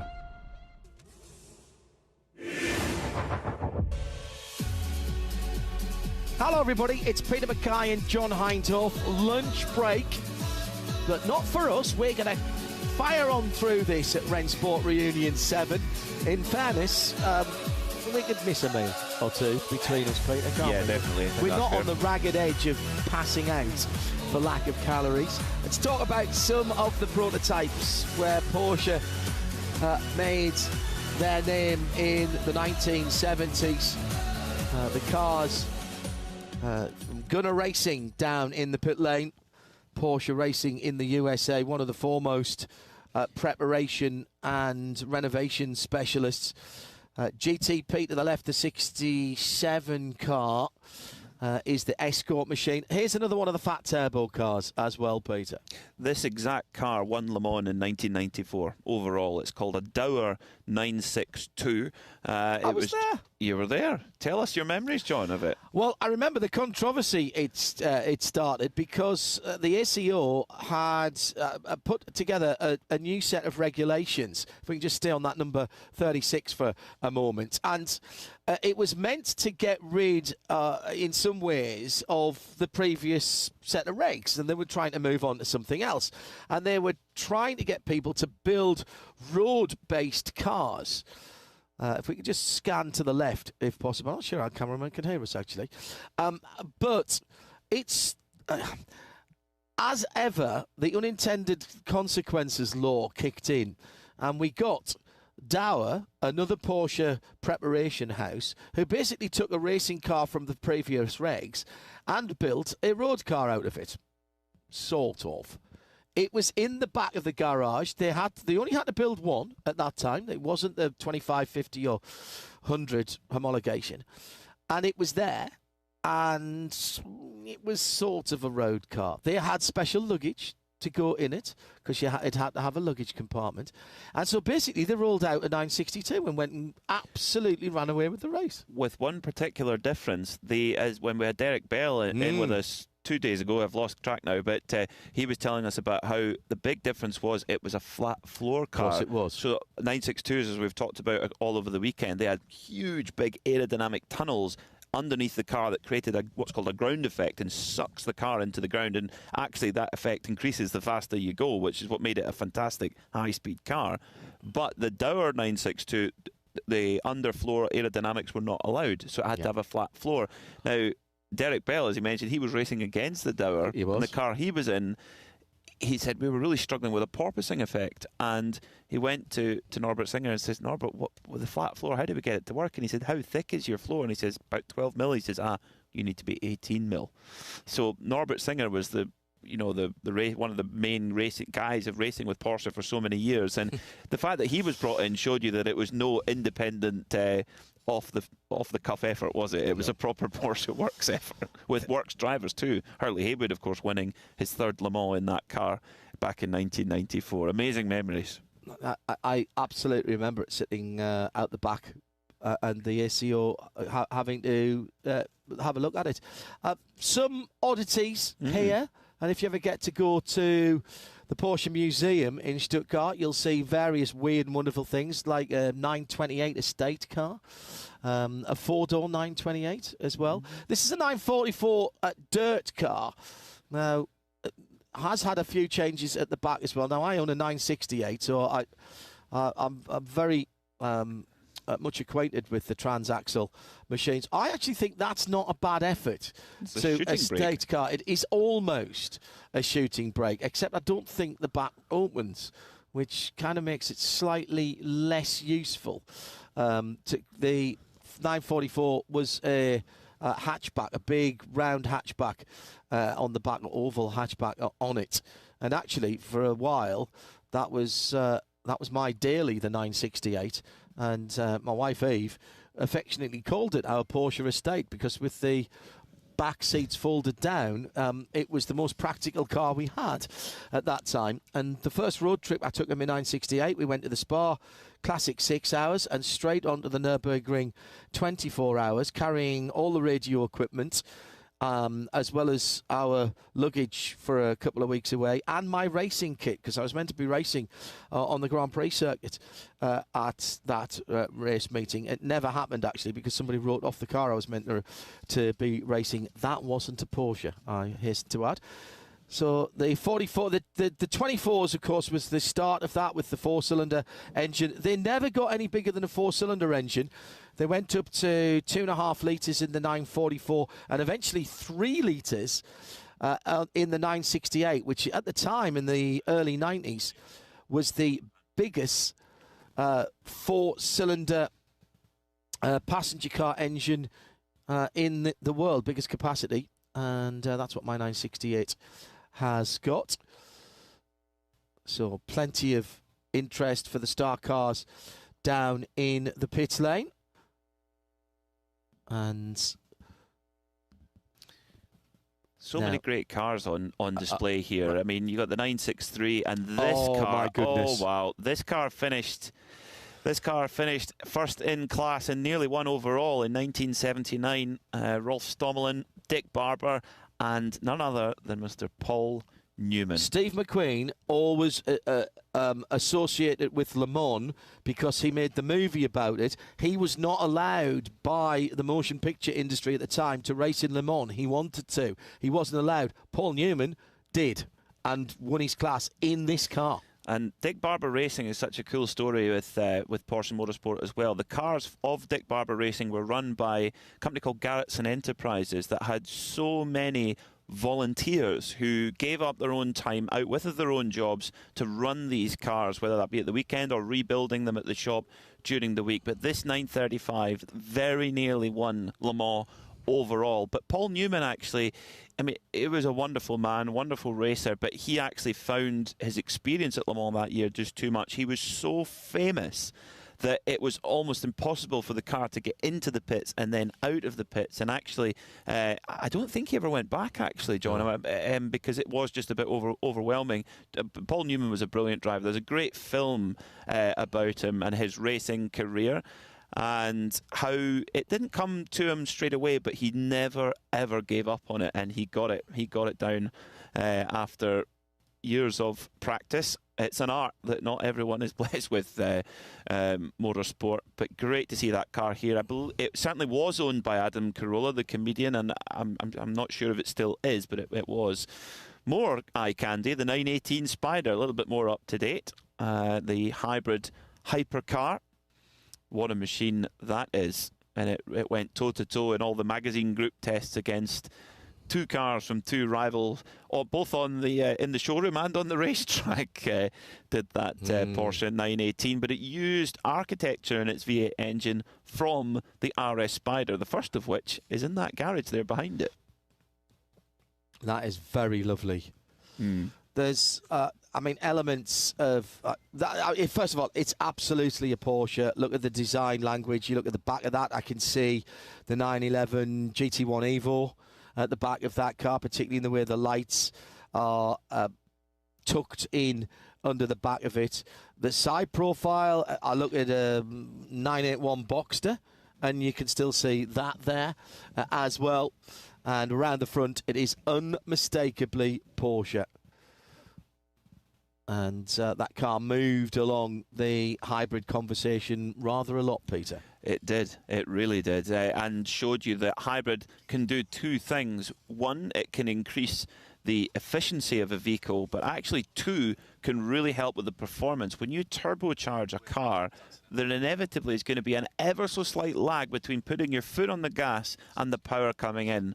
With the addition of the hybrid technology, the electric battery would fill the gap between the driver putting the foot on the accelerator and the turbo spinning up, and it would basically fill that gap and create instant performance and instant power. Well, I'm delighted to say that in a few moments' time we will have a very special guest joining us here in the commentary booth, winner of the 1973 Targa Florio and the twice winner of the 24 Hours of Le Mans, Mr. Gijs van Lennep, and we're delighted to have him join us in the commentary box right now.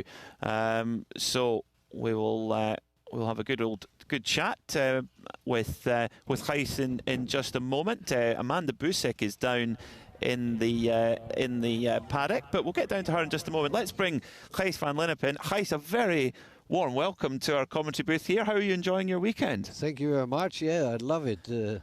It's not the first time I'm in Carmel, because I like this racetrack very much.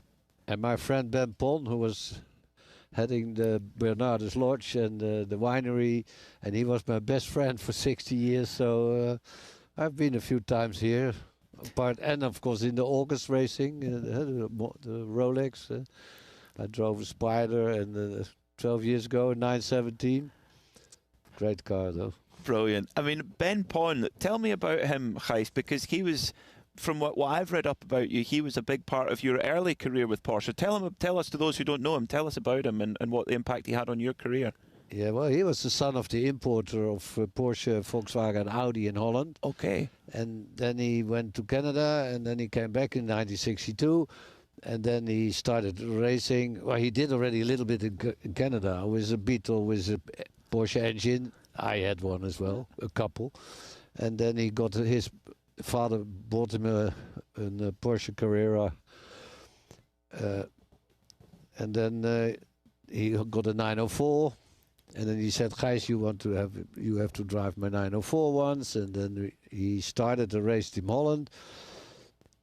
And then we had the Carrera 6, 2 cars.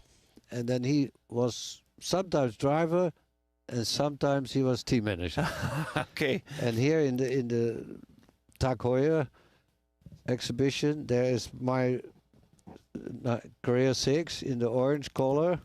And I see the picture. I saw it a couple of nights ago, and that is me in the car on an airplane race somewhere, and Ben was sitting in the side, and he was teaching me, and so it's good that and the car is here as well. Yeah, that's my car. I crashed it in Spa, and I did quite a lot of races with it, and I rebuilt it, and then.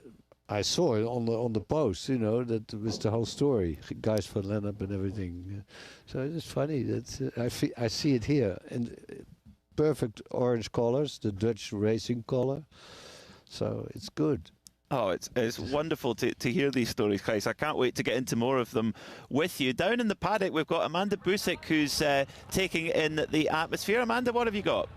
Starting in front of him will be Pre-race ceremonies are under the way here. It's been a doubleheader weekend for the Porsche Carrera Cup, and the second race is going to come later on this afternoon. Shea Adam is on stage now doing driver intros. There's about 25 drivers here this weekend racing in this cup. They had a championship that already wrapped up, but the others wide open. It's a doubleheader here this weekend, and the season will finish at COTA in a couple of weeks. But that's Shea Adam. We're introducing drivers, and we'll be out on the racetrack for the race later today. Driver of the number 8 for McCann Racing, it's Michael McCann.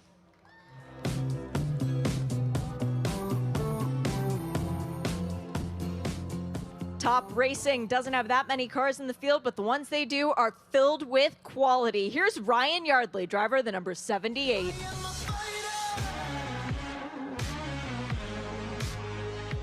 Another debutant to the championship, coming all the way from Australia, driving for McElrea Racing, it's Bailey Hall.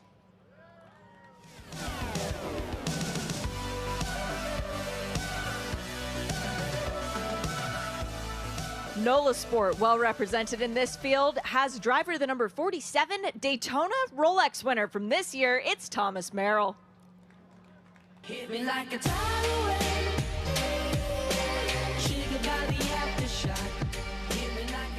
Wright Motorsports top class driver of the number 13 machine, it's Varun Choksi.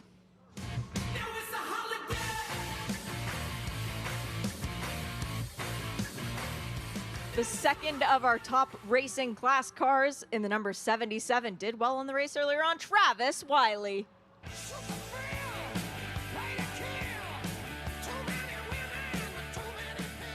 Possibly one of the best nicknames in the entire field. Driver of the number 64 for NOLA Sport, Rice Nichols, it's Speedy Dan Clark.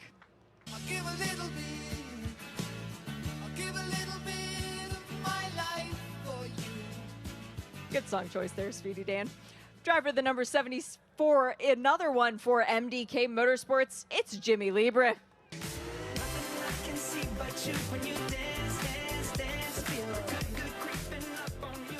Driving his way very well early on in the race earlier to try and get a first podium position. We'll see if he can get one later on. Kelly Moss's driver, the number 7, it's Michael McCarthy.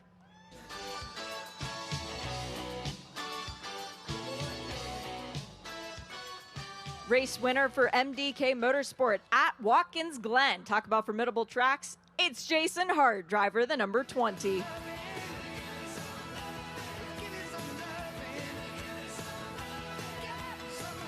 Earlier today, this Kelly Moss driver found his way up onto the podium getting a trophy. It's driver the number 2, Sean Varwig. Good to see so many of our Carrera Cup North America drivers there. I'm delighted to be joined by Gijs van Lennep. Gijs, you had such a great career with Porsche, but the Martini days, they were special, both with the RSR, but also the 917. Tell me about 1971s, yourself and Helmut Marko, the magnesium chassis 917. Tell me about that event and how dominant you guys were. Yeah, that was really great. But we didn't know that it was the chassis was magnesium. We heard it after the race. And 50 years later, that's not so long ago, I found out that it was very difficult to get it 800 kilos. So they put 40 liters oil in. Big oil tank. So you always hear something. But never mind. We had a short tail, so we were not supposed to win. But with Helmut, who was really a great guy, and he was a fantastic driver. And of course now he's the boss of Max Verstappen, and he is very good too. He's 10 times better than I am. And but we had such a good race. And what they did, there were a few bolts of the cooling fan, they broke on the other cars. So in our car, they did it at night. Every pit stop, they changed one bolt. So that was done. And then the last, what was it, 4 or 5 hours, we had to change the brakes. But Martini Racing was actually the factory. Mm-hmm. And Gulf, Mr. Wire, who I drove in the year after, he was also a factory team, but he said, oh, I have my own mechanics, you give me a few mechanics and then I run the 917, and he wanted to win. But the Martini, they were the real guys there, so it was a bit against each other. So if we have to change the brakes, then we cannot win. They asked us, Helmut and me, so I said, we don't brake. It's a bit difficult to go even 355 kilometers an hour on the straight, but anyway, there we braked, yeah, very early and slowly, and then it kept together, because if a disc is breaking, yeah, then you're fucked off, you know. But never mind, everything stayed together. And well, the other car must have had, the Gulf car was second, so they must have had some problems with the braking as well. And because of the braking, because we had the disc for the first time with where the holes in. Mr. Pierce, yes, he yes. did that. Mm-hmm. So but okay, they were getting thinner and thinner, and you see it's still in the museum. All the cracks, at the holes, you see all the little cracks. So it was just a little, but it worked in the end, and then we won, and that was a great win. Yeah. It is incredible, and that distance record stood for 39 years, I think it was, till 2010. Yeah, Audi did it. Yeah, in the end. In the end, they eventually 2010, I think, something like that. Yeah. Yes, it was 2010. That's right. Tell me, actually, before we get into our next race, Gijs, the Weissach Cup, which is about to go on track. Tell me about young Dutch drivers, because there's been so many brilliant Dutch drivers. We've got 2 in Porsches right now, Larry ten Voorde, Luke Hartog, who are showing great speed. Larry, of course, has won the Super Cup many times. Tell me about the talent in your native country of the Netherlands. Well, that's the last, whatever it is, 5 to 10 years, it's going in the widths. We get more and more better drivers, even in Formula 2, in the Porsche Cup. Yeah, Larry won already twice the championship. Now we have the other one. So, but in all classes, they're getting better and better. So I hope, well, that of course Max is one of he's the best ever in the world, I reckon. He is so cool and he is fantastic. And that's because he got, from his mother and his father, he got the racing in his mind. And his mother is also very clever. So and his father was working hard for him from his 5th till his 15th year. So beautiful. And he's so, yeah, he's so nice with the balance of the car. He makes it so exact, so he can always do longer with the tires. Do you think we could get him in a Porsche? Do you think you could arrange that? Yeah, well, he has a Porsche, I think. Yes, I've heard that. He's driving one, and he's probably making a team he's building a team, but I don't know exactly what it is. But he's doing all right. Yeah. Well, Gijs, it's been such an honour to meet you and to have you here in the booth. The Netherlands is a country that's very special to me from my previous life. I travelled there very much, so I've always wanted to meet you. So thank you for coming in to join us. We didn't even get the chance to talk about Targa Florio, but for the next Rennsport, we can talk about that. Talk about that, because that was in my heart the best race I ever won. Yeah. It was, what a special memory. That's an appointment for next time. We do. Gijs, thank you so much for coming to join us here at Rennsport Reunion, and to all of you watching here on our live stream presented by Michelin. The Weissach Cup, we're out a little bit later on, and the Werks Trophy are the next race out on track, where we've got 904s, 906s, 910s, 907s, 908s and 917s. We are truly spoiled here. It's Peter Mackay here alongside John Hindhoff in the Global Broadcast Centre, and great to have so many of you watching from all over the world. John, that was pretty cool getting to chat to Gijs van Lennep. What a hero he is. Fortunately, spoke to him a few years ago at one of the early classic Le Mans, and you have to get him to tell you the Targa Florio stories. Let's head down into the paddock area. One of the Porsche legends who keeps telling me he's not a racing driver anymore, he's retired, is Jörg Bergmeister. He's been intimately involved with the development of that fabulous new car that Porsche Motorsport debuted earlier in the week, the GT3 RS. And we caught up with them just a little bit earlier on. Hey, I'm here with Jörg Bergmeister. 14 years ago at WeatherTech Raceway Laguna Seca, we saw one of the craziest GT races of all time, at least of the modern era, where this guy won his 4th championship in GT2 and held off the Corvette of Jan Magnussen. But it was not that straightforward. It was one of the wildest, rowdiest, bangingest battles I've ever seen in GT racing, and you can kind of take us through what happened after that. Yeah, it was just a really cool battle. Basically what we needed to do to win the championship was to do 75% of the race. So afterwards it was just for the win and all in. And the gloves came off pretty quickly between Jan and myself. It was a lot of trading paint and just hard racing. On the last lap, Jan just pushed me in the last corner, unsettled me, so I couldn't really go to power early. And I pushed him a little towards the wall.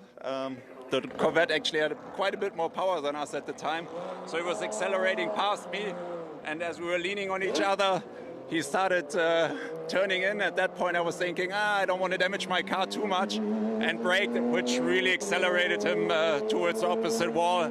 Had a huge crash, which I definitely didn't intend, but we talked about afterwards, and no hard feelings between each other, and it's good fun. It was great racing.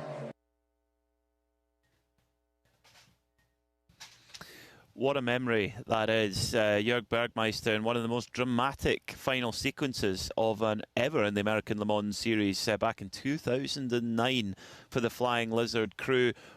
We had a great little short clip there, but after Rennsport Reunion this weekend, if you're in the middle of the week and thinking, I miss Rennsport, go onto YouTube and look up that race, Laguna Seca 2009, and watch the last 25 minutes. Jan Magnussen in the Corvette and Jörg Bergmeister in that Flying Lizard Porsche. They were going hammer and tongs all the way through. You commentated on that race, John. Tell us about your memories of that day. I can't remember because my head exploded. Put it all back together again. It was, in fairness, it was one of a few times in that era of GT racing. Those GT cars were extraordinary. The balance of performance between them was outstanding. The guys at IMSA did a great job in getting the different manufacturers able to compete. The season had kicked off with some side-by-side action with Jörg in the Flying Lizard Porsche and Jamie Mello in the Ferrari, and it was coming to the end of the race, and they'd been battling pretty much all the race, and the Ferrari had run out of brakes, and Jörg was pressuring. In fact, Jörg had the race won. He'd got past on the Ullman Straight on the final lap. Yes. The race at the front of the field had finished, by the way. Audi had won. And so we were 12 hours and some into this race because they'd been just ahead of the winners as they'd gone across the line. So they had a whole other lap to come around. And going down into the final corner at Sunset, turn 17, Jörg had it. And he just went a little bit wide and let Jamie come through and bounce him around a little bit. And that's how the season started. And it was building.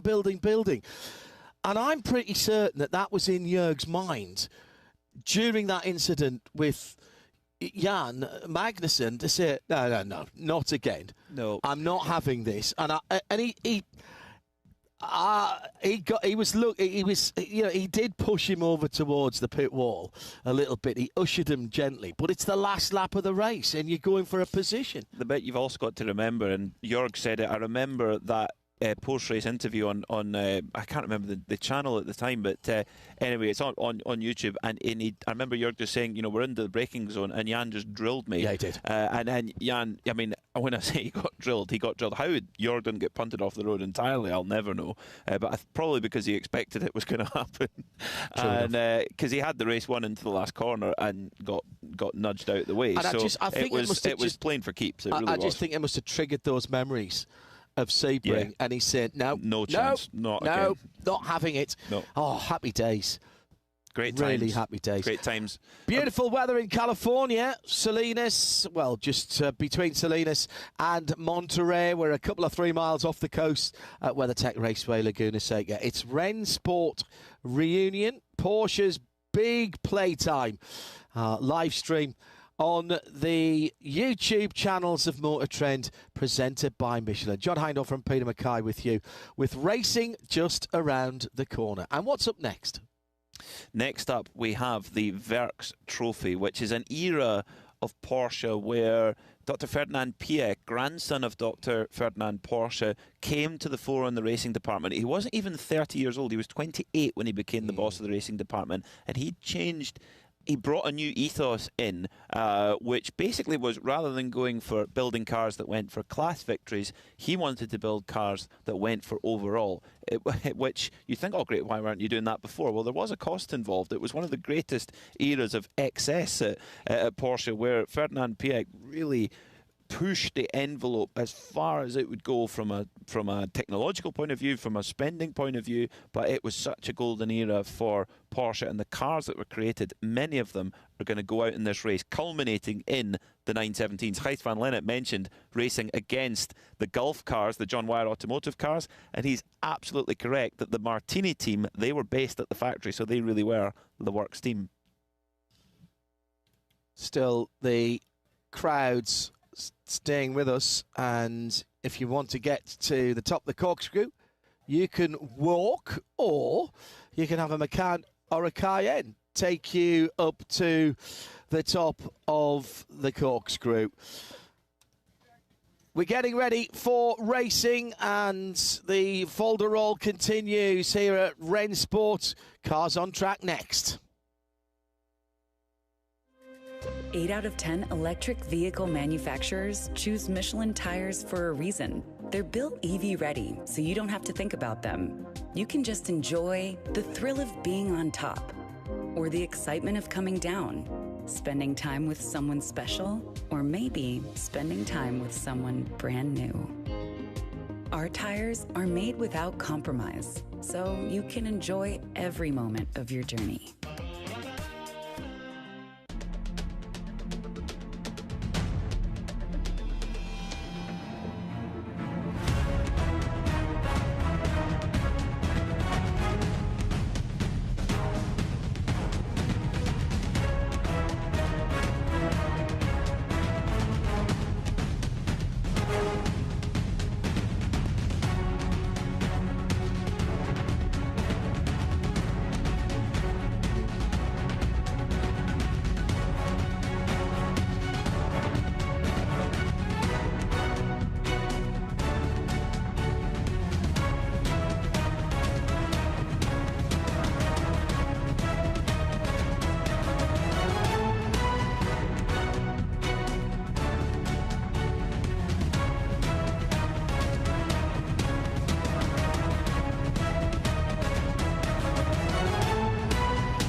Looking down from the corkscrew to the paddock at WeatherTech Raceway Laguna Seca on a beautiful Sunday afternoon. Still before 3 o'clock. We've got a couple of hours of broadcasting for you or thereabouts, including some race action. We'll wind up today with the Porsche Deluxe Carrera Cup North America, but coming up next, the Vex Trophy feature race. We've been building up to these Sunday races with practice, with the qualifying races, and once again we've got an absolutely quality field of 20 cars that reflects the late 60s in terms of Porsche's history, Peter.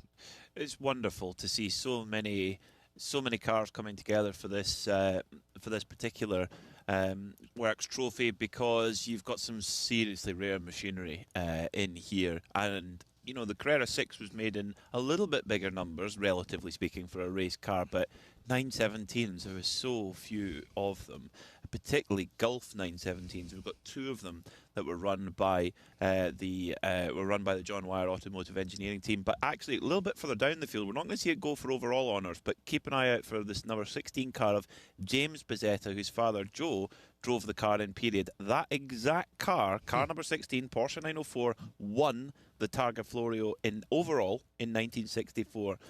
With none other than Colin Davis at the wheel, son of Bentley boy Sammy Davis. That's a pretty special car.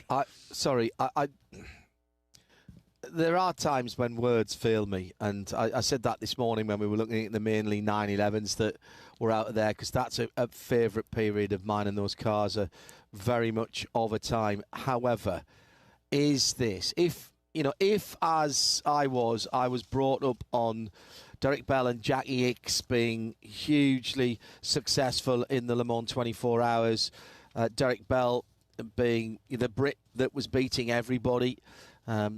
He and Jackie were the original Mr. Le Mans, I suppose you would say, getting covered on national radio live, not with full commentary, but Raymond Baxter reporting from Le Mans in about every hour or every couple of hours on the BBC. And you think about these kind of cars that were running around, just coming into the era of the McQueen Le Mans movie, which is the next set of cars along, really, I suppose, into the 1970s. Just absolutely extraordinary cars. I had the Dinky and the Corgi toys. Were you a Dinky or a Corgi person? You say it was almost like you had to be one or the other. I just liked whichever ones I could get. There were slightly different scales, so you couldn't actually stand them together, which was I was a Skeletric man. Obviously, yeah, everybody was Skeletric, obviously. Didn't get very many sports cars in Skeletric in those days, back in the 60s and 70s. There was a Derek Bell edition. There was a Derek Bell edition. Derek Bell Le Mans edition. I bet they're very collectible now. What a great amount Derek of bought them all. He saw that. He cornered the market. He did. Clever man. Clever man. Well, we've got some special machines in here, as we've mentioned. The first ever Porsche Can-Am car, the 917 PA, that'll be driven by Gunnar Jeanette, and that car will be challenging for the overall win, I guarantee you that much. That car was campaigned by Joe Siffert in period and was very much a dip of a toe in the water for Porsche to see if they would go full scale in for the Can-Am in North America, and boy did they ever, with the 917-10 and 917-30 at the front of the field. The 917-10 of Bruce Canepa, who's had a successful day. He won the Weissach Cup earlier on. Can he double it up with the Werks Trophy in his ex-George Luce 917-10? A striking red and yellow paint scheme. He'll have to hold off one of the Gulf 917s. I think that's Charles Nierberg's number 8 car that will start right behind them from this rolling start. 917 after 917. How lucky are we to witness this? Wow. And make no doubt, this is not a parade, this is a race. If you're joining us on Motor Trend on YouTube, our streaming service presented by Michelin, good timing. It's quite late now, coming up to midnight in the UK, so already into Monday morning. Sorry, no, that's complete nonsense. That's 10 o'clock at night in the UK, 11 in Central European summertime. So maybe just coming in from a Saturday night out, you've timed it pretty much perfectly as the cars are lining up for the start. And number 44 all the way at the back is getting ready to go. That's Cam Ingram in the Carrera GTS. Waiting. Oh, we're going to have one more lap. I thought we were going to go green there, and clearly some of the drivers did there as well, because there was a little bit of acceleration, but we still have the lights on the safety car coming round the Sonderwunsch, the DreamWorks. You can have your Porsche anywhere you want between Porsche exclusive manufacturer and Sonderwunsch. For a long time, Porsche didn't talk about Sonderwunsch. It wasn't available. It didn't exist, and it was a myth. It was almost a unicorn. Special wishes, is that what it means? Special wishes, nighttime wishes, dreams, DreamWorks. Wishes. Yeah. Also look out for the Bobsy Porsche, the orange and blue special there, the 1964 machine owned by Donald Anderson. That car was designed by Jerry Mong and named after Jerry Mong's uncle. Before we get racing, let's head down to Amanda, who has found a very special catch. Ka-chow! Yeah, we're going to talk to Jay Ward here in a little bit. He is the Pixar creator behind Sally Carrera. He actually also, if anyone caught the NFL stuff going on with Toy Story, I know he had a hand in that, but his Instagram handle is my favorite. It says, I'm the car nerd at Pixar. But man, as we ran into these last couple hours at the Rennsport Reunion, I can see in the media area, I know, Peter, you guys had a lovely conversation with Hurley Haywood. There he is, taking in the last couple hours of the day. But cars are on track, guys. And warming up for a rolling start as we wait to see if the lights are out on the safety car. And they are. So the 918 will pull off, and we will leave the field in the hands of the number 6 of Bruce Canepa. That is the pole sitting car on the inside, the red and yellow car on the outside of the front row. Charles Neerberg in the Gulf livery number 8. Behind them, the 111. That's a quick car as well. 111 once again in the hands of Dana Perez. Yeah, 9082 Spider. Off we go, John. Waiting for the green flag. There it is. They've given it early. Now 3 wide, almost across the line, and it's the Gulf Porsche that leads. Oh, how good does it say the sound to say that as they go across the line. Charles Neerberg then had the whole shot. Does he hold on to it in turn 1? He does not. Turn 2, excuse me. And it's side by side, and there's a touch. And Peter immediately throws his hands to his head as Gunnar Jeanette came together with Charles Neerberg.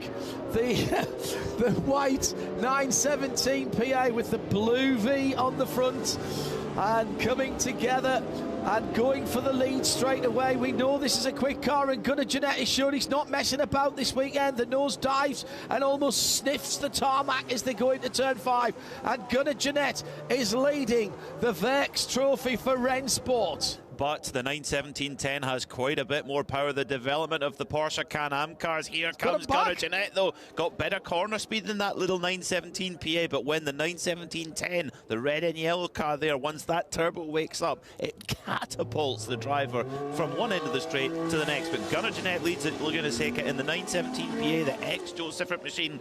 And contact between the first ever 917 to win a race, don't forget, Charles Neerberg's machine, and Porsche's first ever Can-Am car. That was nearly $100 million accident there, John. Imagine writing the insurance form for that one. Oh, dear me.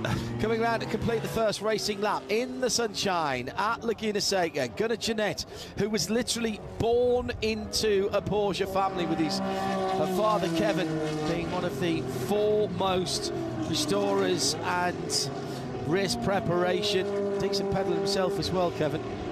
Doesn't talk about that very much, but he can pedal a car. 1.5 seconds at the front of the fields. It's Dele Perez in fourth place. Matthew Polk brings the Platypus, the 1964 car, into fifth position. Gerard Lopez, the Langheck 908 from 69, the number 5 car is in sixth. Then Will Lyon in the 910 from 1967. There's a rare car for you. The top 10 is Greg Campbell in the 174 Elva Porsche with a similar car with Bruce Marquand. They're having a decent little scrap. The 1964 Elvas, the Mark 7 in ninth. And Dave Hagan makes up the top 10 in the second of the 967 910s. He is, as I say, in 10th position. Mark Webber in the Carrera 6 El Tigre steps a wheel out onto the gravel and has a big slide there. When we spoke to Gijs van Lennep a few moments ago, he was telling us how his Carrera 6 is also in the heritage display in the Dutch Racing Orange, with some great colour schemes on them in this race as well. Bruce Caneper's rallied in the 917-10 Can-Am from the George Loesch Racing Team, and on the straightaway, what if Bruce Caneper can get the power down on that 917-10? Gunnar Jeanette will have no chance to hold him off, but Jeanette being very clever on where to place that little 917 PA. Oh, the Platypus! What's happened to the Matthew Platypus? Polk has gone around. Oh dear. Oh, so managed to 10. get going again. I think it's just a spin. I say just a spin. That's such a shame. He was running so well. The little Platypus was running ahead of the 917, I the Gulf car. that. Wow. That is turn There's 10, a picture. bottom of the hill. Let's get back to the lead battle. This, my goodness, if this doesn't stir your soul, you're already dead, I'm afraid. Peter can't watch as they're side by side through turn number 5. Caneper back to the lead in the 917-10 and streaks away for a moment, but Gunnar Jeanette gets the Can-Am car hooked up and tries to chase him down much later on the brakes. What you're watching, ladies and gentlemen, is two of the best Porsche historic racers on the planet in two of the best Porsche historic racing cars on the planet. A 917-10 Can-Am car, a 917 PA that was driven by none other than Joe Siffert back in the day, and that was the base that they took. And the 917 PA, the car in second, Gunnar Jeanette there, the aerodynamics in that car were very important to developing the 917 Coupe as well. You can see. There's nothing that Gunnar Jeanette can do. Once that Caneper car wakes up and just kaboomed as the car just catapults down the straight. Into Andretti's hairpin, the Andretti hairpin. And here comes Gunnar Jeanette. It's on the dry lake bed that gives Laguna Seca its name. That Gunnar Jeanette can close in that very distinctive multicoloured spotted helmet of Gunnar Jeanette, the man who continues to race in both IMSA and the World Endurance Championship with AO. He manages the team and races with PJ Hyatt. We've got the GTS. Cam Ingram. Cam Ingram's machine just ahead of them. That's the 1964 904. Cam looks in his mirrors. Look, I mean, none of these are big cars, but that little 904 GTS looks absolutely tiny. It looks like you've got two different skills of car on the track, doesn't it? But they have lineage as well. Here comes Gunnar at Rainy Curve. That would be a big move, and Canepa shuts the door. But yeah, Cam Ingram, who they've just gone by there in the 904, accomplished Pikes Peak racer, racing one of the coolest 911s ever made by E-Motion Engineering. Needs to bring that next time. James Buzetta is the next car that will go a lap down in another 904, the 1964 green car, the number 16 in 16th position. The leaders blow past him. He'll feel the air move as he goes past them. These cars, okay, we're in the early days here, Peter, of understanding aerodynamics, but these cars did move air. Oh, they'd moved there, and they just, both in the aerodynamic side, but also the amount of air they sucked in as well to run those engines, those turbochargers. The flat 12 engine with the turbocharger for the 917-10. It's an absolutely monstrous car, 1,000 horsepower thereabouts. This car raced in the Inter Series as well in Germany, which was the basically equivalent of Can-Am in Europe. Yeah, no holds barred series, very few rules. If you bring it, we'll find some way to let you race it. Basically, that was it. Run what you brung. 300-litre fuel tank. It's ridiculous. It's everything Can you about imagine it. the It's just difference? big numbers. Yeah, Can you imagine in the weight. difference between starting and finishing? Oh, I mean, the car is, well, I mean, 800 kilos for one of those. If you've got a 300-litre fuel tank, it's going to make quite a difference as it burns the fuel off. Now going to lap Mark Webber in the El Tigre.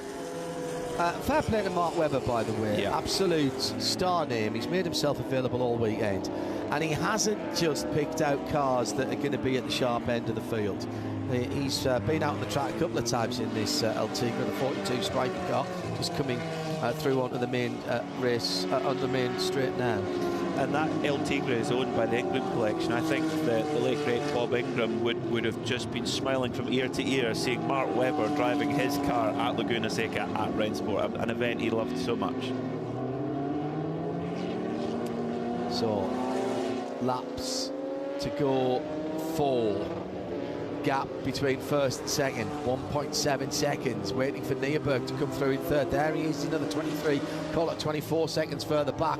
And he's got a decent lead on Dene Perez in the 111 9082 Spider. He's yet to cross the line. And the 111 is about 15 seconds ahead of the number 88 910 of William Lyon. And the top 6 made up by Dave Hagan is another 13 seconds further back. There's Perez going through now at 23 seconds from a position on the podium. That 917 Gulf car has just got such a presence to it. It just puts the hairs up on the back of your neck. Remember, this car was a factory Porsche racing car, 1969, where it won the first ever race for the 917 before being basically sent to John Wyer Automotive Engineering in Slough in the United Kingdom, who brought the Gulf money to the team and ran the car from there. And it was Porsche, it was Rico Steinemann actually, who went to John Wyer Automotive Engineering and said, we'd like you to run our 917s next year. And they won everything there was to win apart from Le Mans. It's that one big gap in history, isn't it?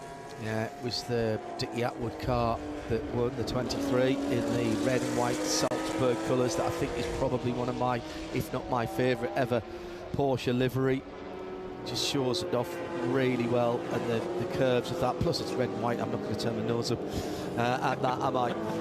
The 6 car is ridiculously shiny. I noticed this earlier on. Bruce Canapa in the 917-10. I mean, that is incredible level of preparation. Obviously, you want the car to be as clean as possible at the start of the race. You'll probably give it a little bit of a polish, get it to slip through the air as best it can. Tazio Ortiz will go a lap down in the number 30. What was that? The 30, Dave Hagan in the 910. Dave Hagan. He's got further up than I thought, actually. Yeah, so it just shows you that, again, the development. The 910 in 1967 was a fantastic car, but it would completely obsolete 2 or 3 years later. If you wanted to win overall, the car still ran on in private hand, of course, but the rate of development at Porsche at that time was immense. Porsche and Audi on the Carrera strip, as I always call it, on the doors, on the sill strip of the second place car of Gunnar Jeanette. And even in those days, there were close links between the two firms before they were all brought together, I suppose, in the Volkswagen AG mergers. That was, it was basically a dealership network and distribution network, Porsche and Audi. So that was the Can-Am was a way of promoting that network. Gunnar Jeanette, he can really get some body language going on that 917 PA. Porsche and Audi, of course, collaborating in the wonderful Audi S2 Avant. What a car. That ran on Porsche Cup 911 Cup alloys. Porsche dealt with the suspension and helped with the engine and the brakes. They were the big red brakes, weren't they, from the 911 of the time. Porsche have done that. I mean, remember, Porsche started off as an engineering firm. We've talked about this before. Also built a very highly sought-after car now, as are the Audi S2 Avants, but completely built under instruction, under consultation, a Mercedes-Benz, big Mercedes-Benz saloon. One of the most sought after Benzes you can buy now was the Porsche built one, which is built at Porsche at Stuttgart. And yes is the answer. I would have one. And I almost bought an S2 actually years ago from a gentleman that I ended up working in the old factory that he used to work in when I worked for RML. It was the old Cosworth factory on the outskirts of Wellingborough. He'd been a factory engineer at Cosworth, and it suffice to say it was a right-hand drive UK car, which are rare. It was dark grey, which was rare, and it was absolutely immaculate. And I still rue not buying that car. So the number 5 there, Gerard Lopez, former boss of the Lotus Formula 1 team, in his 908 Langhek, which is the long-tail version you would have seen at circuits like Le Mans, occasionally at Spa and Monza. This car was a factory cars chassis 908-004, raced at Monza with the works in 1968, and actually in its retirement was owned by Gerard Larousse for 30 years, I'm reliably informed, yes. Charles Neerberg, third position at the moment, and comfortably in third, but getting on for 40 seconds away from the leaders now, with Gunnar Jeanette's just about a second and a half away. Now we're down to the final 2.25 miles as the checkered flag comes out for Bruce Canepa. He crosses the line, and where is Jeanette? He's just gone through in second place. And 2 seconds the gap. Neerberg and Denny Perez, they are separated by a decent gap. So I think Neerberg is going to be safe. These cars absolutely outstanding. What a podium that is. And 3 of the greatest Porsches in history. The 917 PA, which started off that Can-Am journey. The 917-10, which started off the, should we say, the Porsche and Penske journey, and a Gulf 917. Well, needs no introduction, really. Fantastic. To the line, little bit of a drag race there. That I think was for position. Dominic Dobson and Matthew Polk, who were battling for 7th and 8th, and Matthew Polk in the red number 7. The Platypus got going again, Peter, and picks up 7th position. No, excuse me, in the 906. No, it was the Platypus that got it on the line, yes. Over the 906. 7th position. Great to see the little Platypus taking part. It's a car owned by Virtuoso Performance, but the PAM Automotive Company that created the Platypus were based at Manhattan Beach in California, so it's a home hero here at Laguna Seca.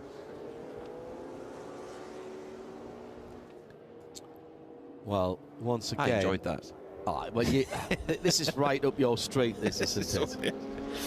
That was good. Bruce Canepa, what a day he's had. That's 2 trophies in the bag for him now. He won the Weissach Cup in his 935 and the Werks Trophy in the bag as well. Fantastic with the jet black helmet there. That is a car that, again, Bruce has owned for a long time. In the film Moby and the Warhorse Gang, when they go to Bruce Canepa's shop and it's just living in the background, this red and yellow Can-Am machine. Let's take a look at the results. Still provisional, of course, as we always say, but I didn't see anything from race control getting involved. Bruce Canepa taking his 2nd victory in the feature races this Sunday at Rennsport 7. Gunnar Jeanette coming up just 2 seconds short in 2nd place. Canepa with the fastest lap as well, by the way. Charles Neerberg makes up the podium in the number 8 917 kit. Then it was Perez, William Lyon, Dave Hawken, Matthew Polk, Dominic Dobson had a battle to the line. Greg Campbell in the Elva won the battle of the 2 Elvas with Bruce Marquand alongside him. 2 tenths, so that was very impressive between those 2, and they made up the top 10. Tazio Ortiz put his fastest lap in on the last lap, as did Gerard Lopez in his 908 Le Mans. Well, there's Canepa. What a machine. It's just imposing, isn't it? The 91710. What a monster, and just perfect parallel parking there as well. But parallel park, 1,000 horsepower Can-Am car. Bruce has had a superb weekend. Success. He clearly feels very confident in that car and the 935, wasn't it, that he was racing earlier on? Well, the Bruce Canepa's is shop based here in California. He does factory blessed restorations of 959s. Apparently he's done over 20 of them, I'm reliably informed. Like the fact that there's a little door there. It doesn't actually help you to get out, but it means you don't have to stand on the bodywork. You stand on the pontoon. I think your foot would go straight through it if you stood on it. Exactly so. Exactly so. So we have our winner in the Works Trophy, our Rennsport feature race for that category. It's another win for Bruce Canepa, this time in his beautiful 91710 from 1972.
Beautiful Sunday afternoon and still plenty of action to come. Let's head down to the paddock area where Matt Morrison is standing next to a beautiful Manthey GT car and an even more beautiful guest. Who have you got, Matt? Hey, thanks. I'm here with Nicky Rader, CEO, Manthey Racing. How you doing? Good. Nice to meet you here. It's a very nice event. Thank you. Good to meet you. Talk to us about this car and what you've brought to the States, because everybody knows Manthey, the name, big performance, big Nürburgring times in Europe, but I believe this is the first time you've sold your kit of hardware to U.S. customers, correct? Yes, it was a big job to bring us to U.S. So it's, as you told, we are based on the Nürburgring, and there we developed the kit mainly. And now it's possible about 42 dealers to sell our kit in the US. When's that going to be available, or is it available already? It's available already. Let's do a quick walk around, maybe show us some of the highlights, what you put on the car, what you've done to the car, and what the result is. Yeah, the two main things are the suspension and the aerodynamic. So we have more than 60% more downforce. This is coming through the bigger rear ring with an integrated gurney and bigger diffuser. And to compensate it on the front, we have the flicks, a longer splitter, and some fins on the other body, so that we have a perfect balance. And the other thing is the suspension. With the suspension, it's important to hold the ride height, who has also an aerodynamical influence, and to rise up the grip and the drivability. The dampers are the same dampers like we drove it in the GT3R in our Grello race car and in all the other GT3Rs who we see here, or the GT3R Rennsport also. Only the difference is that it's allowed to drive this back at the street, but inside the technology is the same. And the third things are the wheels. So we are very, very nice wheels who are not is not designed by design, and is designed by weight reduction. And this you can see they are very intensive machined. And then we also have our aerodisc. The aerodisc is an aerodynamical help, so it's rise up also the downforce. To understand it, with the aerodisc you can lower the wing by 2 degrees, so it makes the car much more efficient. What are we talking in terms of outright performance versus a stock version? So on the Nürburgring Nordschleife, it's more than 4 seconds. It's depend also on the track. So you can say it's if you have a 5-kilometer track, it's 1 to 2 seconds. The thing is, we drove the same engine, drove the same gearbox, same tires. So the things where you can make a car normally easily faster, or what everybody's doing normally, this is what we cannot do. So we use pure performance things like the suspension, aerodynamics, what I explained. So, and the feeling of the car is more than a race car. It's you have more confidence on a racetrack, so it's a good step, and you feel it. What are we talking in terms of cost? How much? How much? It's around $40,000. Right on. Tell us a little bit about the background of Manti and what your credentials are and how you all got into this business with making really quick Porsches go insanely quick. Yeah, we started as a racing team, so it's more than 28 years ago, and my brother and me come to Manti in 2013, and in 2013 also buys Porsche 51% of Manti, and at that moment we start to develop more for Porsche together with Porsche, race cars, street cars, and also we do things like racing experiences, racing school, and that is what we are doing. Great. Well, Nicky, thanks for the time. Thanks for giving us the info and the walk around. Have fun the rest of the day. Thank you. Back to you guys. The team from Moist Path, just around the corner from the Dodiger Höhe, the long final straight on the Nürburgring Nordschleife. Beautiful afternoon, and still with racing to come. The fans have not moved 1 inch. It's a sold-out Saturday and Sunday, and it was the same yesterday. We had the Doobie Brothers keeping a lot of people here. Today, it's all about the racing, and the crowd's still flocking up to the top of the corkscrew. If you're going to come to Laguna Seca, then clearly you have to make the pilgrimage up there. We have to get you up. You've not been to the top of the corkscrew, have you? Peter Mackay sitting alongside me. No, I haven't yet, John. That's the key word, isn't it? Yet. Yes. We'll flag you down. We'll flag you down at McCann as they go past before the end of the day. Well, you and Shea are taking over the reins for the. In fact, no. You and Nick Tandy are taking over the reins Correct. for the Porsche Carrera Cup North America race with Deluxe, and maybe that's why I'll go and watch. That's where you have to go and do that. That's a good one actually to go and see.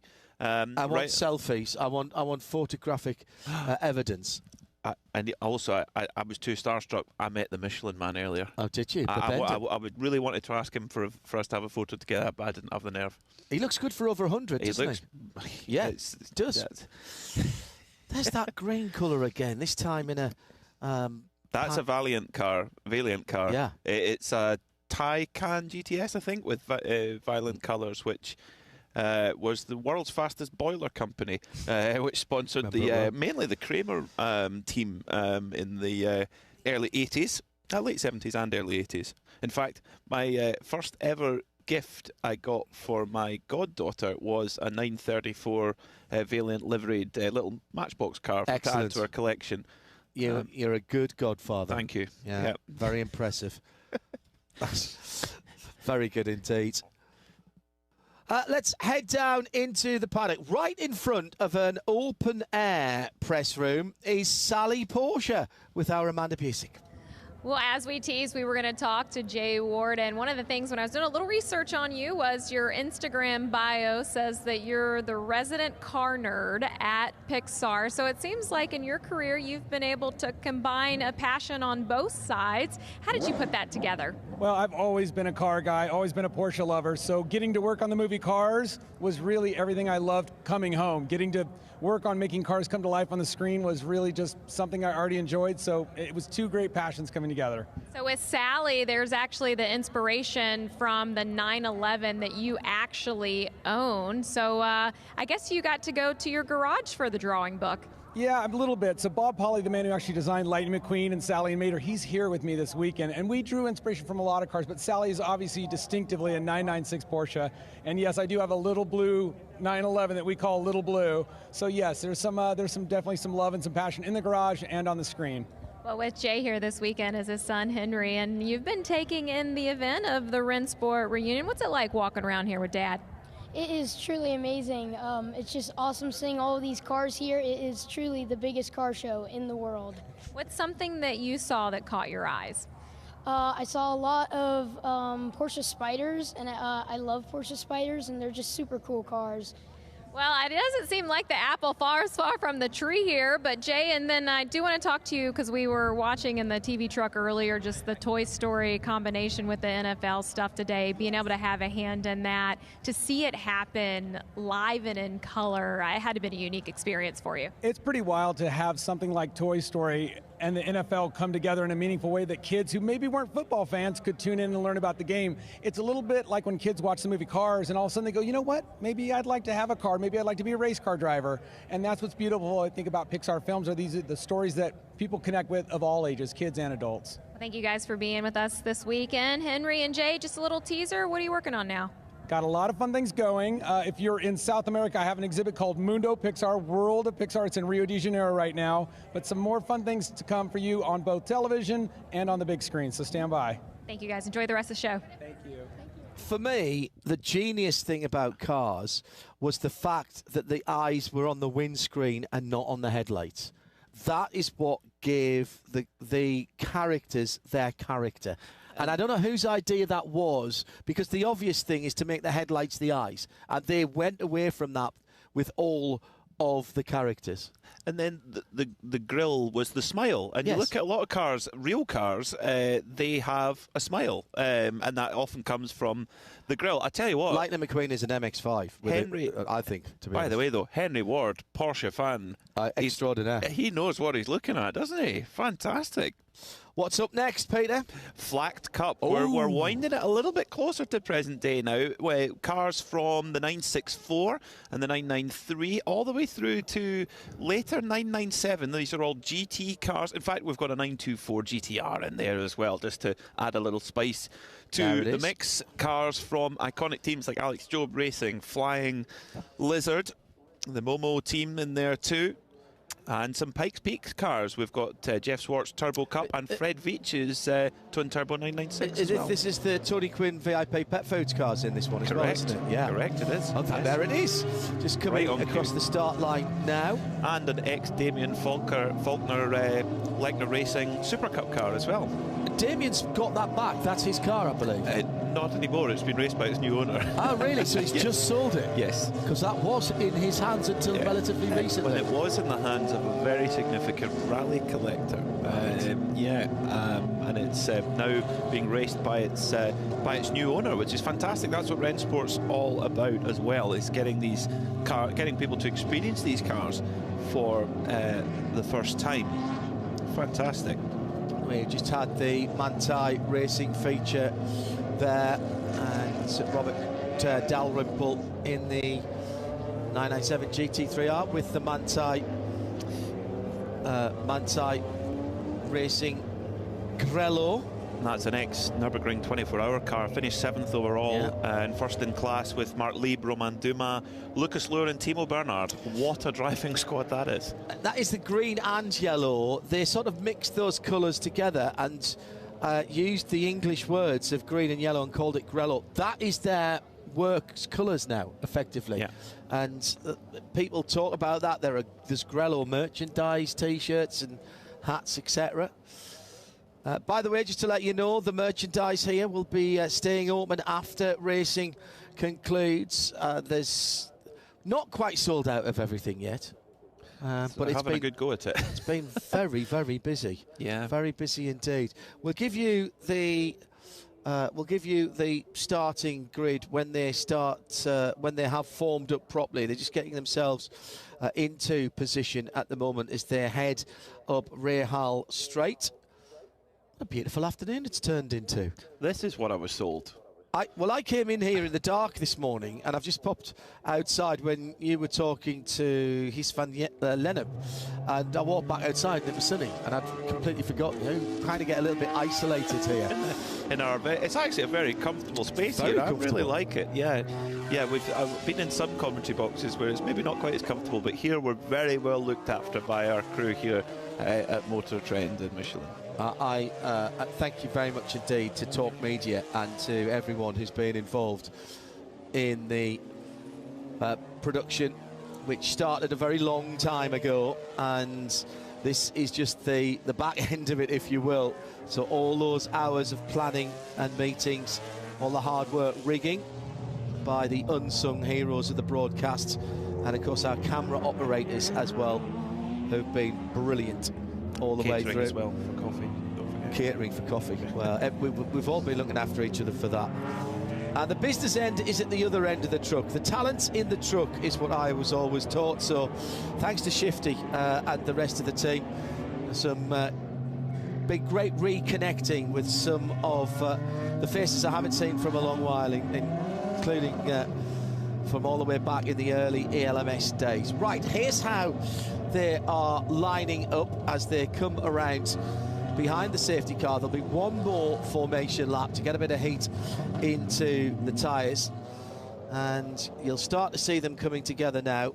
And I suppose it is only right and proper that on the front row we have a Flying Lizard car, although they were from a little bit further down the coast at Sayers Point is where they were based.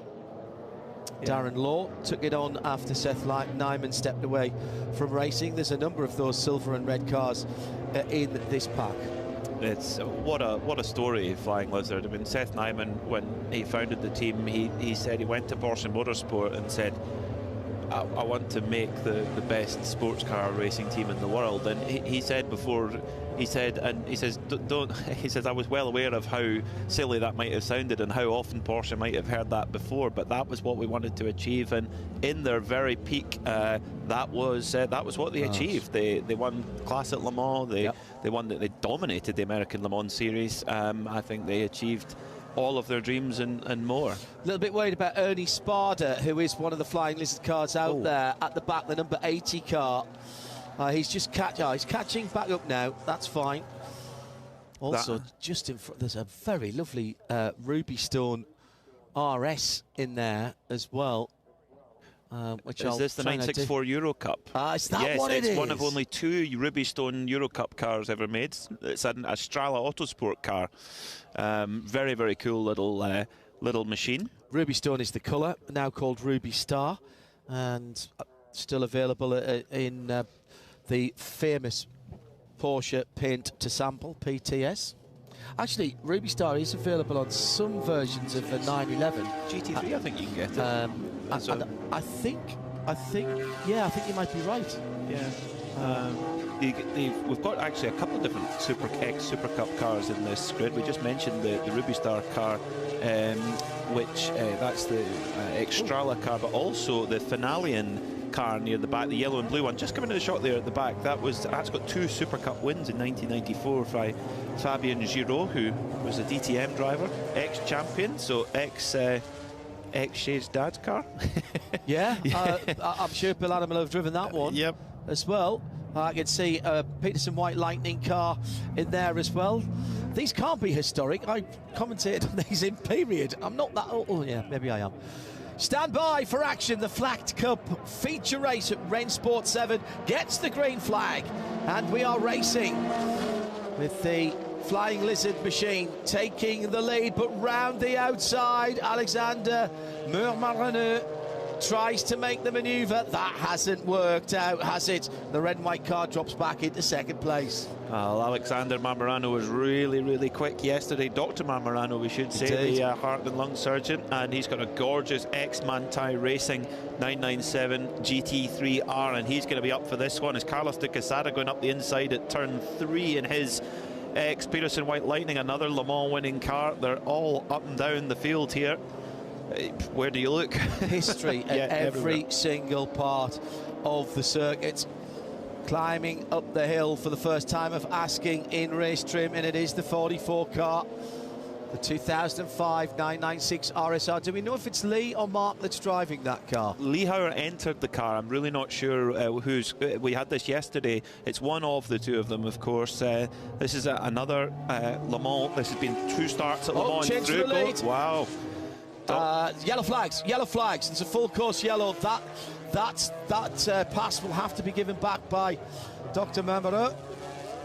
And I'm pretty certain that was why we saw the leader break there.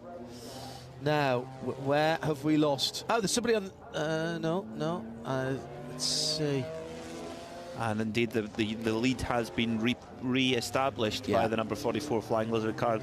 Dr. Marmorano being given the signal there, and it just looks so purposeful, that car that Alexander Marmorano has. It's an ex-Manthey car, been driven by some seriously special pilots as well, including Mathieu Jaminet, Matteo Cairoli, Jörg Bergmeister, Richard Westbrook, Emmanuel Collard, Romain Dumas, Lucas Luhr, Mark Lieb and Timo Bernhard.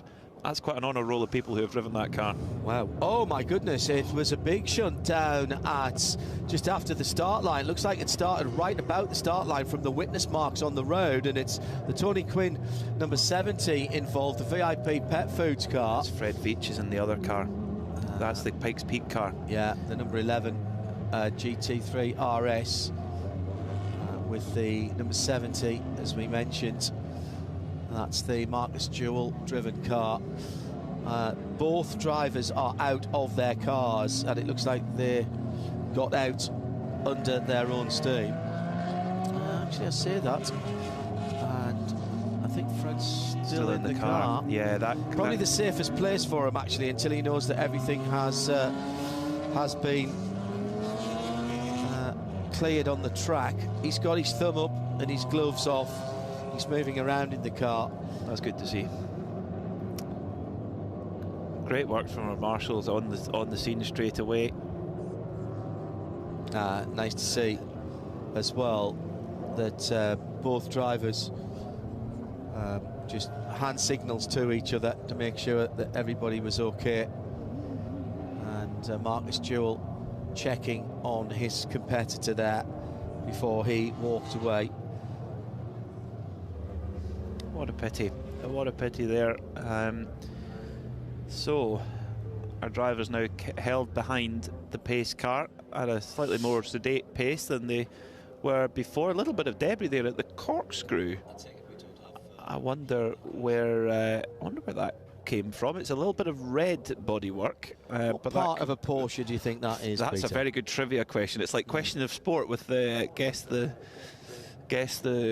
star.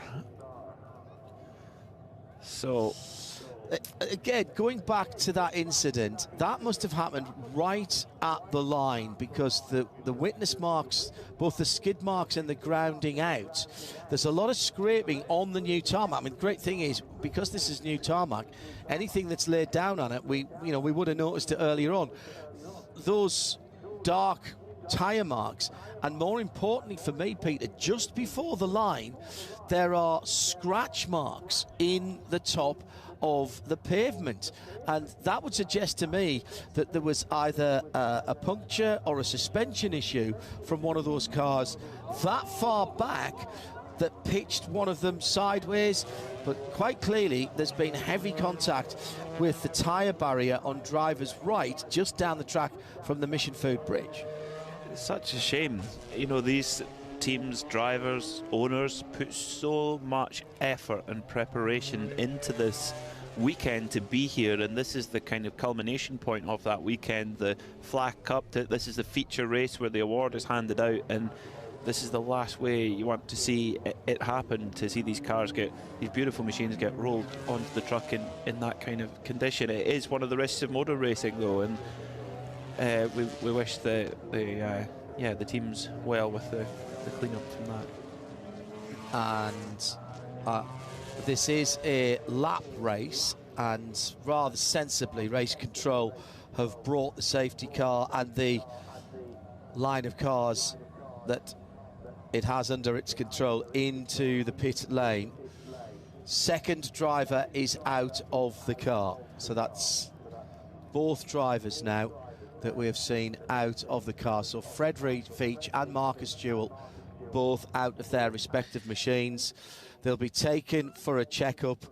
They're both under their own steam into the EMR safety vehicle, and they will be taken to the medical centre for a check over. So this is not going to be the work of a moment. No, it won't be. Both cars have extensive suspension damage. So whilst this goes on, and we'll guarantee you will not miss any action, a little earlier on, Matt was patrolling the paddock and bumped into a very familiar name when we think about WeatherTech Raceway Laguna Seca, because we have the Rahal Straight. Now, that's named after Bobby Rahal, but his son is also a successful racing driver in his own right, and Graham Rahal is on the grounds this weekend. I've got a familiar face here to a lot of race fans, a lot of car fans. IndyCar driver Graham Rahal, but not only is a racer, he's a huge car guy. Graham Rahal Performance, he's developed over the last few years into a real player in the luxury and sports car space, and you got something special to tell us about today, right, Graham? I do, yeah. This is a pretty cool new project that we've been doing, obviously, here at Rennsport. It's the perfect place to showcase one of our recommissions on the Carrera GT side. This is car number 2, which is a signal orange car. It's a special thing for me. I grew up, the Carrera GT was, I think, is the best car ever made, bar none. And so when I was a kid, seeing dads, in the garage and stuff, it really drove me to start the company and to get where we are today. Obviously, big Porsche fans, always have been.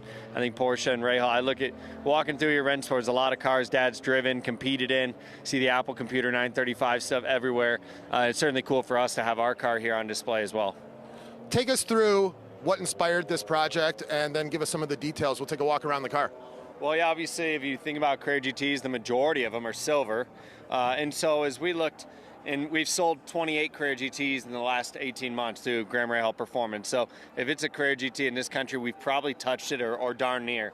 And the majority being silver. This car was actually a USA car. It went to Europe. I brought it back from the UK. And we give our clients kind of a blank slate to start with. So this particular one, signal orange, if you look at the interior, all the new leather panels get rewrapped. This car was built to match a Singer. So it has the Singer weave on the inserts. Car number 1, car 3 and 4, which are the 4 that we've done so far, are completely opposite of this one. You dream it, you think it, we create it. We're really proud of this one. The first car was amethyst metallic. This one's signal orange. Car 3 is Amazon green metallic, which is beautiful. And car 4 is Viper green, which I've always been a big Viper green car, and I'm excited for that one to get completed. All right, Graham, awesome stuff. Thanks for talking to us. Guys, back to you. Graham Rahal talking to us a little bit earlier on, and that signal orange machine, absolutely glorious. And I do like those plaid, the tartan inserts to the seats. We were looking at a very pleasant blue 99 1.2 Touring GT3 last night at the Baja Cantina, and that had blue plaid inside, which I thought it was lovely, I must say. It's that or the houndstooth for me. Yeah, they're both lovely. Either or. I'd be torn. I couldn't do it with mine because I've got the ventilated seats, so I can't have the cloth inserts, which it's great to see Graham Rahal there with that Carrera GT, because that and Graham enhances cars and adds, you know, particularly on the exhaust side, makes the cars sound better, breathe better, what have you. And the Carrera GT, the engine in that car is, there's a reason why it sounds like a 90s Formula 1 car, because the engine has a lot of derivatives from that. In the mid-90s, Porsche Motorsport had a program with McLaren where they created a 3.5-litre V10 for them, and straight out the box it was on par with the Honda engine without any kind of further development. But the project was canned because it was a really difficult time for Porsche at the time. They were in a time of transition, launching the 996, which of course launched the company back towards success. But the engine, as in typical Porsche Motorsport, because it was a good engine, it was not put in the bin. It was then brought back for the LMP 2000 Le Mans car, which also didn't race either. But eventually the engine found its home in the Carrera GT, a big capacity V10. And for the people that own those cars, they're so lucky, and they'll enjoy them so much because they are speed so quickly. Fantastic. Still haven't decided what part of the red Porsche. That looks like Flying Lizard red to me. Could be. Maybe not quite Could dark be. enough. But what part of the Porsche was that? That's the answer's in on a postcard. I've seen an awful lot of Porsche Cup racing down through the years, and I thought I was pretty good at identifying bonus bits. points for the part number. Yeah. Maybe get somebody to go and retrieve that whilst we're under yellow. The cars have stopped in the pit lane, but we've not red flagged this race. It's still effectively under yellow. We have 6 laps to go. We will have at least one behind the safety car, and then we'll get it going again. Another Carrera GT story while we've got a lull in the action. Roman Duma, when he first came to Weissach, he met up with Roland Kussmaul, who worked really closely with the drivers at that time at Porsche Motorsport, and they chose the Carrera GT, which was brand new at that time. And Roland he says, I'll show you the track. So Roland goes and drives very quickly, because he is a very, very fast driver, Roland Kussmaul. And they go around the track, and he says, now you drive. And Roman's like, are you sure? And he's like, yeah, you're a new works driver. You drive. So they did a couple of laps, and Roman told me, he says, I'll never forget the last corner, because the Carrera GT was not an easy car to drive really fast. And coming around the final corner, big bank corner, the car started to slide. And he says, honestly, if I'd tried the slide on purpose, I never would have been able to do it again. He says, it broke away and I caught it, powered out of it, and went. And at that point, even Roland Kussmaul, who didn't scare easy, he went, okay, that's enough. Let's stop now. Lunchtime. Well, hearing from race control that they're unfortunately going to call this race with the clear up of the cars completed, but they're still working on rebuilding the tyre wall. So that is going to call that race. What a pity. Yeah, we still had 6 laps to go. We do have space in the schedule to maybe get them out later, though. I don't know if that's we don't know if that's the case, of course, but let's keep our fingers crossed. Just saw the black flag coming out over the start-finish line. We pulled them into the pit lane anyway, as I mentioned. So our track services, there was absolutely no point in them just running around behind the safety car and having to dodge around the front loader there, telly loader, and the front straight.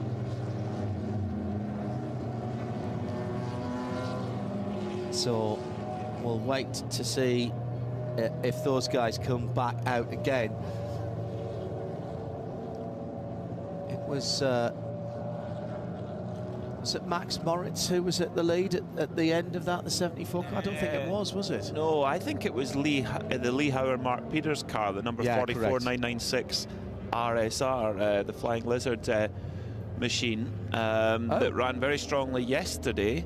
Well, I will go back on what I said, because I thought they would have run straight back into the paddock. They may yet do that.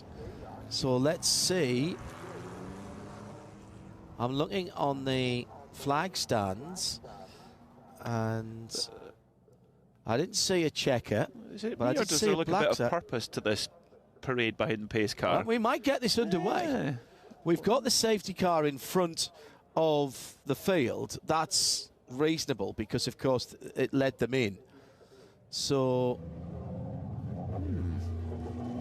maybe we can get the timing and scoring has shown this as finished. So I expect to see them turn hard left at the bottom of the hill. The only thing I don't see is heavy accelerating and braking, which usually you will see on a coming to green lap. To warm up the tyre. Well, I don't think they go green this time. I think they could follow around behind the safety car because what's going on the start-finish straight has not been finished yet. No. We've still got we're track going vehicles into there. the pits. Yeah, no. Yeah. Yeah. So my original information holds true. Thank you to Race Control for letting us know. And this is the reason why. The teleloader rebuilding tyre walls. The boys and girls, they are working so hard. They're so quick. It always amazes me, think, oh, this is going to take forever, and then it never does. Yes, a good point. I know that tyre walls perhaps don't look the most high-tech, but they do their job, particularly with that banding in front of them. They dissipate the energy, and that's exactly what they did there, and that's why the safety team are rebuilding them, and we'll have to have that sorted before we go racing again. So, whilst that is going on, let's head to somewhere where if you have an accident, you never have to worry about the consequences. Amanda is Experience Esports. Oh, I'm really glad that you guys are pulling the heavy lifting right now, because this is, I've had a lot of fun here today, but I just pulled my first lap around Laguna Seca, totally went in the gravel at the corkscrew, so on my second lap I'll try to improve that, but oh my gosh, I'm trying to lose. I did a 3-day course with Skip Barber back in the day, so I'm trying to apply my racecraft knowledge, but man, these things are harder than they look. Mac, how are you doing over there? I'm doing pretty good, but I've been wasting all my time at home lately in virtual reality, so this is very strange going back to flat screen. So my first lap time was a 1:47. Where are you at? I don't think I have a lap time yet. Oh my gosh. Okay, All so right, Randall Haywood is the guy that won this yesterday. He ended up getting $15,000, a Tag Heuer watch. I think I would have been lapped by Randall Haywood on this track. Yeah, it's not easy at all. Some of these sight lines are a little misleading. I think I'm getting close to the corkscrew again. Hey, do you guys want to break down our racecraft down here? John, what do you think? Impressed, Amanda. Okay, all right. As soon as you did that curse of the commentator, Amanda. I'm still impressed. It's the curse of the commentator. I just like did it to myself. Well, you've got a good advantage over Mac at the moment. He did a 55, and you've done a 47. Come on, Mac, you're going to have to pick up the pace here. I know, I got to step it up.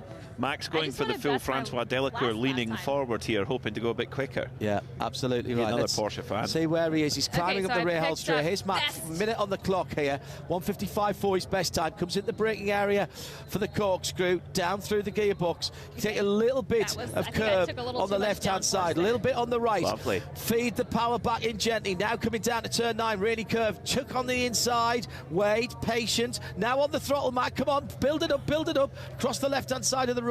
Get right across to the right. Hook that curb on the inside. Now you can build it up. Meantime, Amanda is coming through turn number 4 and heading. She's just gone past. We just waved at you as we went past there.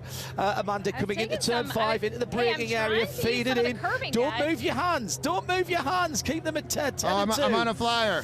Oh, come on. Let's go back to Mac and see what Mac's doing at the moment. He's done a 41. 141.8 from Mac. He's just going to run a little bit wide. He pulls the car back in. The Andretti hairpin comes out towards turn 3 now. Needs to be on the left-hand side of the road. Down into second gear for this one, Mac. Go down another gear. Then they can accelerate out of it. Up to 4th for the next one. Amanda's gone rally crossing at the corkscrew.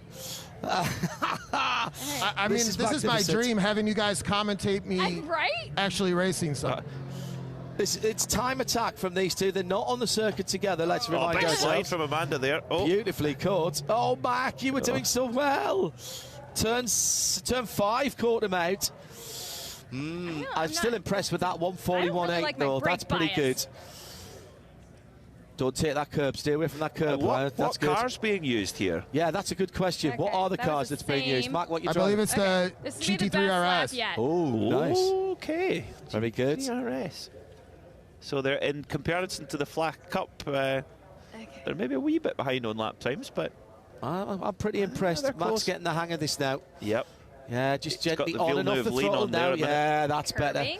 Over to the left. Apex. Now, how's Amanda? What's Amanda's best time? She's got down to, is that 42? All right. Okay, this would be the best lap yet. That's Not it. Come on, to Amanda. Give myself the announcer curse again. No, I'm saying nothing. I'm saying absolutely nothing. Thank you, John. 40. You're doing really well. Really well. She's done a 40. Is that a 41.2? Can we just lap 3 there? Can we just have a quick? Is that a? What's the purple lap? No, 41.1. 41.1 from Amanda. That's impressive. Fantastic. Up we go towards the corkscrew now. You're looking up saying, where's that tree? Is it there? Yes, it is on the brakes. Amanda using all the road on the right-hand side. I wonder if she's been getting some tips from her pal JB, who knows his way around here. Took it in, took it in. Easy on the throttle, Amanda. Wait. Now you can go on the back on the gas. Stay Liberal to the use left, of track stay to the limits, left. excellent. Brake. Turn it in now. And now start to build up the throttle. Across to the right-hand side of the road. Brake. Turn in now. You turned in a bit early there. Wind off the lock. Come off the lock, otherwise you'll spin it. Right, coming towards the line. 35, 36. Keep the foot in. 37, 38, 39. That's your fastest lap. 39. We're in the wall in the same place. Same place. 39.5. That is a sub 100-second lap from Amanda. Absolutely When you outstanding. celebrate with your hands off the wheels, going into the wall virtually, it's okay. Well, always take your hands off the wheel. I feel great about it. That was a moment. You I'm get. done. I think That you was get the awesome. win. Max, let's have a quick look. Much Final look at respect Mac's for the screen, esports please. I want to guys. see the time for Mac because I don't think he got a 39. He got a 41. I did sub 40. Oh, that's impressive. That's impressive. Will Thanks, Martin guys. had a 123.3 around this place yesterday.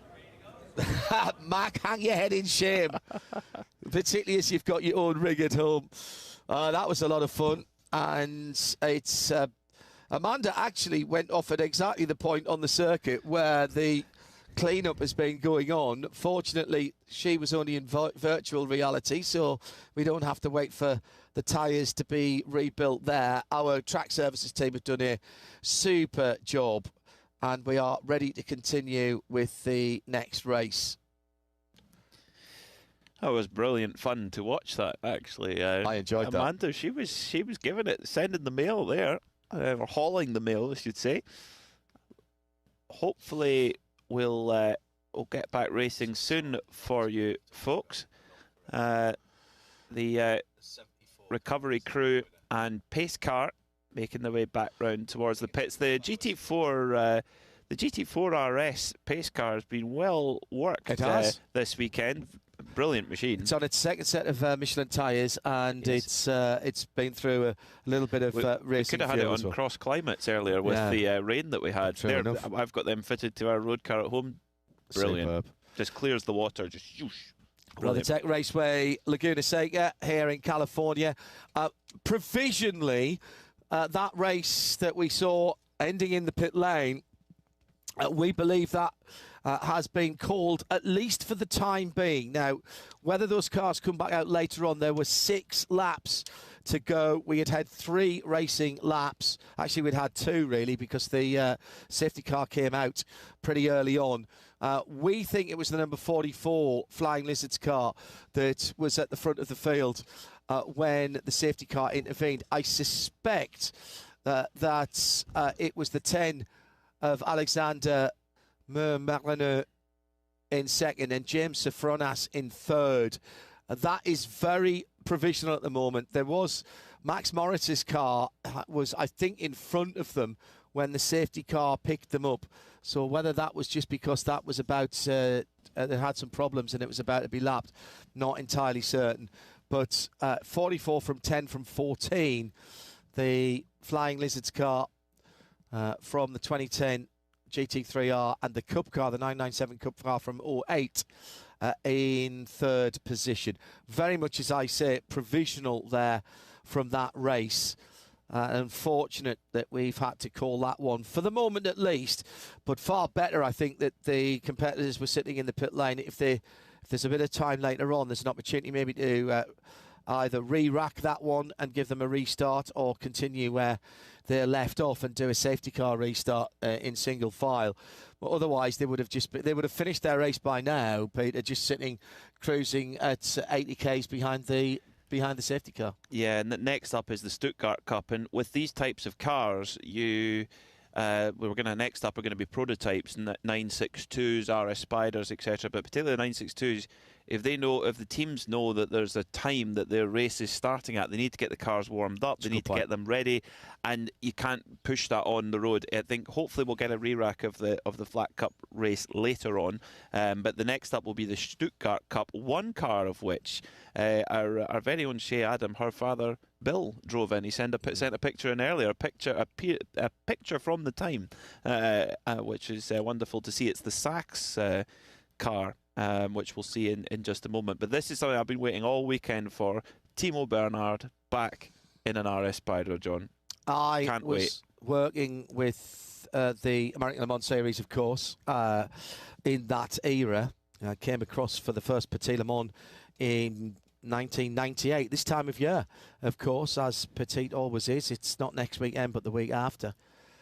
And that's a couple of seasons when Timo and Romain were the works drivers. We did an awful lot of dealer visits with Porsche dealers, and I had a absolutely fantastic time with them. We did some great stuff.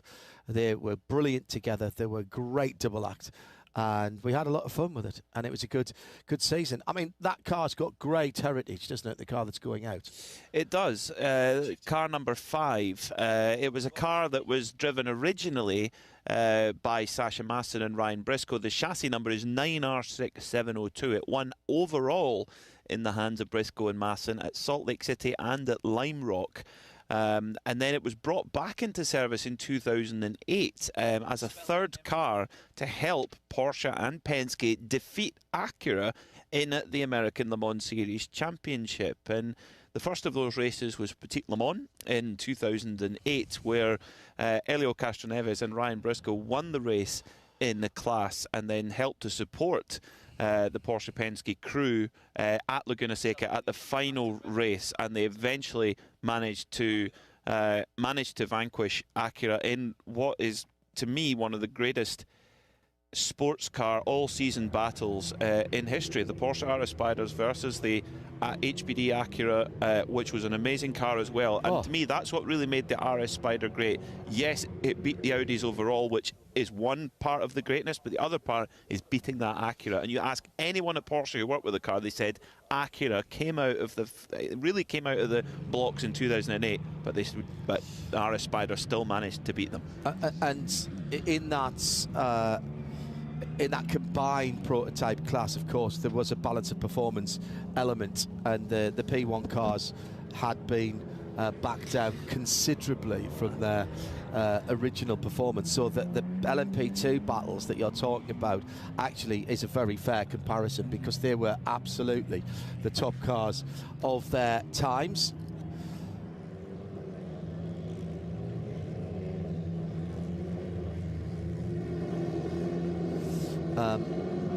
Just getting these cars out onto the track for the Stuttgart Cup, and we'll have a couple of warm-up laps here.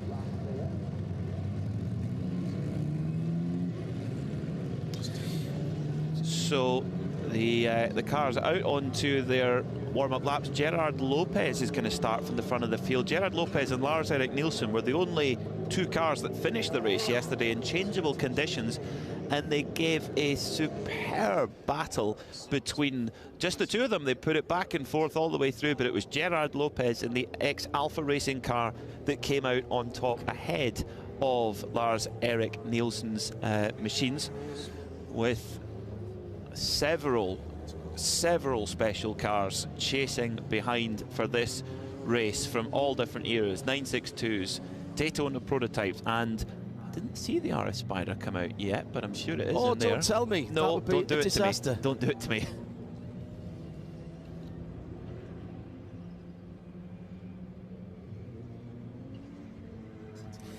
That would be... Well, we've got Amanda down in the pits. Amanda, what have you got? Oh man, I'm just starting to feel more and more bittersweet that we're getting down to the close of Rennsport Reunion 7. What a beautiful weekend. Been able to hang out with my friend Mac Morrison, who is going to head out of this place, hopefully with some brand new memories made and just a heart full of excitement that we've been able to experience here today. Just walking around, was there something that will always remind you of this one? Well, I'm never going to be able to remember or live down the loss I just suffered to you in the Esports arena. Every race driver has excuses. The one I have at home is much different pedals, different seat, all that. So I humbly accept that loss. You know, I think the turning point for me was having John give me in-race direction as I was racing for that sub 140 lap. I did not see that in my future, I'll be honest, Mac. Neither did I, and that's actually the greatest thing that's probably ever happened to me, at least that I can remember. So it doesn't matter that I lost. I wish I had the video of that. You guys are going to have to send that to me when I get home. I will never show it to anyone again. Well, Mac, thank you for joining us here this weekend, along with other Motor Trend editors, including Kristen Lee and Ed Lowe. It's been an absolute blast hanging out with you guys this year, and can't wait for the next. Absolutely, and thanks for having me.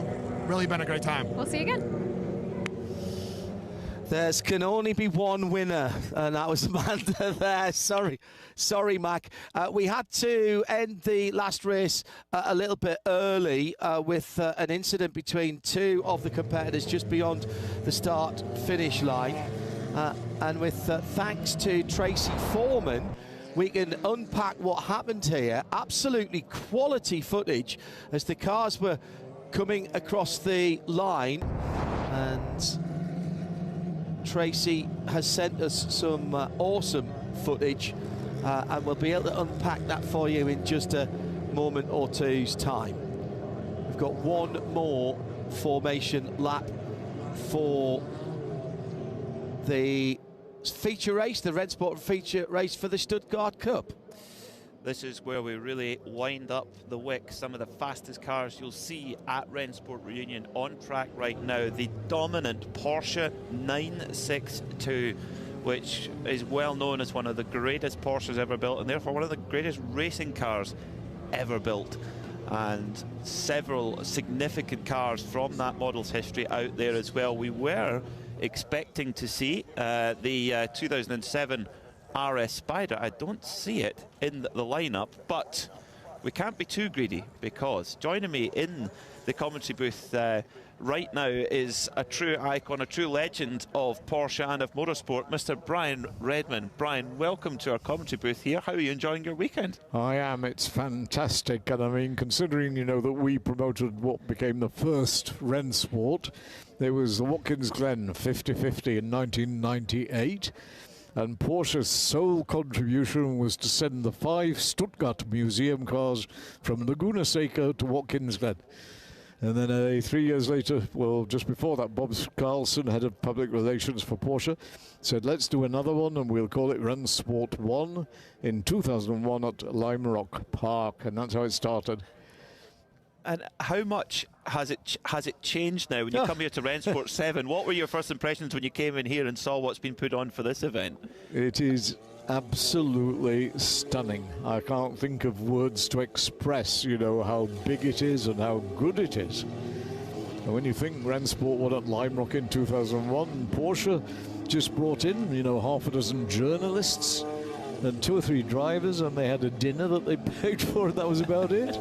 And then it went on to Daytona, 2004, And at that time, Porsche Cars North America took a much bigger part, and a much bigger part in 2007. Of course, Bob Carlson, public relations for Porsche Cars, he was dying of cancer, and that was his last event, and he put everything he had into it. It was a great event. Well, the legacy lives on. What about this, Brian? We're going to the start of the Stuttgart Cup. Gerard Lopez is going to lead us away in that Alpha Racing Porsche 962. Green flag in the air. And watch out for Patrick Long there in the Kramer machine, the Dower 962 as well, driven by Danny Sullivan. No sign of the RS Spider, but we're off. And Brian, you must recognise a few of these cars from your time. Yes, I recognise all of them. Oh. Yeah. So it's hard to believe that it's so long ago, you know. And of course, I don't see very many 917s racing. Well, we have had a few. We've had one of your old cars out there, the 917 Golf as well. But at Daytona in 2007, we had 17 917s. More in one place than since March of 1969, when they were introduced to the CSI and the FIA, and 25 of them. Wow, that's remarkable. I mean, tell us about the 917, because that was a car that you were so synonymous with. It set off that early, I mean, it was the first proper game-changing Porsche prototype, which ended up culminating in the 962, of course. Yes, well, of course, you know, it was a change in the rules, which is why it came about. Of course, as you know, the Americans won Le Mans in 1966 and 7 with the big block Ford engines. And so the governing bodies in Paris and the Ferrari in Maranello and Porsche in Stuttgart, they all said, these engines are too big, we must have smaller engine. So they produced a new rule for 1968, which was 3 litre, less than half the size of the Ford engines. And at that time they said if you make 50 cars, then you can have 5 litre. Well, nobody did it. And so half a year later they changed the rules again. They said instead of 50 5-litre cars, you can build 25. And at that, this is all Ferdinand Piëch, Dr. Porsche's nephew. He was an absolute firebrand. He nearly bankrupted Porsche with the racing program in 1969 and 70. In 69, they had 10 drivers, 6 Germans, 3 English, and 1 Swiss. And it was like unbelievable. I mean, my first race for Porsche was Daytona 24 Hours in 1969, and I was actually driving with a broken arm that I got in the Belgian Grand Prix. So lap 2 of 9 here, Lars-Erik Nielsen leading the way by 1.2 seconds from Patrick Long here. Patrick Long, in fact, has got through here in the Kramer 962. In the Leighton House car as well, and Patrick at the front of the field here. Brian, I'm sure you've seen his career develop here as well. Tell us about Patrick at the front of the field here in this car. Well, of course, he was, I think, possibly the only American factory Porsche driver, wasn't he? Yeah, yes, after Hurley. Yes, that's right. Yes. Yeah. And so, yeah, he was. I actually don't know. He was, you know, so far behind me in terms of years that although I knew of him and have met him a few times, I just saw him this morning, but it's probably only the 3rd time that I ever met him, because, you know, I don't really go to the modern races unless I'm actually doing something, and so he's had a fantastic career.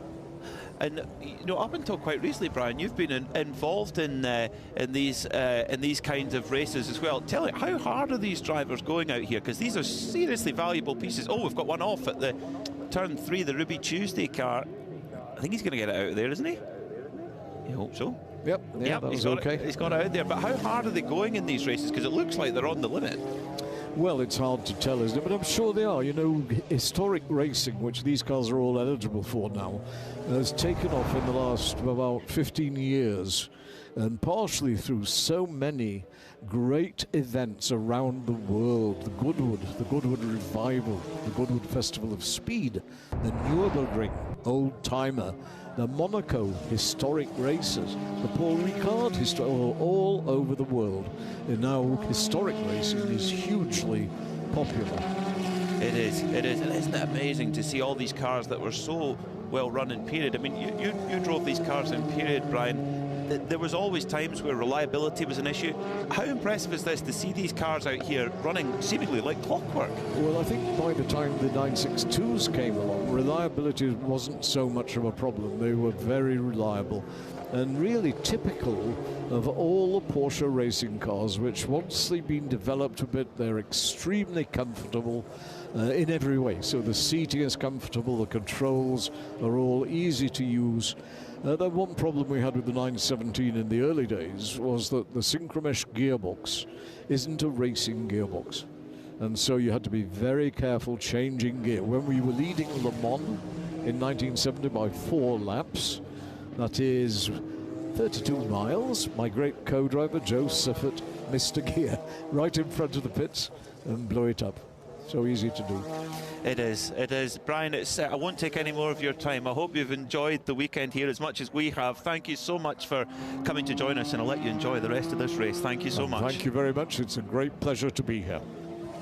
So the race continues halfway through the Stuttgart Cup, our marquee class here in Porsche Rennsport Reunion 7. Thank you so much to Brian Redmond for coming in to join us and share some wonderful stories of not just one golden age of sports car racing, but Brian, he competed across several. That's right, John, absolutely right. But Patrick Long, a driver who also created his own golden era at the wheel of Porsche, he is hauling the mail right now at the wheel of the Leighton House liveried car, a livery which is a favourite of many fans all around sports car racing, isn't it?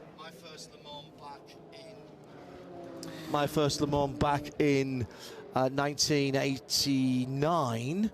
They still had the Leighton House colours on the car, and that was very striking indeed. Pat Long leads Lars-Erik Nielsen by 7.1 seconds. Lars, a Le Mans driver in his own right, and father of Christina, who double IMSA champion, Christina Nielsen. And I think Melanie Snow and Christina are the only females to have won a championship in IMSA history. It was the GTC win for Melanie, and Christina took back-to-back championships. Actually, one in a Porsche, the right Porsche, alongside Correct. Patrick Long, the leader in this race. Strangely so we've got enough. Long and Nielsen at the front. Yes, Long and Nielsen at the front, having been teammates together. Yes, you can't write the script, can you? Alex Kirby in third in the 1988 962C. Battles all the way through the field. The Texaco Havoline car chasing down the number 90. That is a battle for position. It is, yeah, the number 90 of Lars-Erik Nielsen about to get overtaken here by Kirby. No, Lars-Erik Nielsen just a little bit better on the brakes. The Havoline car chasing there, a little bit more modern there. Of Alex Kirby. In fact, I tell a lie. It's not the other way around. It's the other way around. The 1988, it's got a slightly more angular aerodynamics to it, whereas our Lars-Erik Nielsen's a little bit more smoothed over, more kind of Le Mans spec, if you prefer. Gunnar Jeanette is charging through the field in the PJ Hyatt car. Chance for a pass here down at the bottom of the hill, I reckon. Watch Kirby as he comes through 10. Let's see if he swings out, lets the car stay over the left-hand side of the road. I think that's what he's going to try and do, but he can't get under racing. Meantime, behind Gunnar Jeanette, he's having a go at Jared Lopez, and I think we'll see that Jeanette in the 962C has come through, and still this battle for second place. And has Jeanette got through there? Not quite. Well, Jeanette he's in the Fat Turbo car owned by PJ Hyatt, and he is on the way. He's behind Gerard Lopez, which is just behind these two cars on screen right now. So Lars-Erik Nielsen is in second place in the white car, the Havoline car of Alex Kirby in third. But here comes Gerard Lopez, and at the back of shot, Gunnar Jeanette. He's on the way. Lopez in the, is that a Repsol coloured car?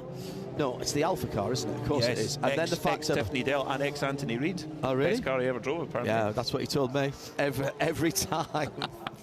I won't attempt the accent because I don't want to upset a Scotsman sitting next to me. Danny Sullivan in 9th position. Chris Dyson, by the way, is driving the Dyson 1984 962. The number 16, of course, it is the number 16. Side by side, here's Gunnar Jeanette.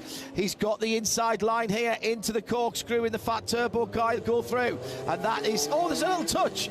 There's a little touch. That was right front of the Alpha machine of of Gerard Lopez onto the rear tyre, the left rear tyre of Gunnar Jeanette, but he's up in the 4th position. Doesn't seem to have stunted the pace of that car. Look at the rear wing on that car. So the second and third have come through. Oh no, it was a lock-up. It was a lock-up from Gunnar. There wasn't a touch. I take that back, Lars-Erik. I apologise unreservedly. That was Gerard Lopez in the Alpha racing car, which raced in a lot of its time in Japan. It was a Japanese racing car. Did race at Le Mans as well, but with British drivers. Patrick Long leading the race right now, but Gunnar Jeanette, how far can he get up? Can he get up on the podium? Lars-Erik Nielsen in second, making through the way on the Hotchkiss Wins liveried car, a livery that still really resonates with sports car fans to this day. I've even got Wins socks. He and is running with Ben Keating, who of course is coming back to IMSA next year in LMP2 with United, and I've just heard today he's going to be taking part in the Idemitsu Mazda MX-5 Cup at Petit Le Mans, not next weekend but the weekend after. One of the greatest machine. Side by side, and the number 90 car, Lars-Erik Nielsen, on the dirt there. As he was going past one of the DPIs. That's given a real opportunity to Alex Kirby and Gunnar Jeanette. Pat Long is 15 seconds up the road. Here comes the 45 as well. It's still in it. Gunnar Jeanette dives to one side, then the other. This is coming through onto the final lap. Just 2.25 miles to go under the Mission Bridge for the penultimate time. That's Lars-Erik Nielsen. Car is very quick in a straight line. They're all back together again. Second, third, fourth, fifth, white, black, that's how it goes. And under 2 miles now, Peter Mackay, what brilliant stuff. This takes us back. It almost should be in black and white, shouldn't it, when we're watching this? This is Rennsport. This is what it is. These wonderful machines being driven to their limit by drivers who competed in them. Both Lars-Erik Nielsen competed in them at the time. Gunnar Jeanette has made the most of them in their historic trim now and driving them so hard. I mean, we spoke to Brian Redman a moment ago. He said all these historic events, the drivers are really going for it. Meantime, Patrick Long is coming down to the final left-hander at turn number 11, and he'll make that left-hand turn onto the straight. He's going to win by a margin, but who's going to be second? Patrick Long lifts off. He can stop and have a cup of tea and still not be beaten. Meantime, there's been a change. The Gunnar Jeanette car is up into a podium position. No, he's not. He's dropped back, so who's going to be second? It looks like the Alex Kirby has come through, so there's been a bit of action at the top of the hill. Lars-Erik Nielsen is down to third, Gunnar Jeanette into fourth. So Alex Kirby, the man that made the move on the final lap with his fastest lap of the race, a 1:22.7. By the way, Patrick Long did a 21.3.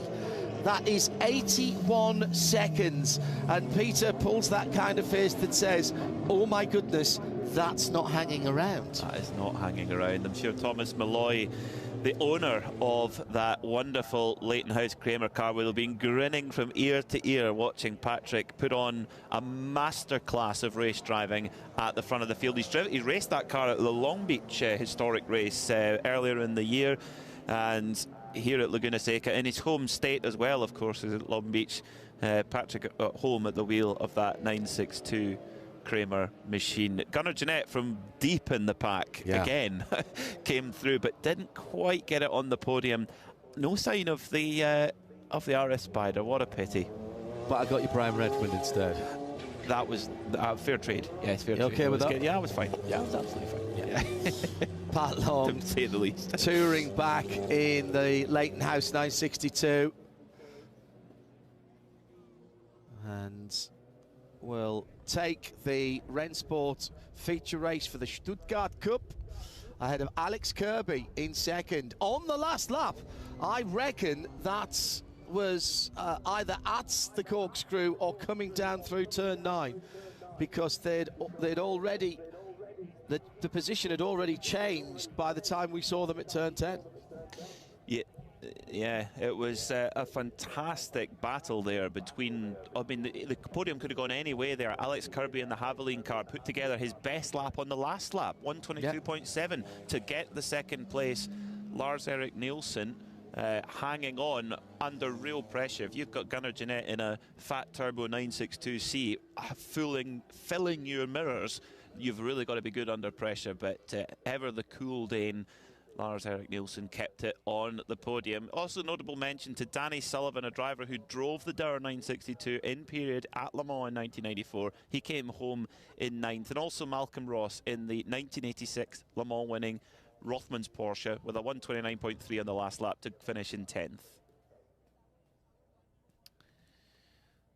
Well, that was Rennsport in a race, wasn't it?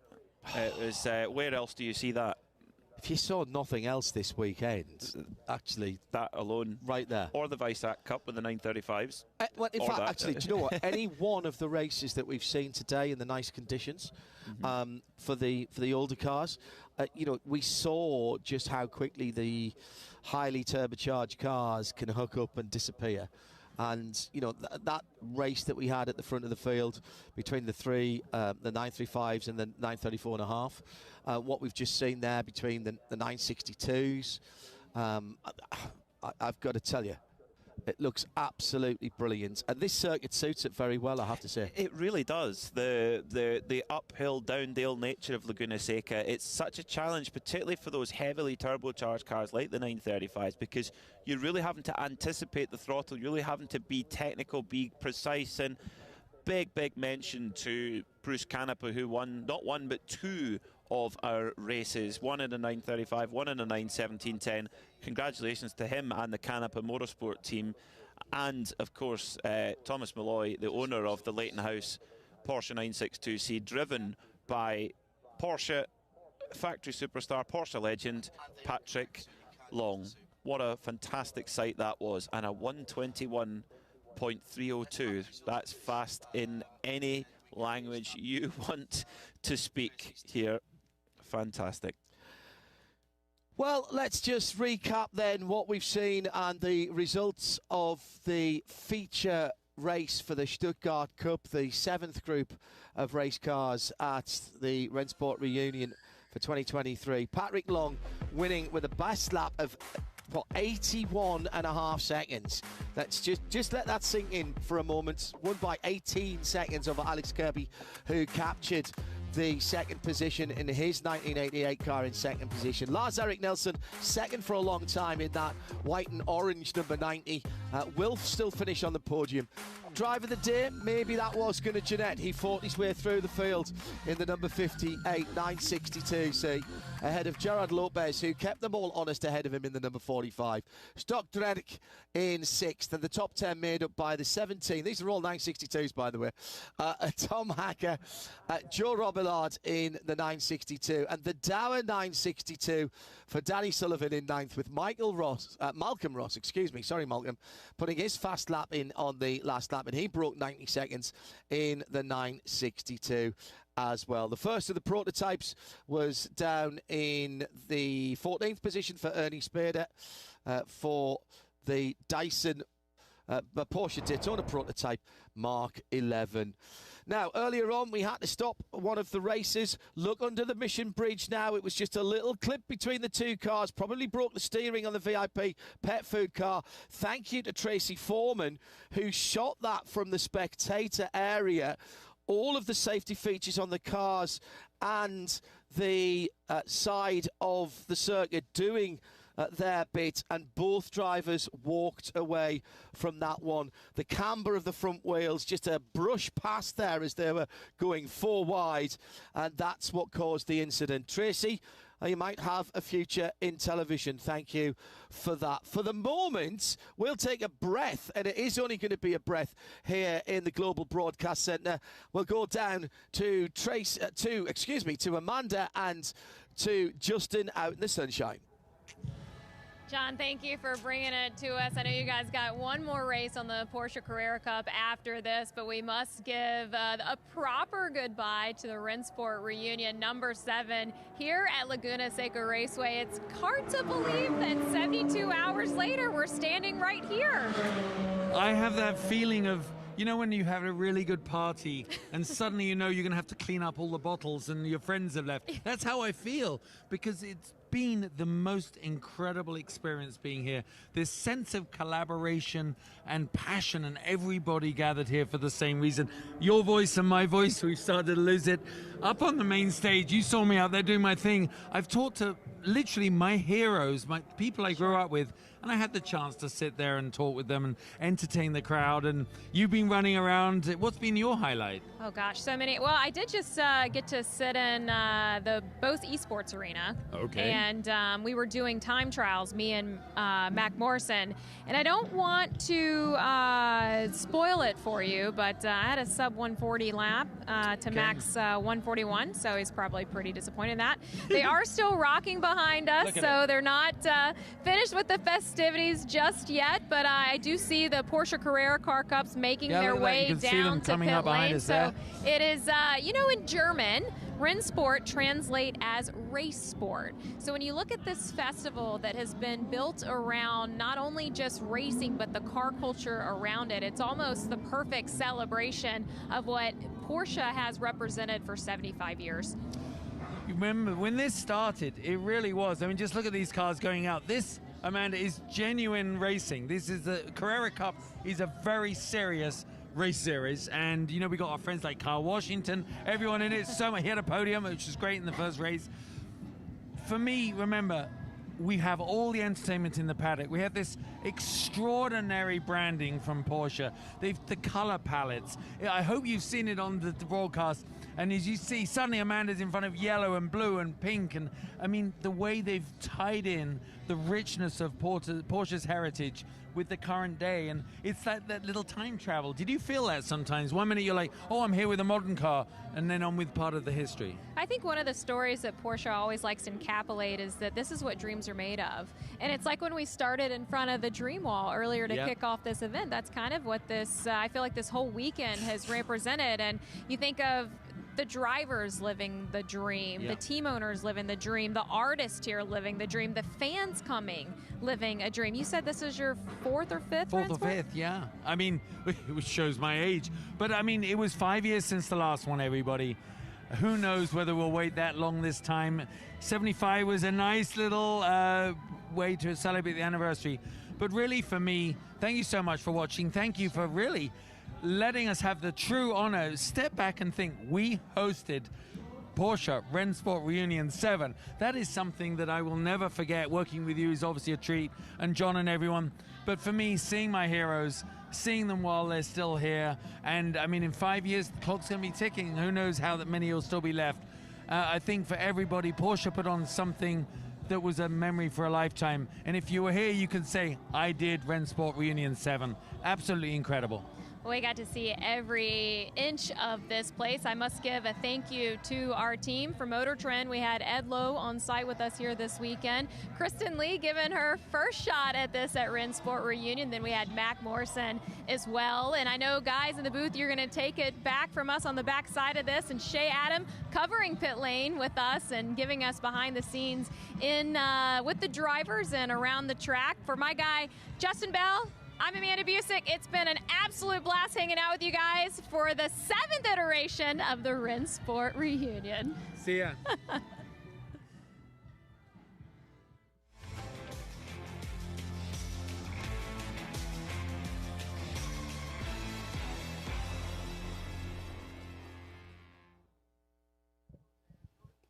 Hello everybody, and welcome to the second of 2 races from WeatherTech Raceway Laguna Seca for the 2023 Porsche Deluxe Carrera Cup North America. What a weekend we have had, and we will finish our race coverage with the second live race. We're on the left-hand coast of the United States of America, just up from the seaside itself, on a circuit that has been bathed in history down through the years. 2.25 miles, 11 corners, Andretti hairpin, the first major braking area onto the dry lake bed itself. Then you're climbing up the Rehalde Straight to the corkscrew. Get it wrong at your peril, and we saw action there this morning.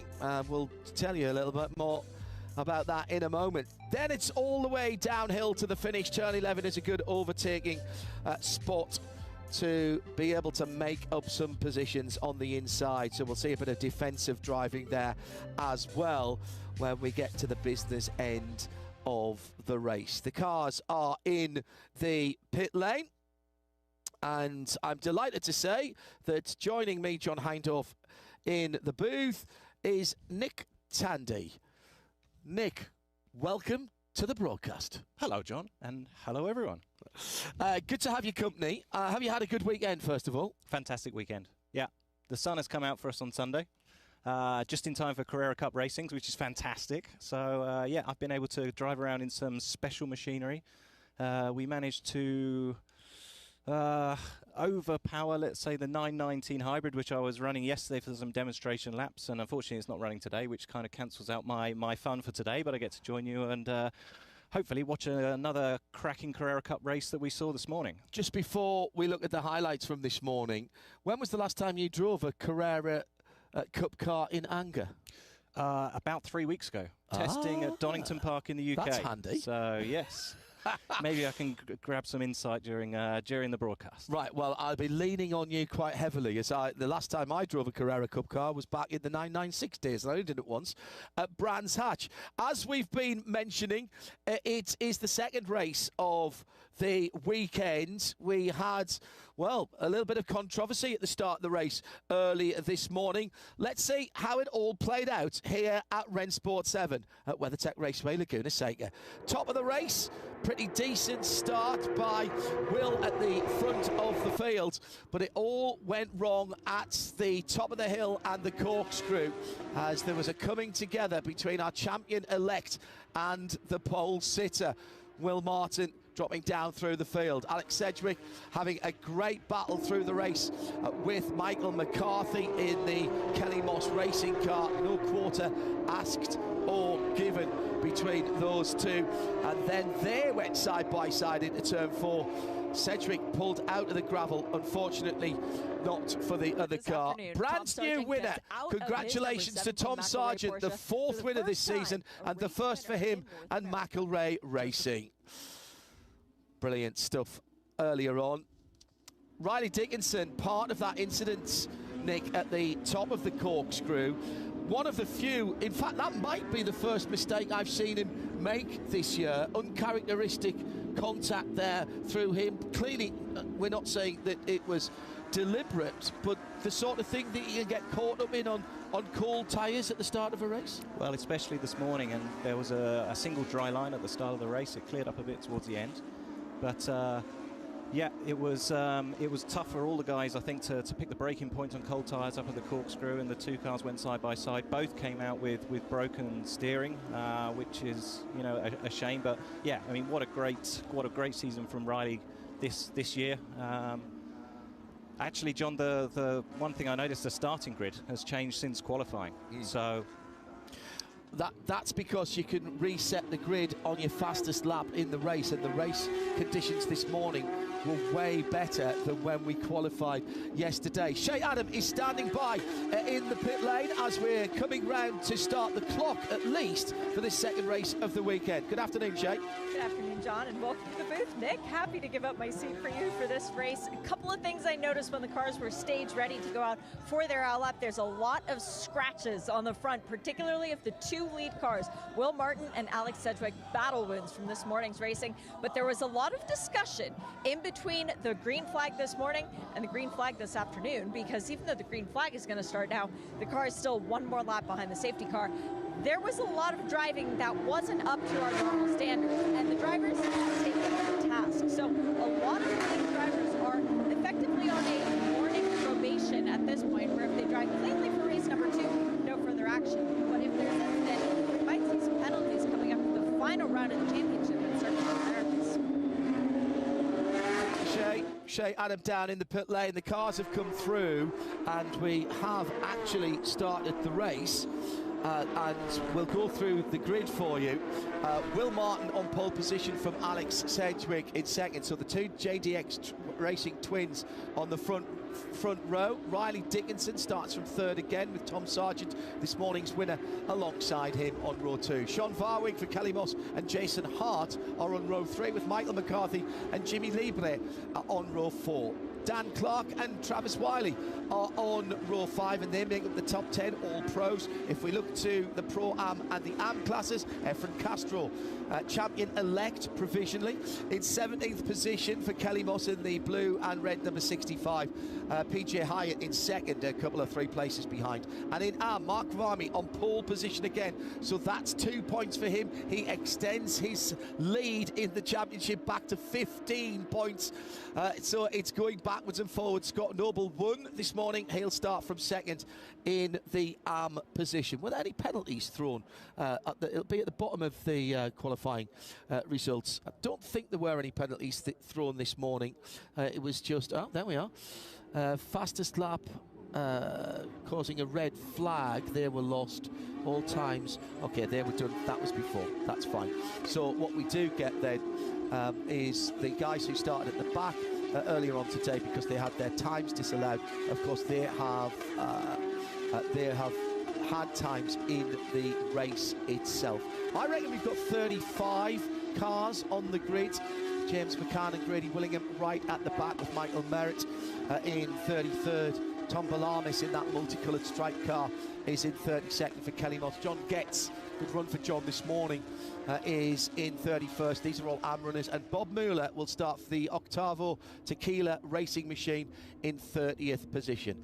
Stand by for action. Nick Tandy alongside me, John Hindorf. The final race action of our live broadcast weekend from Porsche Rennsport 7 Reunion. 2 more races for Porsche Deluxe Carrera Cup in 2023 after this one, and they'll be at Kota. The green flag's waving. It's a really good start by Will Martin as he gets a good jump down towards the first corner. Here comes Riley Dickinson round the outside. He tracked the pole sitter all the way down. 2 wide, 3, 4 deep as they come through, and Riley Dickinson's got 2 Michelins on the dirt on the right hand side. Alex Sedgwick in the red, white and black car tries to come through on the inside. It's Will Martin who's got the whole shot. Little bit of bodywork being thrown up there from one of the cars. Sean Varwig right in amongst it as well as he was coming through. Now I hope that's not part of the front splitter on one of those cars, because that is absolutely crucial. Turn 5, we've got a car going wide. I think that was Michael McCarthy. We'll see in just a moment. Turn 6, precise turn-in required here, and that's not easy when you've got side-by-side action. It was Mike McCarthy. I can see him dropping back a little bit there in the number 7 with the Kelly Moss car with the pink on the machine. But at the front of the field, a good start and a bit of redemption, Nick Tandy, for our champion-elect Riley Dickinson. Strong move early on, tried the outside manoeuvre, didn't work, but he's established himself in second place. What happened down at turn 5? Dan Clark, I think it was, getting into the Michael McCann car that just pushed the number 7 wide. Further up the field, that might have been Jason Hart, I think, that was all 4 Michelins off. Well, are you pleased you're sitting here and not racing out there? Well, it was a much cleaner start than this morning. Great first lap from Will Martin, and actually a great jump from the inside line. Both Will and Riley Dickinson getting the jump on Alex Sedgwick to the first corner at turn 2. Well, you've been racing against your team. JTR's been racing against Will Martin, of course, in Porsche Carrera Cup GB. Yes, Will has made a guest appearance back in Carrera Cup GB, where he was racing the last couple of years. He came to one of the crack operations, JTR, the team champions from back in 2018. Did a great job, finished second in both races in Porsche Carrera Cup GB on his on a weekend off, let's say. Yeah, and he's looking good this weekend. Had a good gap in qualifying. He's gapped the field, probably got a second up to 8 tenths now at the end of the first lap. So yeah. What's he like as a character? What's he like to work with? He's a very smart guy. You can see this. He's very determined. I like the way he goes racing. You know, he's got good aggressive style and likes to compete. And he's obviously got speed as well. Obviously, first year in America, learning new circuits, running the car with ABS, which is different to how he's used to running the Carrera Cup cars in Europe.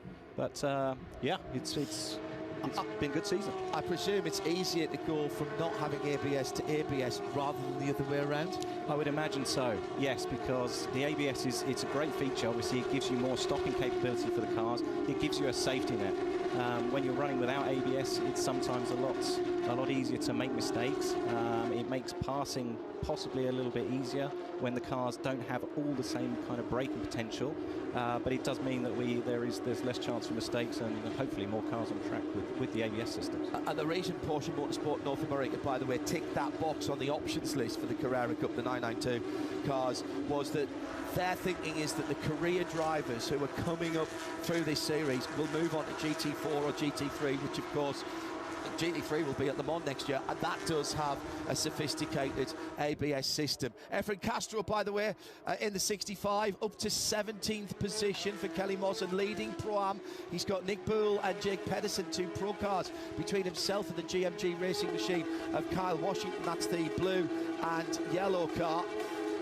Mark Kavami and Scott Noble are absolutely locked together, coming down through the corkscrew. They're the cars with the yellow numbers on. Red numbers for the pro cars, green numbers for the Pro-Am, yellow numbers for the AMs, and they're coming down to the final corner now. That championship in AM still very much in the balance, and unless one of them has an absolute nightmare between now and the end of the season, I reckon that will go down to the last race, possibly the last corner of the last race at Quarter in a few weeks' time, where this series will support Formula One. And they are going nose to tail now. The purple, yellow and white car is Mark Kavami. He is the team leader and team owner of MDK Motorsports.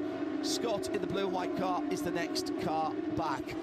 Huge grid here, 35, and this is by no means the biggest the biggest we've had. We've had 50 cars this season, Nick, in this championship. This 992 Cup car has really moved the game on for Carrera Cup and Super Cup around the world. It's a very sophisticated machine.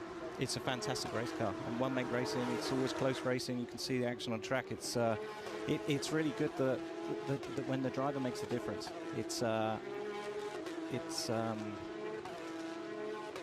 When the driver's making the difference, it gives you a chance to prove yourself, and I think it gives you an equal playing field, and it entices people to come racing. You know, the sprint style, the 40-minute races.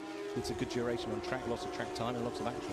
And also teaching the drivers what they're going to need to know when they move on through their sports car and endurance racing careers. There's an element of tyre management here, because this is quite a long race for a single manufacturing championship. You start full, you're managing your Michelin tyres. That's kind of like a stint, getting on 40 minutes, 45 minutes, getting towards a stint of GT racing in other championships. It is. It's a decent race, and there is an aspect of tyre management. I know from qualifying there's tyres left over from qualifying, because it was I think it was a wet drying session, and so basically all the cars are starting on fresh tyres for this race. But it is a tyre management thing. You know, there is limitations to the amount of camber and the amount of pressures that you can run in the tyre as a safety aspect from Michelin.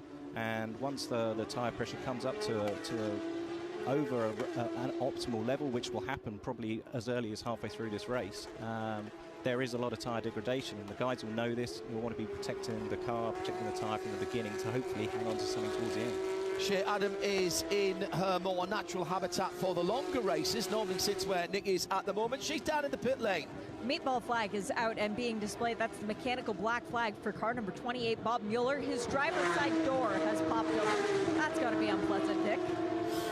You do not want a door open in any race car. That's dangerous.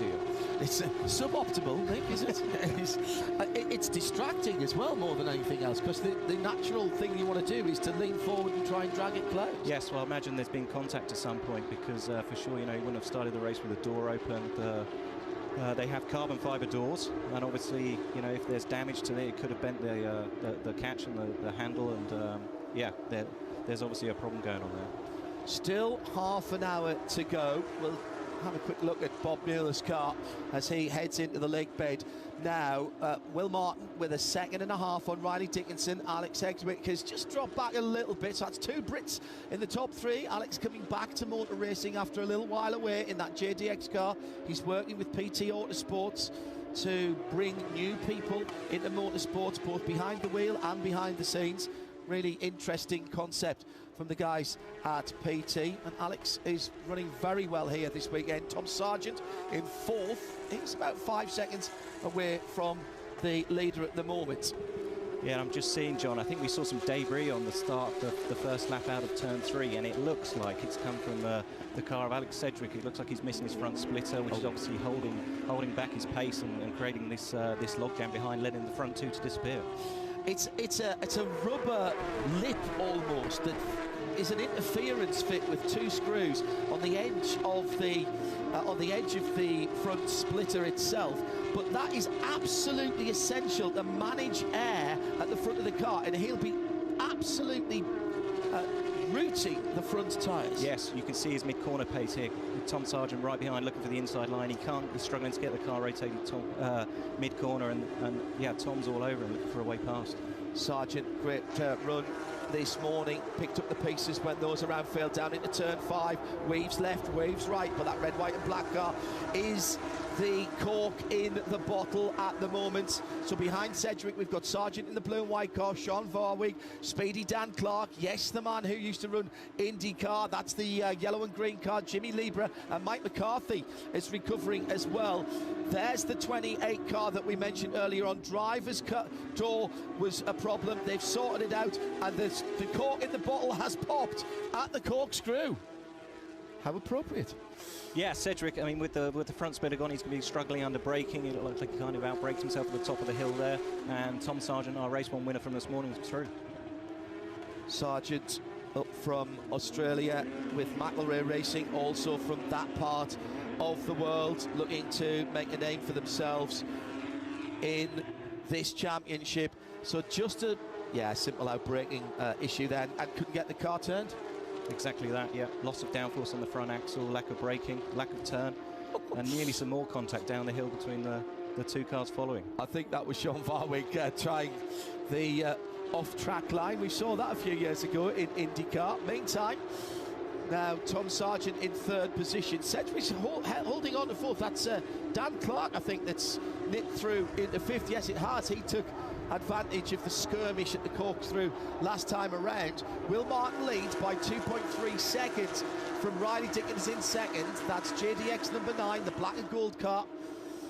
Now this is a moment or 2 ago at turn 1, and this oh dear me, it's not been a good day for Michael McCarthy. That's the 2nd time he's had all 4 Michelins on the dirt, getting on the outside of the corner.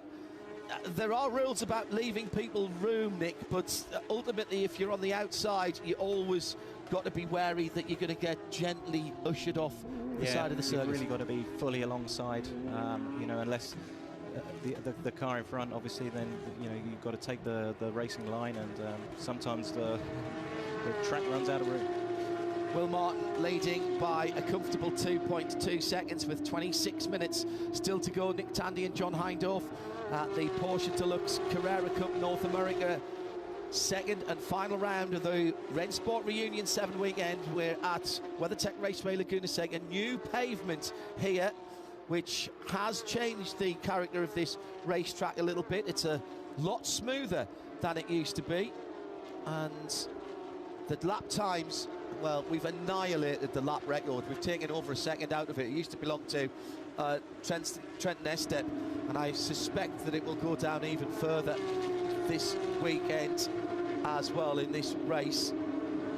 Yeah, but interestingly, John, the lap times are currently a bit slower than we were this morning, even with a damp track, but obviously the temperature has now come up, so the track's probably giving up less grip.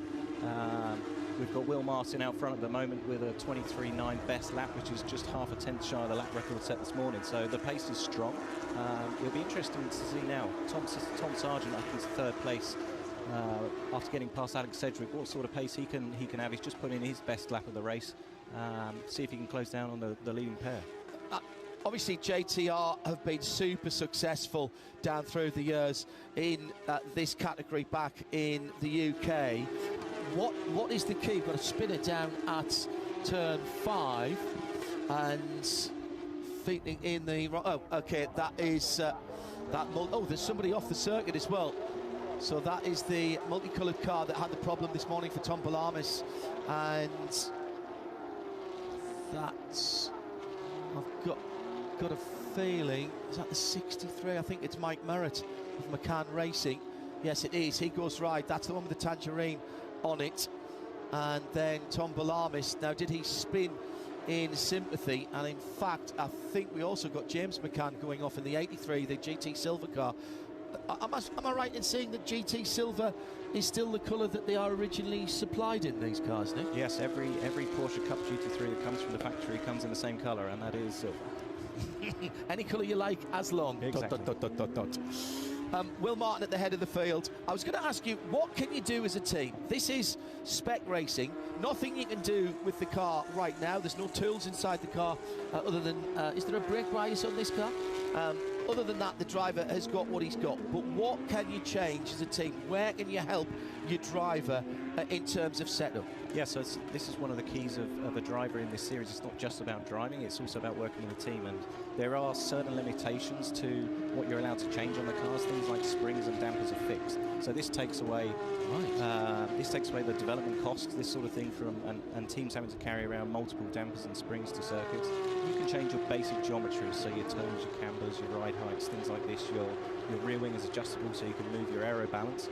And obviously a key for a driver is figuring out what they need for their driving style, and the team then working with them to figure out how each driver needs a car that's set up slightly differently based on their driving. So there's a lot that goes into it, and a lot that the team can do to help each driver. Looks like Travis Wiley just got... Oh, no, he's sitting right in behind Michael McCarthy in 9th and 10th position. Dan Clark with a row of Porsches behind him. Dan sitting in 4th position, and basically 4th down to about 11th or 12th are all within striking distance of each other. That might have been a bad choice of words there, Hindhoff. Maybe take that one. They are all within sight of each other, let's say. And this circuit has provided some great GT racing down through the years. What are your favourites, Nick? Laguna's a great circuit. I mean, it used to be frustratingly abrasive with not a lot of grip. I'm looking forward to running the new surface. This is for sure. Because we came just before it was ripped up and resurfaced. The IMSA race was, or the IMSA sports car WeatherTech race was the last round before the track got resurfaced yet. So yeah, it's a great flowing circuit, but yeah, often frustrating, and the dust gets on the circuit as well in places, which creates unexpected grip conditions and excessive tire. So it's a roller coaster. In terms of the cars that you drive, which are the GTP, the Porsche Penske Motorsport 963s, will you have to throw away everything in terms of data that you learned this year when you come back next time to the circuit, or will you at least use a baseline setup and then try and modify from there? It pretty much, you will be learning straight again. It's oh, we got a spinner down at the Andretti hairpin. Looks like there was contact down there in the middle of the turn. Almost a decent flick turn, but not quite. Don't roll onto the gravel, and if you do, don't spin the wheels. Don't spin the wheels. Gently, gently, please. Oh, he's looking to get out of that. And was there a little bit of assistance there? I think there was. Yes, there absolutely was. And that was Kyle Washington and Chris Palomo who came together. Chris in the grey and copper-coloured car. Not sure he was quite there up the inside there. It looks like he's kind of drifted up a bit mid-corner. There's just been contact, but I mean, that was the fight for the final podium position in the Pro-Am class. So obviously, yeah, a position to be fought for. Mark Kavame has got a 2.5 seconds on Scott Noble. This is very good news for his championship chase.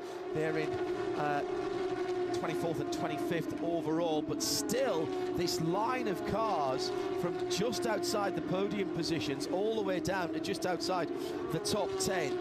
Now, is this a one-groove track? Is this a one-line track? And if so, what are these guys planning and scheming right now, Nick? Yeah, often when a track gets resurfaced, the racing groove does rubber in a lot quicker than the rest of the circuit. I'm not totally sure about how this repave has been holding up, but it was a bit like this morning when the track was wet on the off the line and dry on. It's a single groove track, but yeah, to pass, you've obviously got to go offline at any point unless somebody makes a mistake. So yeah, you pick your braking point and hope for the best a lot of the time. Thomas Murrell and Nicky Hayes side by side there, and Tom just getting the worst of that one as he continued. He did get a bit of dust on the tyres, a bit of gravel in his travel there, which he probably didn't expect. Back to our leader, 2.6 seconds. This has been a very measured and controlled race from pole position, albeit, but you've got to execute when the opportunity arises. Riley Dickinson through from 3rd to 2nd in those opening exchanges, is now 3.4 seconds back. He provisionally has the championship all sewn up in that number 53 car. Not on the podium this morning, and in fact, indeed a non-finish. That was his first non-finish for over a season and a half, and his first time off the podium for well over a season as well. Efren Castro sits at the lead of the Pro-Am category with the blue and red number 65, and he's had a decent run up. He's up to 18th position. Jason Hart has just gone by him for MDK Motorsport, but that wasn't a class battle, so he again right now provisionally is champion with his nearest competitor Marco Cerrone not at the races this weekend. Marco, we wish you well. Hopefully see you at a racetrack again as soon as possible. So Will Martin controlling things at the front of the field. Riley Dickinson, Nick, has really focused in this year. He's a young lad. He's only 21, just turned 21, but he's already in his, this is I think his 4th or 5th season of this type of racing, so he's got a lot of experience. Obviously he's already looking forward to the Porsche Young Driver Shootout, and that can literally change a driver's life. It can, absolutely. You know, Riley's done a fantastic job this season. Clearly, you know, his points situation at the moment is, yeah, champion with 2 rounds to spare. Amazing job. But yeah, so one of these drivers will have the chance to go for the international scholarship, which is you know, based from Porsche in Germany. And the winner of this, there will be a candidate from each Carrera Cup around the world, and the winner of the international scholarship going for the season Supercar. Talk a little bit about that in a moment and what that could do. The battle for the AM lead, and this is the battle at the front of the championship. The purple car is Kvame. He was the leader, but Scott Noble is on a heck of a roll. The momentum that he has had since the middle of the season, he's been nearly perfect since the first race at Road America. Wins, poles, fastest laps. He hasn't had the 2 poles here this weekend, but it looks like he may get the 2nd pole. Tiny mistake by Mark there, trying to go a little bit too defensively and maybe off that rubbered-in racing line. Yeah, absolutely, John. You know, they were battling hard down into 2. It looks like Kvami's been laid on the brakes. I'm assuming that Noble's, you know, had him under pressure for the last couple of laps, and finally he's managed to pressure him enough in to make a mistake, just braking a little bit too late, and Noble making a great move up the inside. He came into this weekend with 18 points between them. It went out to 20, then it's gone back down to 13 right now. Battle Pack further down the pro field. Seeing Alex Sedgwick in the red, white and black car. He's in behind Jimmy Libre for MDK Motorsports, as that's about half of the pro field sitting in behind each other. I just want to go back to that young driver, the International Young Driver Scholarship, Nick. You've been involved with Porsche for a very long time. Your start in motorsport was different, if not unique, from most of the people we talk to. He's got a bit of side-by-side action into 6, which is always going to take my attention. I think we've got through that all right. Yes, we have. You started on dirt ovals and mini stocks, but what does it mean to a young driver as the Nola Sport car is fighting back at the moment for Tom Merrill and Bailey Hall as they come through? What does it mean to a young driver to get into the good books, if you will, to get into the Porsche family and have them mentor you through that part of your career? It's a huge opportunity. You know, you've got everything is kind of laid out in front of you.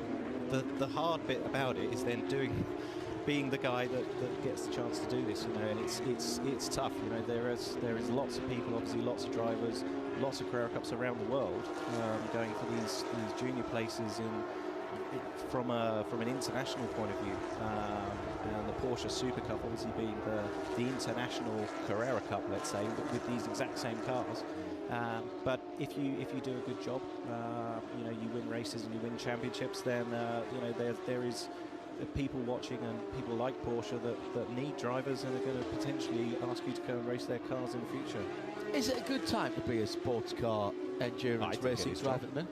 Well, I mean, no, it's a serious question, because we have lean years in sports car racing. At the moment, it seems like every manufacturer in the world wants to have a prototype program and a GT program and go out and take those classes at Le Mans and in IMSA.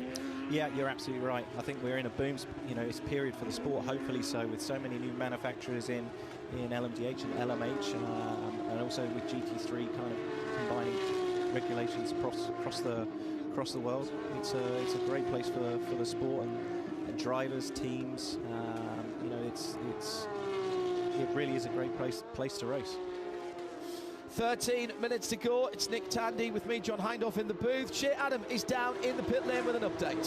You guys were talking about the international effect of this series, and hello to one of our international best friends, the voice of Porsche Carrera Cup Australia, Crailsy, who's tuned in. I met a friend of Crailsy's, that would be Roy Hall, father of Bailey, a little bit earlier on, and he informed me just a little bit of their travel schedule. Now, Bailey making his series debut here in North America earlier on today, racing here at WeatherTech Raceway Laguna Seca, and then at Circuit of the Americas to end the season. But in between there, he is racing last weekend at Sandown, this weekend here at Laguna, next weekend at Mount Panorama, which he lands on Wednesday to go do the track walk. He leaves immediately after this race. And then a couple weeks later, the week after COTA, he's racing at the Gold Coast. So John, Bailey Hall getting a lot of experience at some wonderful tracks. As out on the track here, we've just had a spinner. Jake Pedersen has gone around. And spread a bit of gravel on the track at the final corner. I noticed Harry King's going to be part of that Carrera Cup race, supporting the Bathurst 1000 next weekend as well. Again, a driver that you'll know very well from his exploits in the Porsche Carrera Cup. See, that's just a quicker way of saying it. Porsche Carrera Cup in the UK. I wish them all well. A very special place at the Mount Panorama Circuit in Bathurst, New South Wales. Looking forward to go back there in February next year for the 12 hours. Based in Bathurst, yeah. Not been to Australia, I've really, the 1000, the big race, the great race, yeah, fantastic. Would love to have a chance to go. That's right up your street, that, absolutely. Isn't it? You know, the supercars, and it's a race that I watched as a child on TV. You know, so yeah, but it's just never come across my kind of calendar to ever go there. Go back to a GT and race there? Maybe one day. It's never really taken my fancy, to be honest, John. I like my racing in the States, do a bit of the Nürburgring, and occasionally get to race at home even nowadays. Yeah, really. Very nice. We're down into the last 11 minutes. That was the voice of Nick Tandy, Porsche factory driver, sitting next to me, John Hindhaugh, in our Global Broadcast Centre. It's just come down a little bit at the front of the field, only by half a second or thereabouts in the last couple of laps. Will Martin very much holding on to a comfortable lead. In fact, it's come down again. Oh, now that's come down quite a lot. That's half a second. Tom Sargent's just put his fastest lap of the race in. It was a 25.1 for Martin last time around, a 24.4. Now, with 10 minutes left, I'm not right now, Nick, I'm not saying that this is anything to worry about for the JDX Racing driver, but he needs to keep a weather eye on this, because it looks like Riley's picking his pace up, whilst the leader is actually just letting it slide a little bit. There could have been a bit of traffic. I've noticed, you know, the cars have been catching the slower cars at the back of the grid and going through traffic. If you get held up at the corkscrew, for example, it's an easy half-second loss. So I think Will's, you know, he's driven an exemplary race so far out front. Both Will and Riley stretching out at the start, making a good gap whilst the others were squabbling, and yeah, it's been a decent run, like you say, from Tom Sargent since he got past Alex Sedgwick at the earlier in the race, and yeah, looking good for another podium to complement his great win this morning. Actually, I was talking to his coach, or somebody who's been helping him out recently, Matty Campbell, one of my colleagues at Porsche Penske Motorsport. And he was saying, yeah, just how well that Tom had come on, and what a great result that was for him this morning. Well, Matty absolutely knows how to drive one of these cars. He's been an absolute star, and perfect example is what we were talking about before, of coming up through the Porsche ranks. The GTP squad of drivers, both in IMSA and in the FIA World Endurance Championship, the majority of drivers have had Porsche GT experience. Yes, absolutely. I think anything you can drive at any point gives you experience, and it's great to see not just Porsche, but a lot of the LMDH, all the prototype manufacturers, also giving the GT stars of the world, if you like, a chance in other cars. Efren Castro just off the circuit on the last corner and kicking up a bit of dirt. That was our leader in the Pro-Am category. Jason Hart had gone by him. Stefan Rudzinski was close to him as they went across the line. So he's moving, that's the main thing. I can see him tracking around the circuit on the tracker. Under 8 minutes to go, and Riley Dickinson has brought it down to 2.6 seconds at the head of the field, barely a tenth between the two lap times last time around. Tom Sargent is a further 9 seconds further back. Efren Castro continues to lead in Pro-Am. PJ Hyatt in the dark grey AO car, the Kelly Moss Racing run machine. The number 23 is in second. Chris Palomo, after that little rubbing his racing incident earlier on, has established himself in third in Pro-Am. Scott Noble has pulled out 2.2 seconds on Mark Kavami. If they finish like this, with Scott having the fastest lap, that would be 7 points between them, unofficially and very provisionally, because arithmetic was never my thing. It's double period on Friday afternoon. Guess how many times I was there. And so that is how they would go into the final weekend. It looks as though Castro is fine. Tom Palama is pulling out of the way. Tom Palamis, excuse me, pulling out of the way to let faster cars go through, including the battle for that Pro-Am category, that Am category, excuse me. There's the gap, with Scott doing a great job. How much for any driver, and particularly a non-pro driver, Nick, and you've worked with non-pros in your career when you've been a mentor to them, how much is confidence and that momentum once they get the belief that they can win them and they can win on a consistent basis?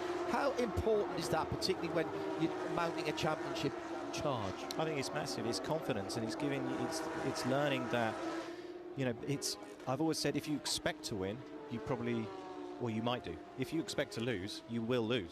This is the thing. So it's having that mindset and just being, you know, mentally ready to go and run at the front of the field. I think you just kind of get used to it. Well, Scott's had a cracking second half of the season. Started off really well, actually. He won at Sebring and then had a bit of a lean time. Then he got a couple of second places at Watkins Glen, and then the poles, the wins, and the fastest lap just came in a flood. And that has continued through to the end of the season. And hitting form at the right time is part of winning any championship, whether it's stick and ball sports or in motor racing. Effectively, it's a league, isn't it? And you've got to come out and perform in every single fixture that you go out in. Oh, and Efren Castro's off again. That's at turn 3. now he'll be fortunate to keep that going. Don't spin those back Michelins. There goes Scott Noble, so that's the lead, and much, much more gone from Efren Castro. What's happened here? On his own, Nick, just lost the back end of the car. Yeah, I don't know if he's turned in off the side of the track on the gravel or what. It'd be interesting to see a view into the corner. But yeah, obviously lost the rear on entry, ended up in the gravel on the exit.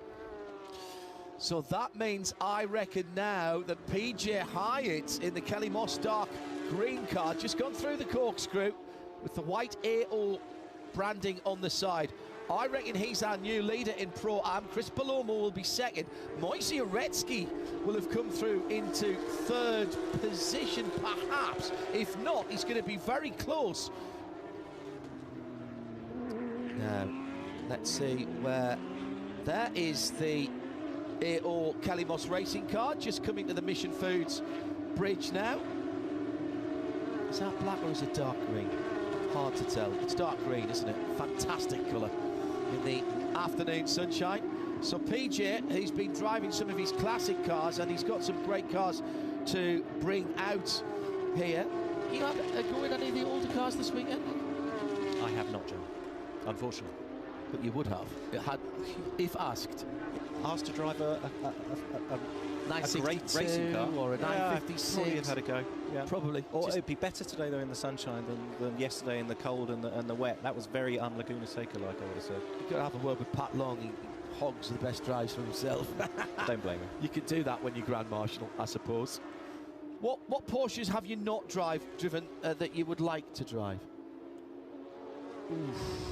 In terms of race cars? I think I've been lucky enough to drive... I haven't driven the RS Spider.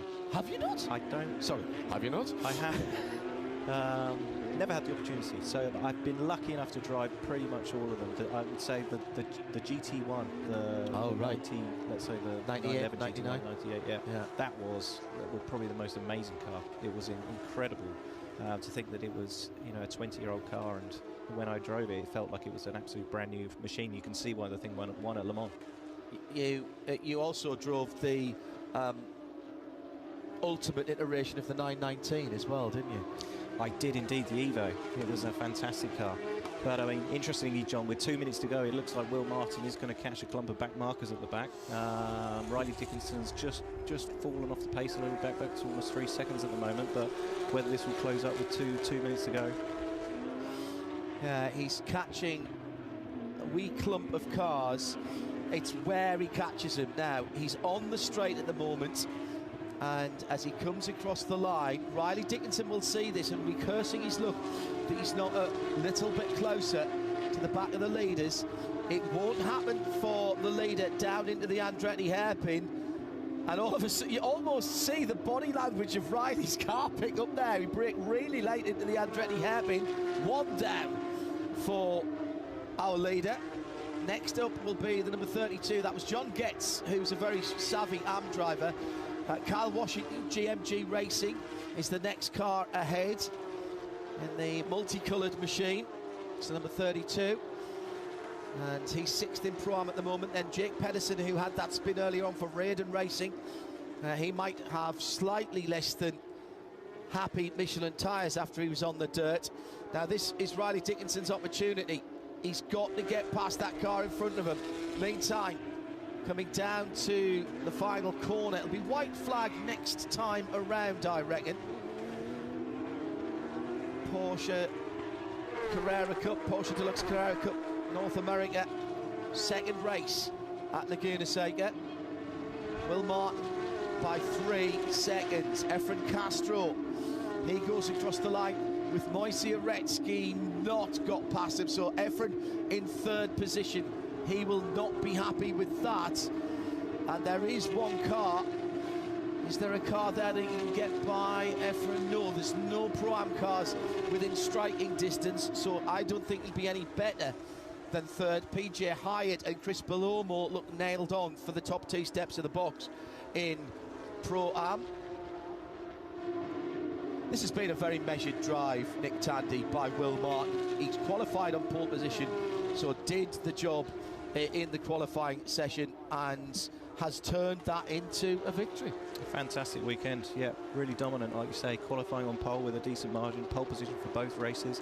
Obviously an unfortunate incident at the start of race 1, but he's driven an absolutely measured race this time, out front the whole race, got the pace, got the fastest lap of the race. Yeah, fantastic drive from Will Martin. Shows a bit of character that he put the first race out of his mind. You've got to do that if you're going to be a pro driver. Even if you keep going, you're not going to make everything up at the next corner, for example. Exactly, just reset, you know, there's another race coming.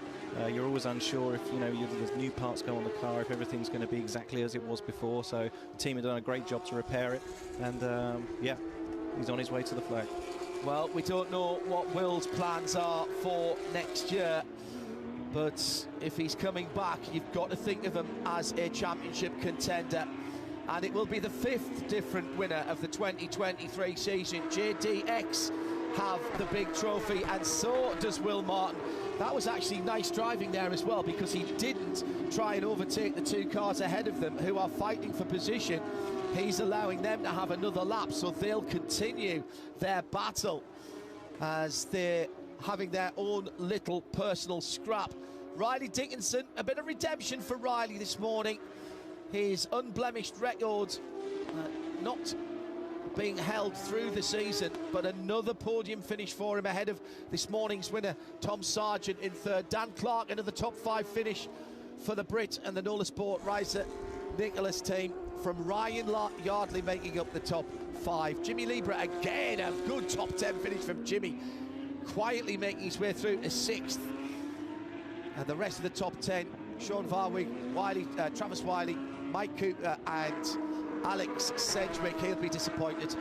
Michael McCarthy off the track a couple of times in 11. Bailey Hall in his first weekend had a top 10 finish, 7th this morning from memory, and 13th this afternoon. PJ Hyatt has taken Pro-Am ahead of Chris Palomo in 2nd. Scott Noble wins and has the fastest lap in Am.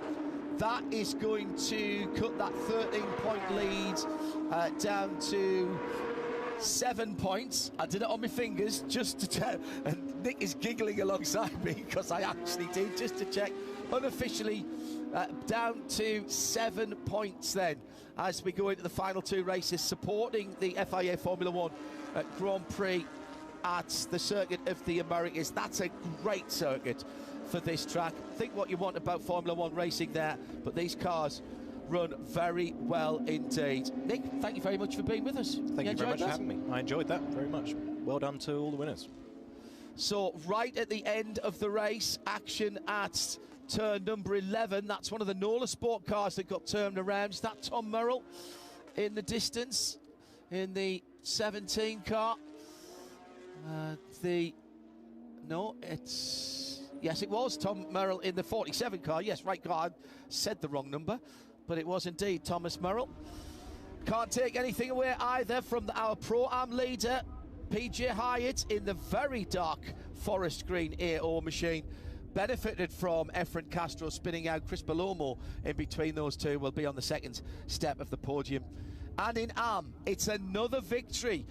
The Scott Noble roller coaster ride of a season has become a road roller. He's steamrolling his way back to Mark Kavami, and the gap just 7 points between those two. 3rd position, John Getz on the podium for Wright Motorsport. Scott coming back into the pit lane, or the back of the paddock, in that immaculately turned out blue and white number 10 car from MDK Motorsports. 1-2 again for MDK. Mark Kavami cannot keep coming second to Scott Noble if he's going to retain his championship in Am this year. Will Martin comes back to the paddock. All results provisional until post-race technical inspection, but for now we can congratulate the British driver Will Martin, who is atop the podium, the 5th different winner that we've had this year. It's been a championship that's been dominated by Riley Dickinson in 2nd, who is our champion-elect provisional, call it what you will. He can't be caught at the moment, but as somebody reminded me, you can't get docked points in championships, so we'll wait. So we'll wait till the end of the final race for that. Shea Adam is down in the pit lane. And Will Martin, as he reviews his helmet, we don't often get the chance to talk to our winners live. The golden bib is there. And Will Martin discussing life with his team. The team belonging to Jeremy Dale and Harrison Bricks, supported by Porsche Columbus. He doesn't look like he's done 40 minutes, does he? That's very annoying. Looks very fresh, yeah. Very fresh indeed, and this is quite a physical track. Shea Adam down with our 5th different winner of the season for Porsche Deluxe Carrera Cup North America. Go Shea. Will Martin, race winner once again, but this time it's at Laguna Seca. What was it like to just take it from the pole? You weren't even harassed out there. No, not at all. You know, pole was super important to get around here, I think.